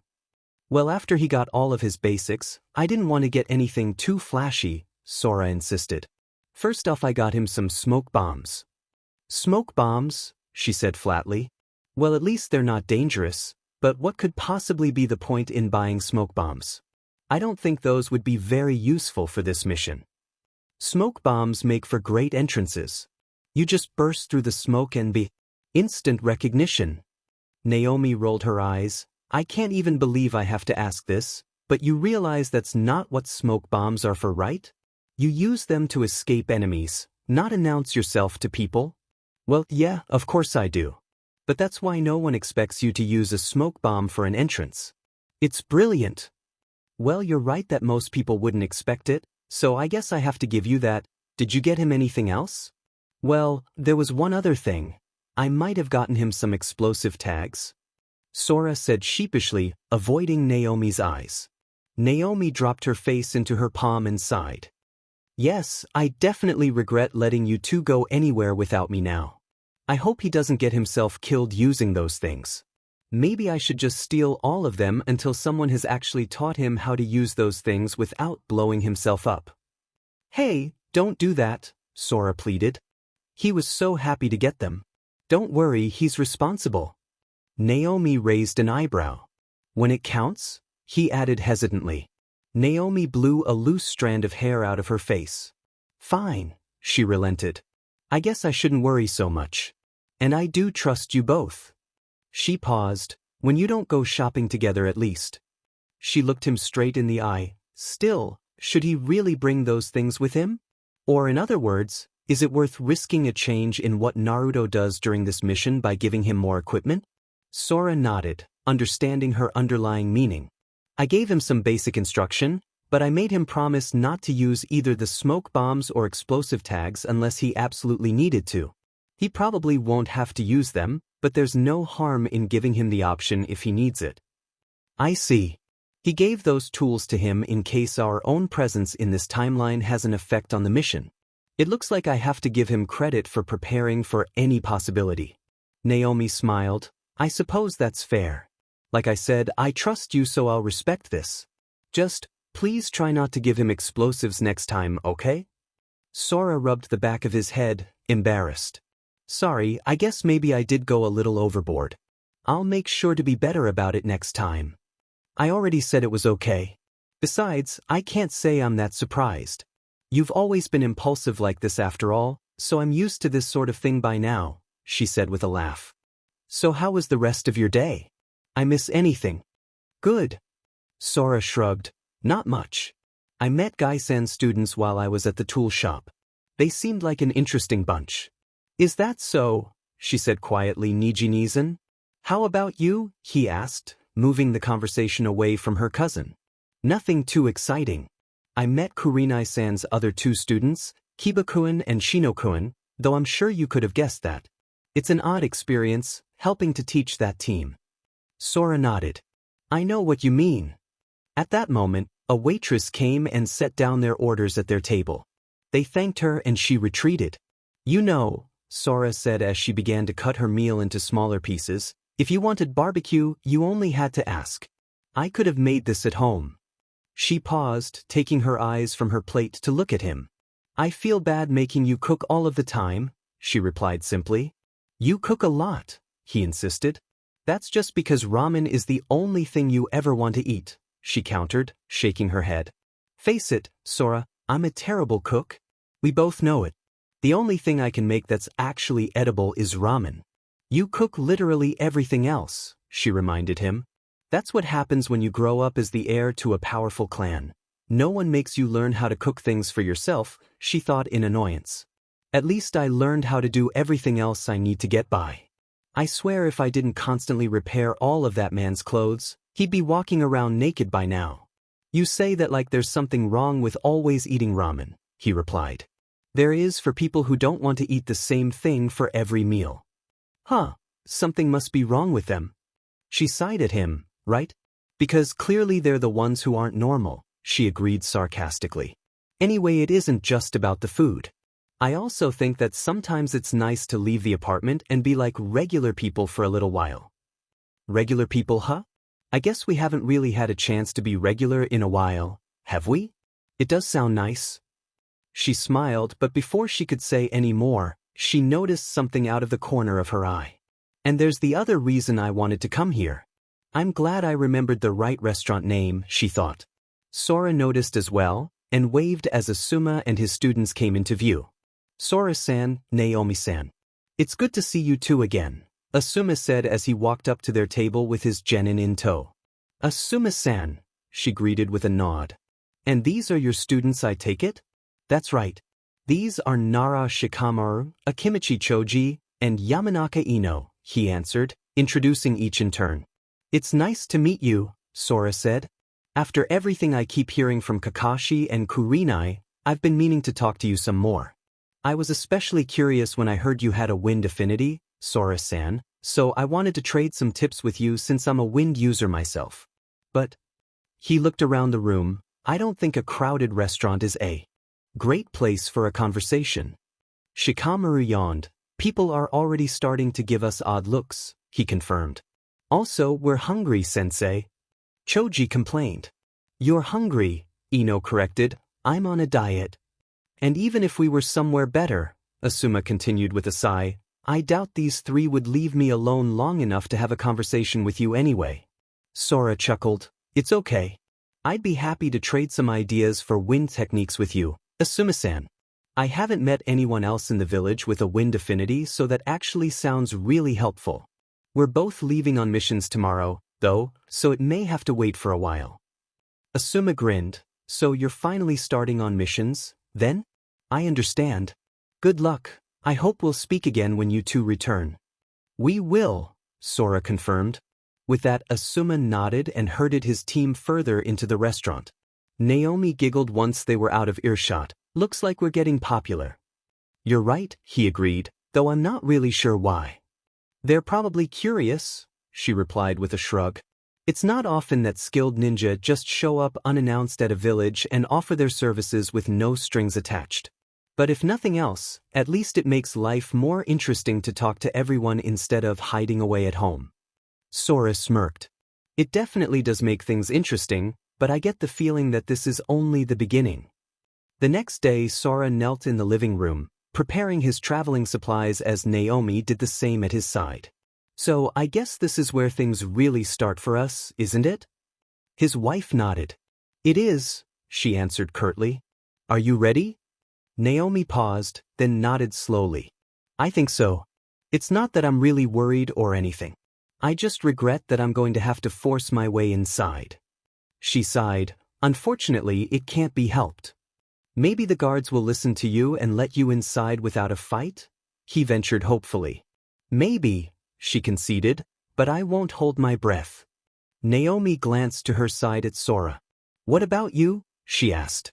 Are you sure you'll be okay? Sora looked away, hesitating for a moment. Honestly? I don't know. It was so long ago, but I've never really forgotten the way Haku and Zabuza died. They might have been my enemies, but still. Naomi laid a hand on his shoulder reassuringly. I know you'll do what you can to help them. Sora gave her a small smile. I just hope it's enough. He stood, hefting a knapsack full of supplies over a shoulder. Naomi stood as well and cupped a hand over his cheek. I know you've lived through this before, but be careful, okay, Naruto? Sora smiled warmly and leaned in to kiss her. After he pulled away, he noticed that she was blushing slightly. It's funny that she still does that sometimes, even after all these years. You can count on me, he promised. Good, because if you die on me, I'll never forgive you, Naomi warned. Sora grinned. I'll keep that in mind. He grasped her hand and gave it a squeeze, then the pair walked towards the door ready to go their separate ways. I understand why all of the summoned animals live hidden in the middle of nowhere. I really do, Naomi thought, but sometimes I wish they would pick places that weren't so hard to get to. She rubbed her eyes. I guess I should be happy it only took me a couple weeks to get here. If I'd been traveling to Mayaboku, this would have taken at least twice as long, and that'd only be if I'd remembered the right paths to take. It had been an exhausting trip, but Naomi had finally arrived at her destination, the Valley of the Kings. Or rather, she had arrived at its entrance. Her final destination was, in fact, on the other side of a treacherous and unstable mountain range. So, unless she wanted to risk getting killed scaling the mountains, her only option was through a cave that served as the only reasonable entrance to the valley. Naomi let out a deep breath and forged inside the cave. It was an incredibly confusing and complex cave system, and if she hadn't been taught the way through years before, she wouldn't have had any hope of navigating it. Even still, she fumbled a few times and had to retrace her steps before she could move forward. After the better part of 2 hours, the cave finally began to widen as she neared her goal. As she moved forward, however, the silhouette she'd been expecting appeared to block her way. A human, a low voice growled, "You should not know of this place."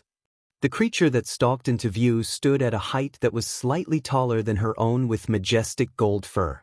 He padded over to stand right in front of her, his teeth bared threateningly. "What are you doing here?" it asked. To her credit, Naomi didn't flinch or back away. She knew that would only make things worse. After all, lions didn't respect weakness. "Hello, Cutter," she said simply. Cutter snarled, "Nor should you know my name. I will ask one last time, human. What are you doing here?" "You wouldn't believe me even if I told you," she answered with a sigh. "I'm here to speak to someone." "Step aside, Cutter," she warned him. The lion roared. "Do not presume to order me about, human.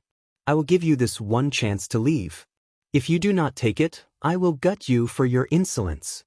Naomi shook her head. "You're welcome to try," she said softly. "So be it," Cutter said.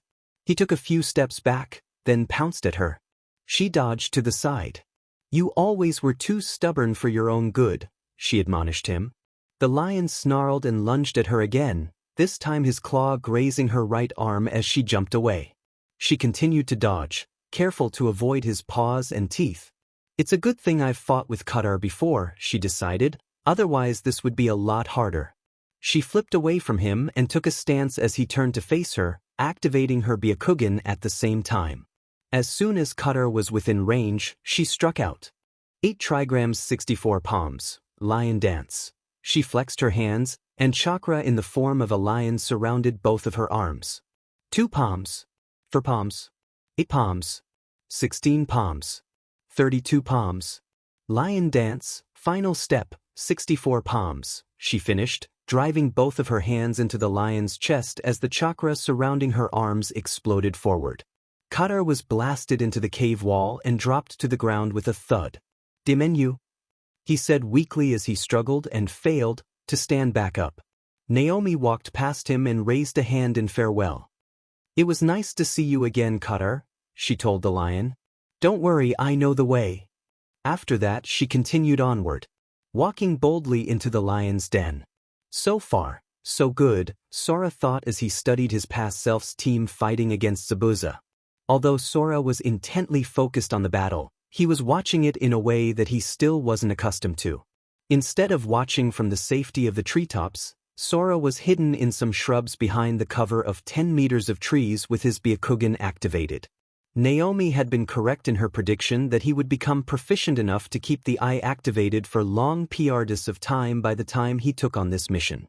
That did not mean that he was even close to mastering it, however. Within a few minutes of Sora's activation of the Byakugan, he began to experience splitting headaches. Further, he had yet to learn how to use the near 360 degrees vision to its full potential and had difficulty noticing some of what occurred around him if he was focused on something else. This was because even if he could technically see something that was happening near him, his mind still wasn't used to processing everything that occurred within his large sphere of vision. Naomi assured him that these problems would solve themselves over time, but with all of his knowledge of Team 7's history in Wave, Sora wasn't too worried about it at that moment. He knew that even if his current ability with the Byakugan was relatively weak, it was still a great asset to have for his current mission. Although the battle seemed to be going well, Sora was still a little concerned. He couldn't be certain as he didn't exactly remember many of the specifics of the fight, but what he did see made him feel as if things were slightly off. He could see it in the way that the genin seemed to act just a hair earlier or later than he thought they should. In how Sasuke seemed to stay closer to his teammates, a little bit less willing to charge off on his own. It was possible that his and Naomi's actions were the cause of these discrepancies. In fact, he was beginning to believe that their mere presence had an effect on those they came into contact with, regardless of their intentions. The way one thinks in battle, those brief flashes of memory, advice, and experience that constantly go through one's mind, must be what's changed, he decided. And those differences are what are changing the actions that my teammates are taking during this fight as well. Thoughts were, by nature, fleeting things. The frantic thoughts that flitted through one's mind during combat were even more transitory.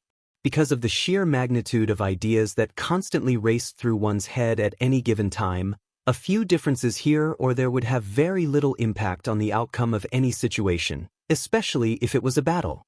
Since the changes he noticed only caused such minuscule variations, Sora wasn't sure if they would even have any real effect on the outcome of events to come in the first place, but he had to admit that, for better or worse, those changes were still there. Still, I barely notice anything different right now. We haven't really interacted that much with Team 7, so that makes sense. But if we keep spending time with them, he wondered, will that create even more of these small changes? Or is this the extent of how our presence alone can influence things? Sora rubbed his eyes, and to add to that pile of questions, I still don't know why we never got reinforcements when we were fighting such dangerous missing Nin.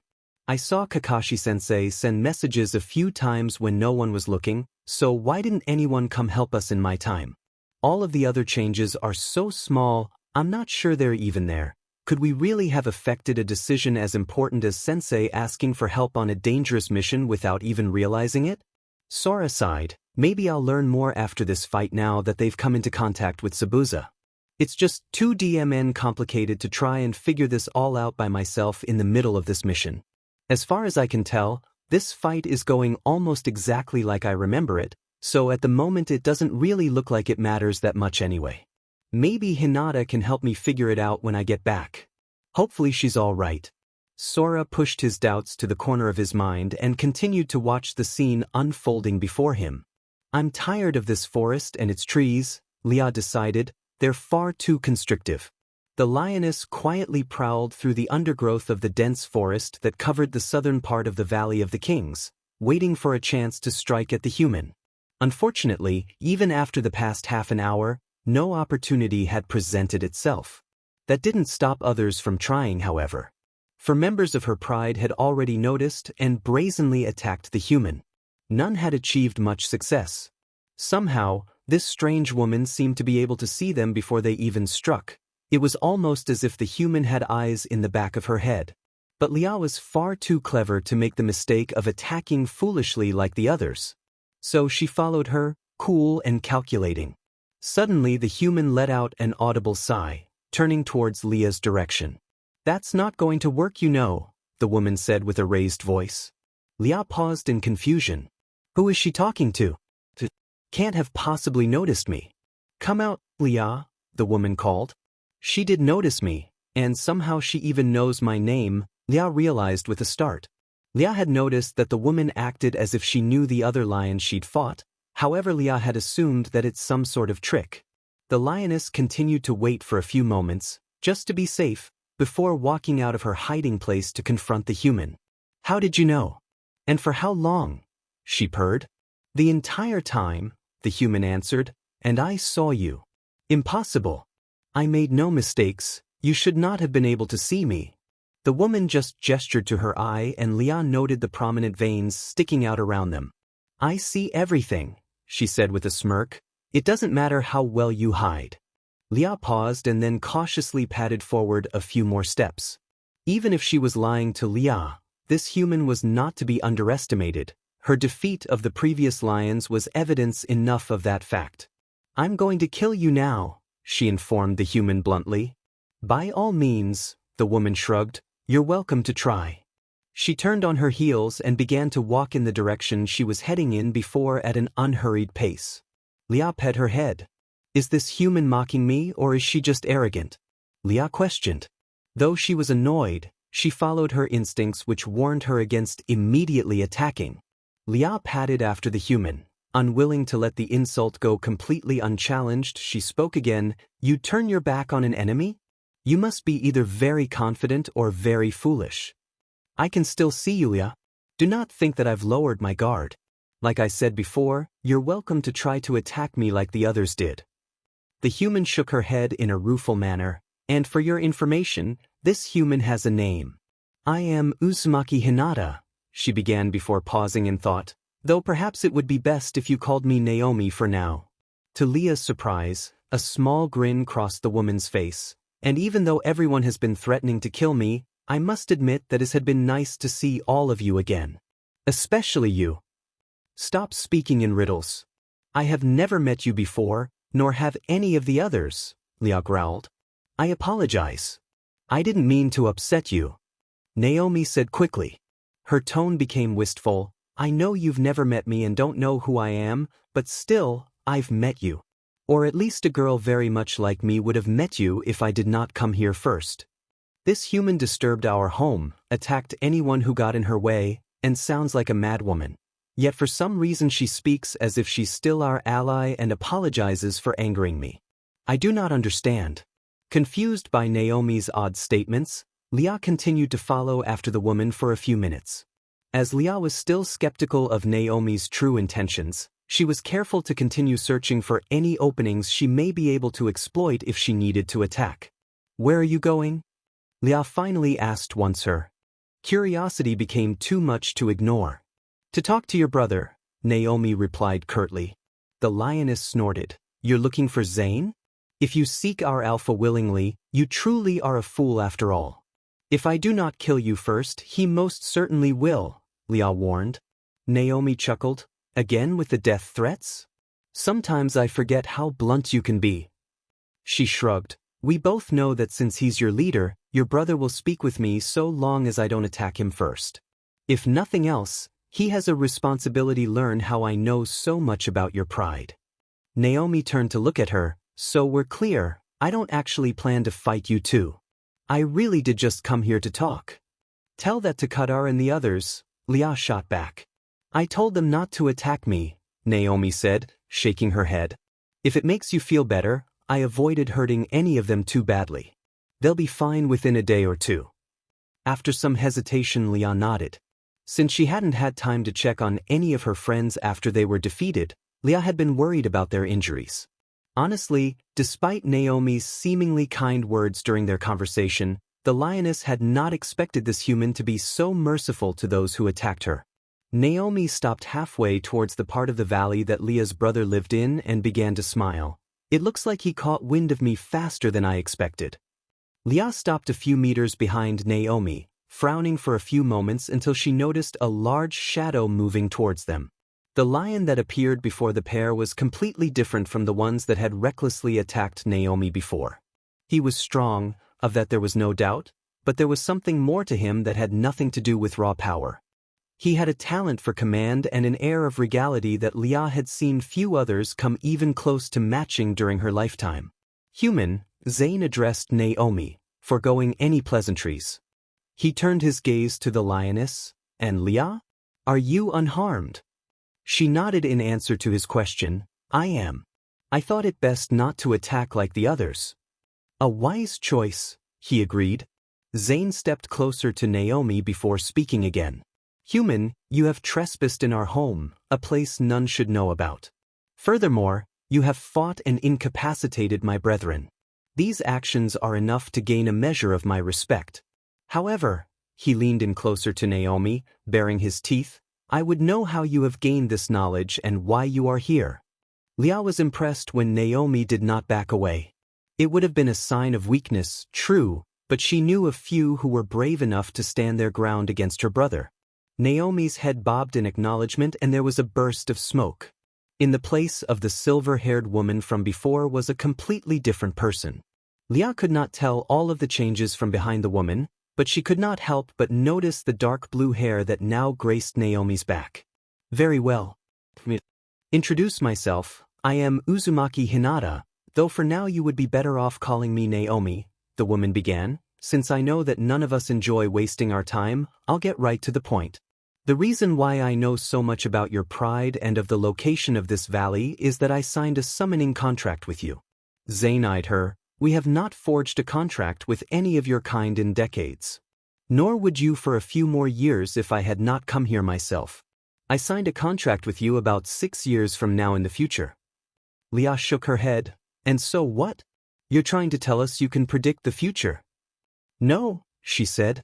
As Naomi turned to face Lia, the lioness was startled by the stark white eyes that weren't visible until she'd released her transformation. I'm from the future.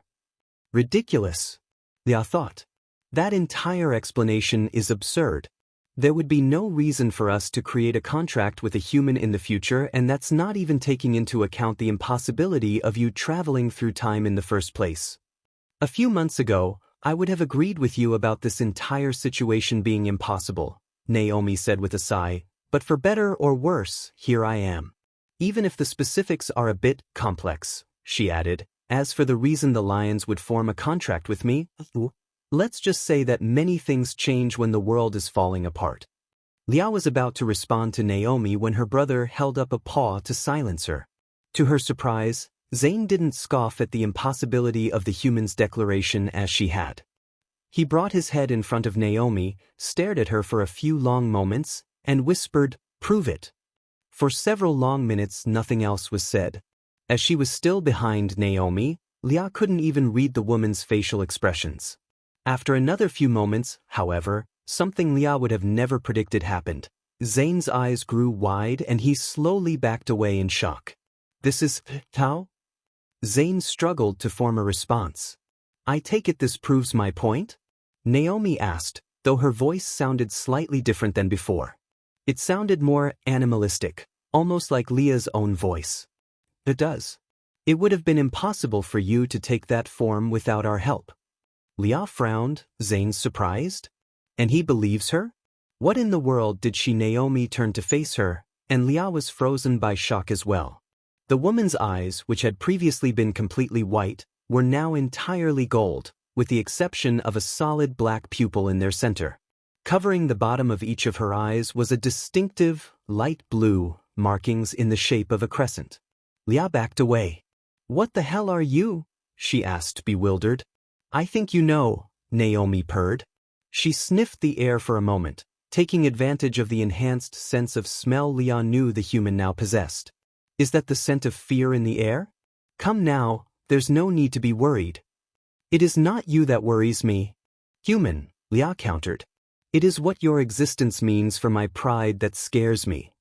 Naomi lowered her eyes. "It means a chance at survival. Trust me, someday you will be thankful I came here." Leah shivered. "Perhaps, but for now it appears that I must believe you, so I won't be killing you. Not today at least." Naomi smiled at her before Zane's commanding voice brought their attention back to him. "It seems that we have much to talk about," the lion told them both. "Come with me and you can tell us your whole story, Naomi," he finished, calling the woman by name for the first time since they'd met. As Zane walked away, Naomi turned her attention back to Leah. Suddenly, a feral grin appeared on her face. "Well, let's go get started, partner," she said with a wink before following after Zane. Leah pet her head, confused once again as she watched Naomi walk away. "Partner?" Sora crept quietly through the trees, tailing Kakashi, Sasuke, and Sakura as they headed towards the bridge on the day that Zabuza was planning to ambush them. Though Sora was tracking them with his Byakugan, he would be unable to do so when they reached the bridge. His range simply wasn't large enough yet. Still, by using Zabuza's mist as cover, he should be able to get close enough to watch the fight without being spotted, even if the bridge did have relatively few places to hide. He had been watching Team 7 for the past week, keeping an eye on them before their rematch with Zabuza and Haku. Overall, the week had passed much as he'd remembered it, with Kakashi recovering from the first battle while the three genin training. The only real difference Sora noticed was Naruto's willingness to share Sakura's tree-climbing advice with Sasuke. It seemed that Naomi's words about teamwork after her spar with Sasuke had even managed to reach Naruto. Not that sharing a single piece of advice was reason enough to think that the two boys were suddenly friends. Despite the fact that Sora hadn't noticed anything out of the ordinary, though, something was still bothering him. He had the feeling that there was something he was missing. Something important. Because of this worry, Sora was being cautious, perhaps overly so, but he didn't want to take any more chances than necessary. That was the reason why he'd left a pair of shadow clones to watch over the resting Naruto, and to make sure he arrived at the battle on the bridge in time if some unforeseen incident slowed him down. "I'll be glad when this is finally over," Sora thought. "I just can't seem to shake this foreboding feeling." Sora continued to follow the three members of Team 7 until the edge of the forest. To avoid being noticed, he gave the team of ninja a head start to move farther down the bridge before he himself entered the mist. Just as Sora was about to drop from his perch, a voice rang in his mind. "Naruto!" Kurama suddenly shouted within his mind. Sora frowned. "Kurama? What's wrong?" "Focus on your vision to the right, idiot." "What?" "I don't know what you're talking." Sora froze mid-sentence as he saw what Kurama was talking about. This was when the realization hit him. He'd been a fool. Sora had been so wrapped up in his knowledge of the future that he never really considered that there may have been important parts and aspects of events that he didn't know about. He now understood why Team 7 never received reinforcements from the Leaf when they'd fought Zabuza. It wasn't that Kakashi was irresponsible or because Konoha didn't have anyone to spare, it was because the messages never arrived. They'd been intercepted by the hooded figure hidden within the trees, who was watching as Kakashi, Sasuke, and Sakura drifted further into the mist. Sora had been so focused on his friends that he hadn't noticed the figure in the far edge of his vision until Kurama had called out to him. He gritted his teeth. Just because I can see everything around me doesn't mean I have the skill to notice and keep track of it all, Sora reminded himself. The figure began to slink forward and Sora realized that he planned to hide in the mist to observe the battle as well. After all, if he was planning to attack them, he would have done so in Sora's original timeline as well. I don't know what's going on here, but since I don't know how he'll react when I interfere, I can't just sit around and ignore this, changes to the timeline or not, Sora decided. I'll have to take him down as quickly as possible. Besides, who knows how many headaches this BSRD caused us in my time. Maybe if I can capture this guy here, it could even give me an edge. Mind made up, Sora quickly made 5 shadow clones to watch over Team 7 in case he was too preoccupied with this spy to do so himself.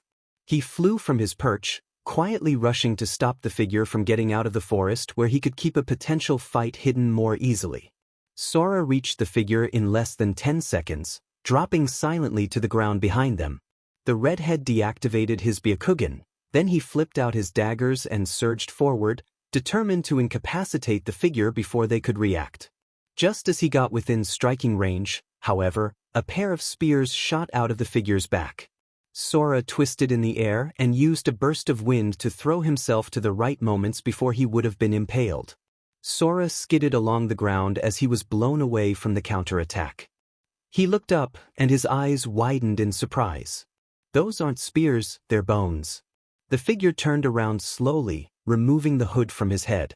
Sora studied the man's face, recognizing him, but what really caught his attention the seal on the man's chest, just below his neck. Sora's eyes narrowed. Sasuke had told him the name of this man once before. Kimimaro. So that Snake Orochimaru is the one behind this, he growled inwardly. Kimimaro didn't bother to speak as he produced a bone from his palm and moved to attack. Is he faster than I remember? Sora wondered as he dodged the spear-like bone jutting out of Kimimaro's right palm. Then a vague memory surfaced in his mind. That's right, Sasuke said he was sick when I fought him, didn't he? That explains it. Dance of the Willow, Kimimaro whispered, producing another bone from his left palm and bringing it around to attack from the side. Sora gritted his teeth as he parried the bone with one of his daggers. It seems like he's stronger too, this might be difficult. Sora cursed his luck. His first real fight since he'd traveled back in time and he was forced to go up against Kimimaro, a close combat specialist with incredible offensive and defensive capabilities because of his Kekii Genkai. Normally Sora would have been confident that he could defeat Kimimaro, even if the man had only been killed by an illness in Sora's original time. Unfortunately, this situation was far from normal. Because he was erring on the side of caution, Sora wouldn't use his Rasengan, Sage Mode, or Byakugan unless someone's life absolutely depended on it, which deprived him of some of his strongest techniques. While he could attempt to create shadow clones like in his first fight with Kimimaro, he doubted they would do much good since they couldn't use his wind walking technique. The sheer amount of chakra he would have to give each of the clones to continuously use the technique, coupled together with the fact that having multiple clones constantly generating different wind currents would interfere with Sora's own wind bursts, simply made it too dangerous and impractical. Still, Sora had an advantage. While he had wanted to avoid attention until now, he was planning to reveal himself on the bridge at some point or another to swing events in his favor, whereas Kimimaro was most likely under strict orders to avoid being seen at all costs. It wasn't much of an edge since he only wanted to interfere with the fight on the bridge, not bring Kimimaro there, but still it was something. Kimimaro spun, shooting a bone out of his elbow towards Sora's head, coming within a few centimeters of his face. Then he raised his knee, creating another weapon as he aimed for Sora's midsection that Sora parried away. Kimimaro continued to move like this, his body flowing smoothly from one attack to the next, though he was unable to land a clean blow. As Kimimaro drew his palm back for another attack, Sora jumped backwards, readying his knives, then blasted himself back towards his opponent with a gust of wind. Kimimaro reacted almost instantly, creating a thick bone between his two hands to block the strike. Sora did not back down, however, and as he closed in, he poured his wind chakra into his daggers. Steel met bone, and for a fraction of a second, Kimimaro's block held. Then Sora's knives began to cut through Kimimaro's guard, and he was forced to jump away just as his bone was sliced apart. Those bones are strong, Sora thought, eyeing Kimimaro. Looks like I'll have to put in more chakra next time. Kimimaro stood calmly and seemed to study Sora for a moment. You're stronger than I expected, he said, speaking for the first time. Who are you? What is your purpose here? Sora scoffed but kept his guard up, still wary of the man. How much of a fool do you think I am? I'm not going to answer any of your questions. The man simply nodded, seemingly unoffended. I see, very well then. Still, I do not have time to waste, so I will end this battle here. The tattoo on Kimimaro's chest began to glow and spread across his body. As soon as Sora realized what Kimimaro was doing, he shot forward, trying to take advantage of the small opening. Kimimaro was too quick, however, jumping backwards as his left arm slumped to the side and his other hand reached over to pull out a short sword made of bone. Just as Sora caught up with him, Kimimaro parried Sora's attack with his new sword. The man was faster and stronger than before thanks to the release of his cursed seal. Dance of the Camellia, Kimimaro said, as he launched a counterattack. Kimimaro's blade shot out at Sora, who knocked the sword away with one of his knives. Kimimaro pressed his attack, his weapon moving so fast that it almost seemed to flicker as he continually stabbed at Sora. Sora changed tactics, jumping backwards. Righten, he began as one of his knives began to spark with electricity. Futon, he continued, a current of wind began to twist around his other blade. Storm!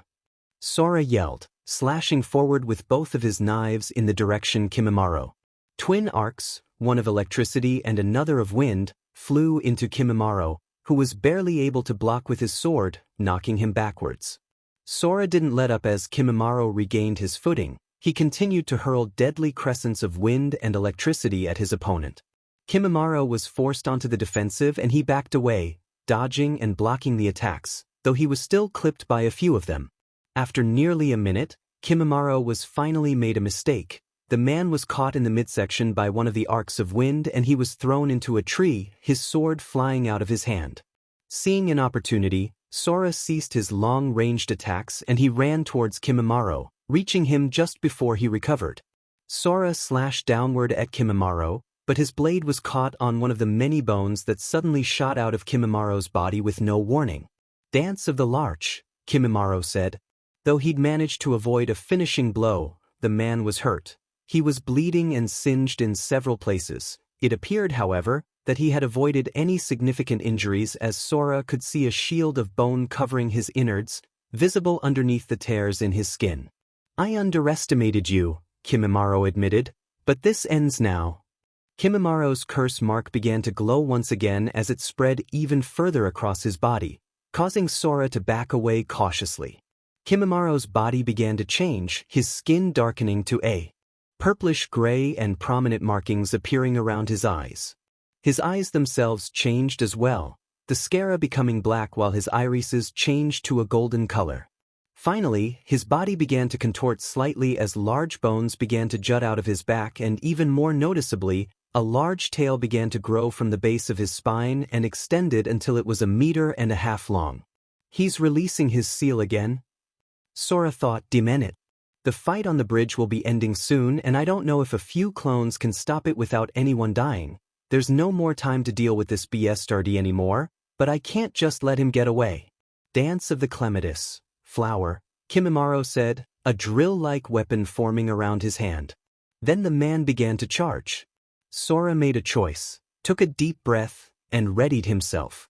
I hope I'm making the right choice, he thought as he sheathed his daggers. Sora began forming hand seals and the air began to swirl around him, its currents moving faster and faster. It may not have been the way he'd have preferred, but one way or another he was going to end this. Your future is death, Kakashi declared, his Raikiri crackling in his palm. Kakashi ran, sprinting across the gap between him and Zabuza in mere moments. He moved out his hand to deliver the killing blow. Then something happened. A mirror made of ice appeared out of nowhere, and a boy, Zabuza's companion, stepped out of it. Kakashi thought. He tried to slow down, but it was too late. Kakashi was already moving so fast that he wouldn't be able to change his momentum in time. Suddenly, Kakashi was pushed back, slowed down by an unnatural gust of wind. Then 5 men appeared out of the mist. Kakashi was moving so fast that his Sharingan was the only reason he even noticed the men at all through the thick mist. 4 of the men grabbed Kakashi's arms while the last man pushed Zabuza's companion out of the way of Kakashi's attack as he was being slowed by the others. Even with 4 men holding his arms, Kakashi continued forward, his Raikiri smashing into the ice mirror, though he did not reach Zabuza. If Kakashi had not already been trying to stop himself earlier, he doubted Zabuza would have survived, even with 4 men slowing him down. The copy ninja jumped far backwards instinctively, mind reeling in an effort to catch up with what had just happened in the past few seconds. That, a familiar voice said with a slight huff as the 5 men moved into Kakashi's line of sight, was too close. It can't be. Kakashi looked around, trying to see past the mist to focus on the man who had spoken. Recognizing the speaker and, now that he had come to a stop, finally noticing that all 5 of the men around him were identical, Kakashi breathed a sigh of relief. Sora-san? What the? The moment his attack had been deflected, he'd been expecting another enemy, not an ally. He certainly hadn't been expecting his new friend to appear of all people. Kakashi was even more surprised that Sora had stopped his attack when he had been heading towards someone who was obviously an enemy. The entire situation was confusing and a little suspicious. There should have been no way for Sora to know that he had been trying to stop himself from hurting the child who had protected Zabuza. Questions later, Kakashi, Sora said, cutting him off before he could speak again. The man had an air of nervousness about him. You need to get everyone away from here. We don't know how well the original is doing against him. Against who? What do you mean? Just as the clone opened his mouth to speak, a sword cleaved through him and another clone, turning them both into puffs of smoke. Crap! One of the clones yelled as the 3 survivors leapt to stand next to Kakashi. With their focus on a dire-sounding conversation and the mist obscuring their vision, neither Kakashi, nor Sora's clones, had noticed that the jutsu that had been binding Zabuza had ended. Good job, Haku, Zabuza said. Now get up. Yes, Zabuza-san, Haku replied. His voice almost sounded guilty. Still, despite the trace of emotion in his voice, the boy struggled to his feet. Even though Kakashi was only able to make out a vague silhouette of Haku, he could tell by the boy's posture and ragged voice that he was probably injured, most likely as a product of the boy's fight with Naruto and Sasuke. A surge of worry overtook Kakashi and he was hit with a strong desire to go check on his students. If Haku was here, what had happened to Naruto and Sasuke? Still, he couldn't risk turning his back to Zabuza.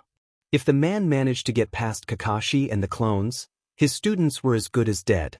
Zabuza pointed his sword at Sora's clones. I don't know who you are, but thank you for being stupid enough to save my precious tool and stop Kakashi's attack. I stopped his attack because that kid jumped in front of you, one of the clones countered. Anyway, we have a bigger problem on our hands. We need to. He was interrupted by a howl of noise. It sounded as if a hurricane had appeared out of nowhere. All of the clones cursed at once.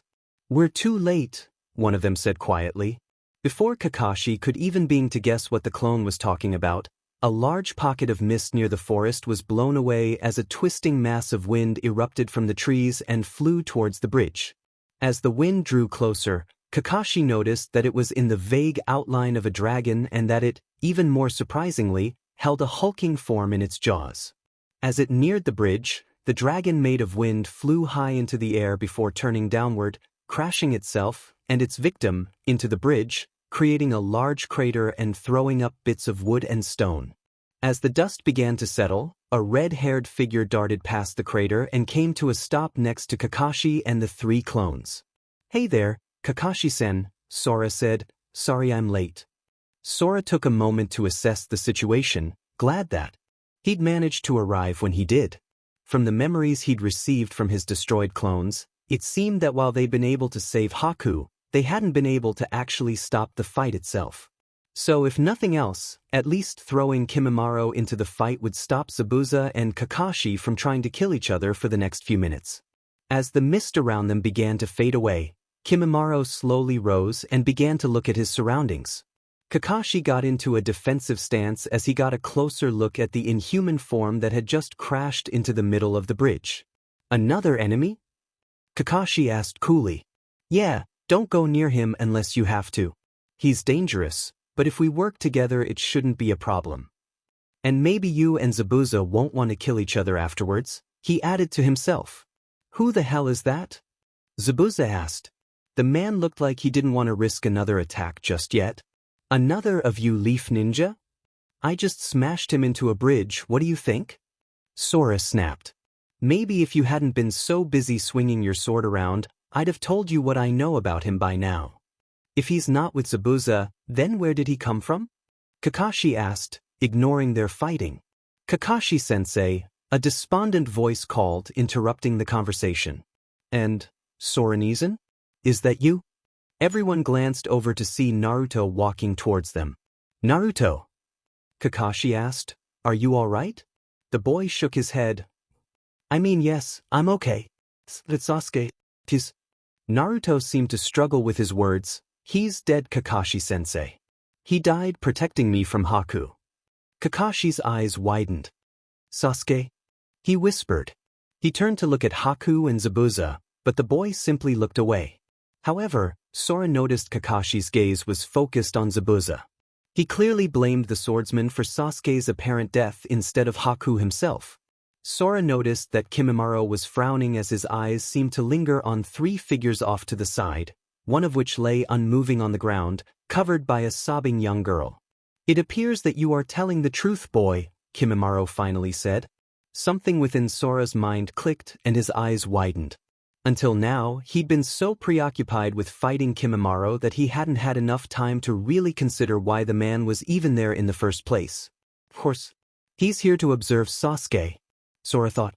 It was so obvious. He should have figured it out earlier. At the moment, however, Sasuke appeared dead to all who saw him. Since Kimimaro had been exposed and believed his target was dead, Sora could easily guess the man's next course of action.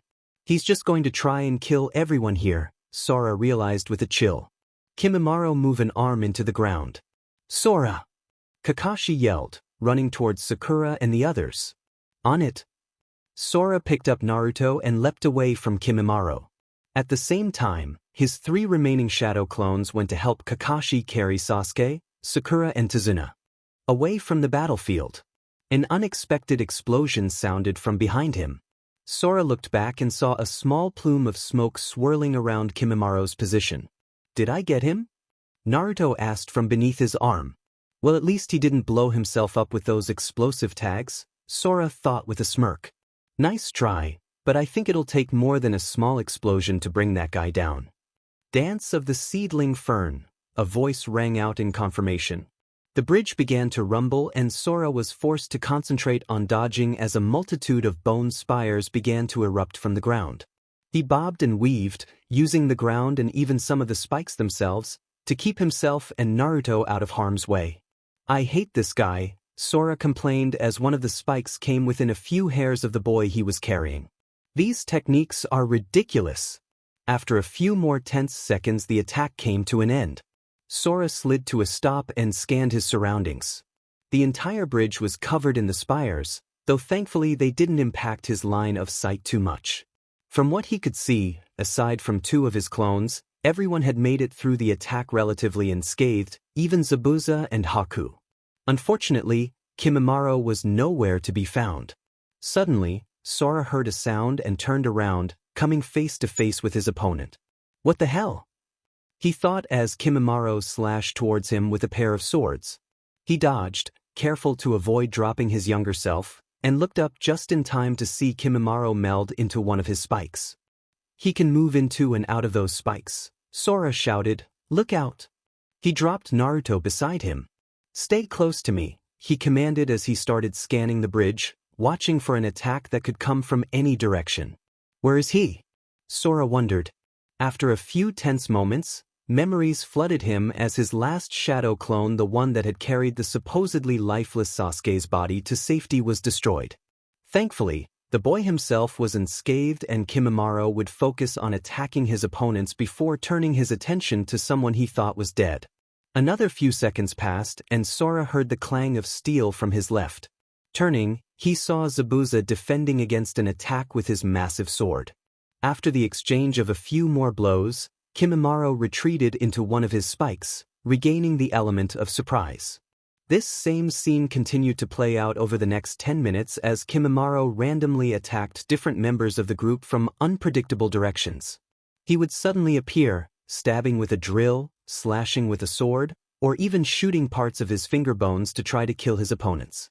He showed no mercy, attacking even the young Naruto, Sakura, and Tazuna, though he attacked the three less often than the rest of the group since he probably saw them as weak links. As the battle dragged on without either side gaining much of an advantage, Sora began to grow more and more concerned.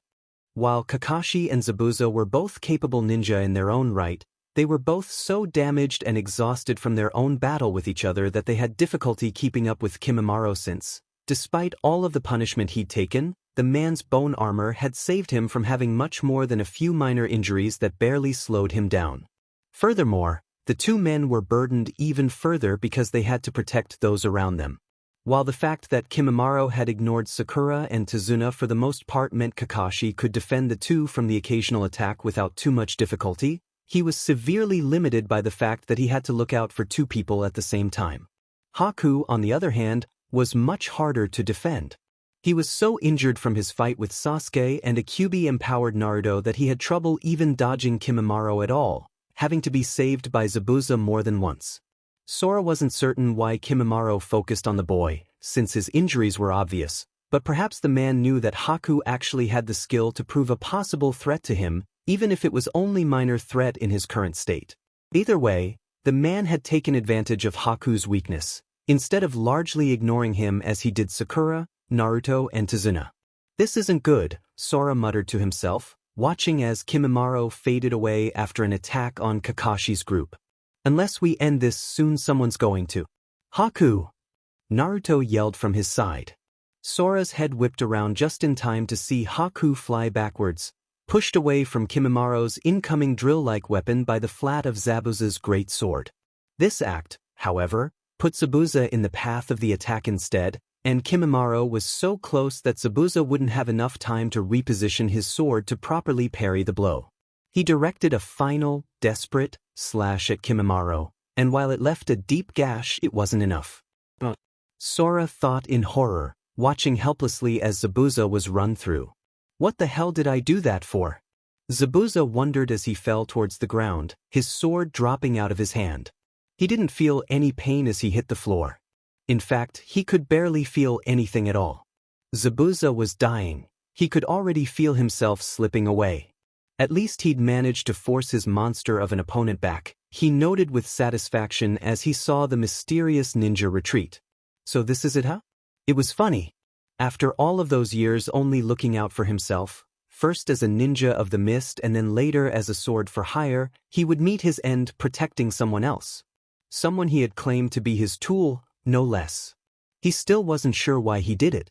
Perhaps it was that moment, just minutes ago, when he was certain Haku would die protecting him from Kakashi's attack that sparked the protective desire in Zabuza. Perhaps he had always cared for Haku enough to die for him. All he knew was that his body had moved of its own volition before his mind had even had a chance to register what was happening. It didn't really matter now. As his sight began to dim, he noticed Haku kneeling by his side with tears in his eyes. The boy was yelling something, but by this point Zabuza couldn't even begin to make out his words, let alone respond to them. "Sorry, Haku, but it looks like you're on your own now," Zabuza silently apologized. Just as his thoughts themselves began to slow, Zabuza decided something. He had no regrets in giving up his life for Haku's. In fact, he was happy to die in his place. Perhaps now, at least, the boy would be able to find a life of his own that didn't require him to fight and kill for someone else's selfish desires. What a soft fool that kid turned me into, Zabuza thought, and I didn't even notice until now. The man howled with laughter inside of his head at the realization. A small, unseen smile appeared under his mask as the world finally faded away. A minute, what the hell was I thinking? Sora cursed at himself. He knew there was no way Zabuza could have survived that attack.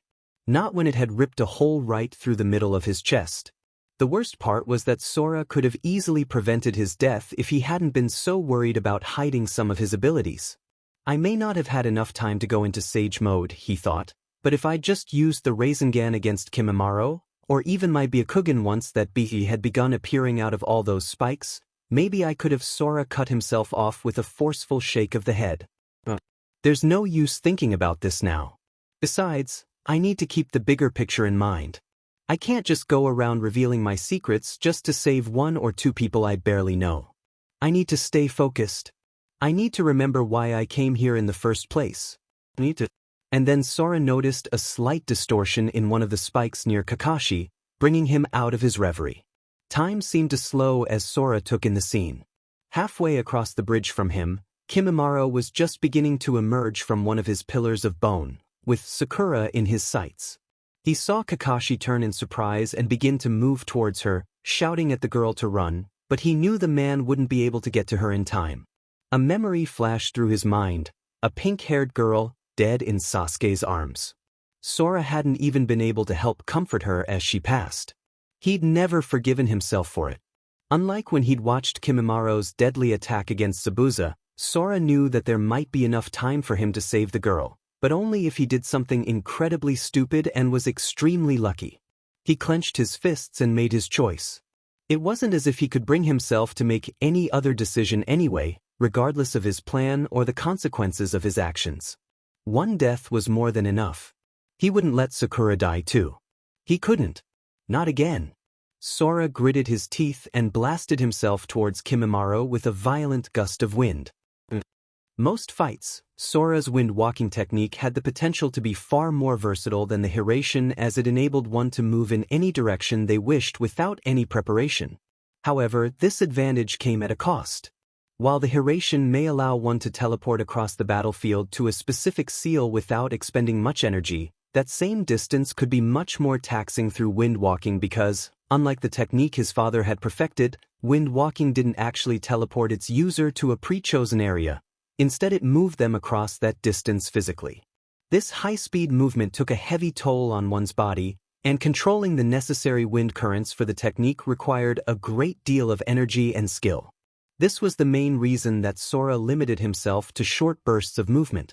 It wasn't that his technique didn't allow one to move farther or faster than the small bursts Sora used it for. In fact, he knew that he could theoretically move kilometers with his technique in one burst. No, the real problem was that no one's body, not even his, could be made to endure moving at such a high speed for very long. If he pushed himself too much, he could easily kill himself.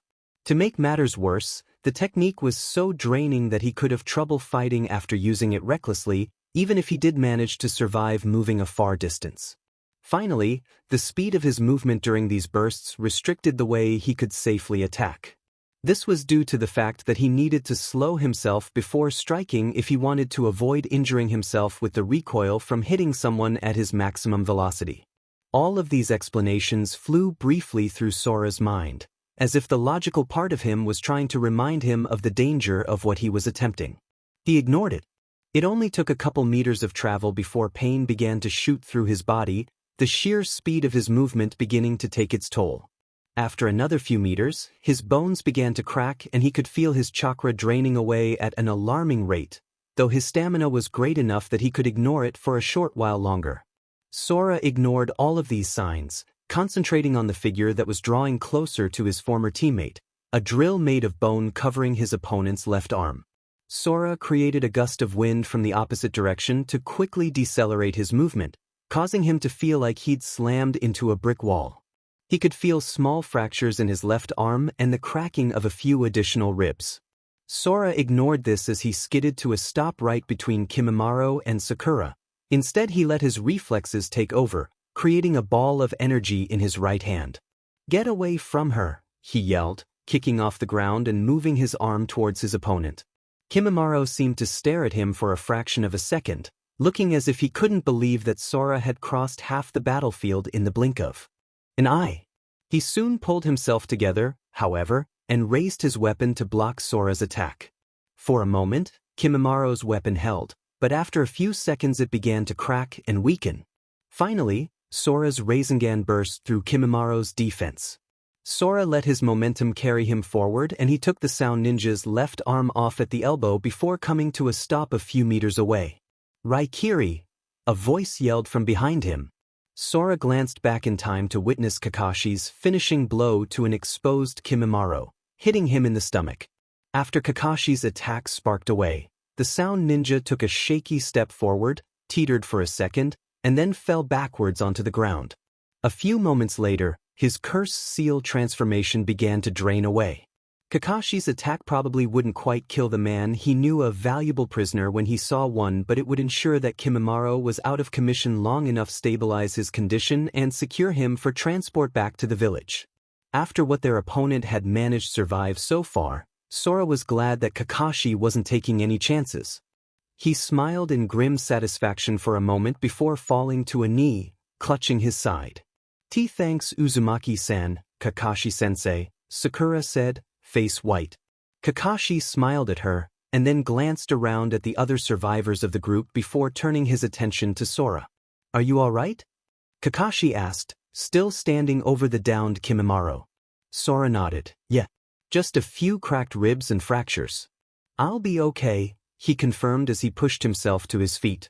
"Just getting a reminder of exactly why I only use wind walking for short bursts. Most of the damage I've taken was from that stunt I just pulled." Kakashi watched him for a few more seconds. He looked as if he was about to voice the question they both knew he had on his mind. Thankfully, however, the man simply nodded, pushing his curiosity aside for later.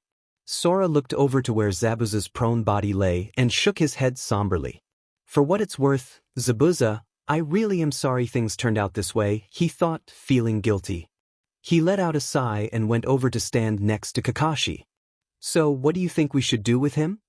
"Sorest, we can't just keep him here until you finish your mission." "You're right. Once they've recovered, I'll send Sakura and Naruto with you to take him back." Kakashi turned to look over at Sasuke's prone form. "I think I should get them away from here." This was too much for a few genin to handle. "He's not dead," a quiet voice told them. The pair turned around to face Haku, who was being supported by Naruto and looked even worse than he had just a few minutes ago. Disbelief and a hint of hope showed in Kakashi's expression, while Sora feigned the same. "What do you mean?" Kakashi asked skeptically. "I mean that I didn't kill him. There was no reason to," Haku admitted. He gestured to the side at a slowly moving Sasuke. Sakura covered a gasp before anxiously running towards her teammate, Tazuna following behind her in case she needed help with the boy. Kakashi let out a deep breath. "Thank God," he whispered. "But," Haku whispered, pointing at Kimimaro, "I will kill him." "No," Kakashi said forcefully. "We're taking him to Konoha for interrogation. He killed Zabuza-san. Zabuza, he died because of me. Because I was weak. If this man lives, how can Zabuza-san be avenged?" Haku took half a step towards Kakashi, but then stumbled, falling to his knees in exhaustion. "Zabuza-san." Naruto put a hand on his shoulder. "Don't worry, Haku, you'll get through this. I'm your friend, I'll be here for you," he said, trying to comfort the boy. Kakashi looked to be sympathetic, but did not budge from his position. "Please, Haku," Sora pleaded, "please be strong." "It seems that even now," Kimimaro suddenly rasped, drawing the group's attention, "my failures continue to be compounded further." He ignored everyone else and focused on Sora. "Will you now tell me who you are?" Sora sighed. He supposed telling the man his name didn't matter much now that Kimimaro was defeated, especially considering the fact that it was fake. "Uzumaki Sora," he said finally. "I see. In Uzumaki, your clan is like mine, dead or scattered to wind. He seemed to stare at Sora as if he was considering something. And you? As we fought, I realized that you're like me. I can see in your eyes that you're someone who has lost everything, who cherishes the few things that still give them purpose. Sora stared at the man, feeling a twinge of pity. Yes, perhaps you can understand me. A grim smile came to his face, but even though you've defeated me, you will never stop him, Kimimaro finished in a confident tone, closing his eyes. Unfortunately for you, you shall gain nothing more from my failure. Dance. He began, causing everyone to jump away from him. Of the Zinnia? The group backed up even further in preparation, readying for a final attack. However, nothing came.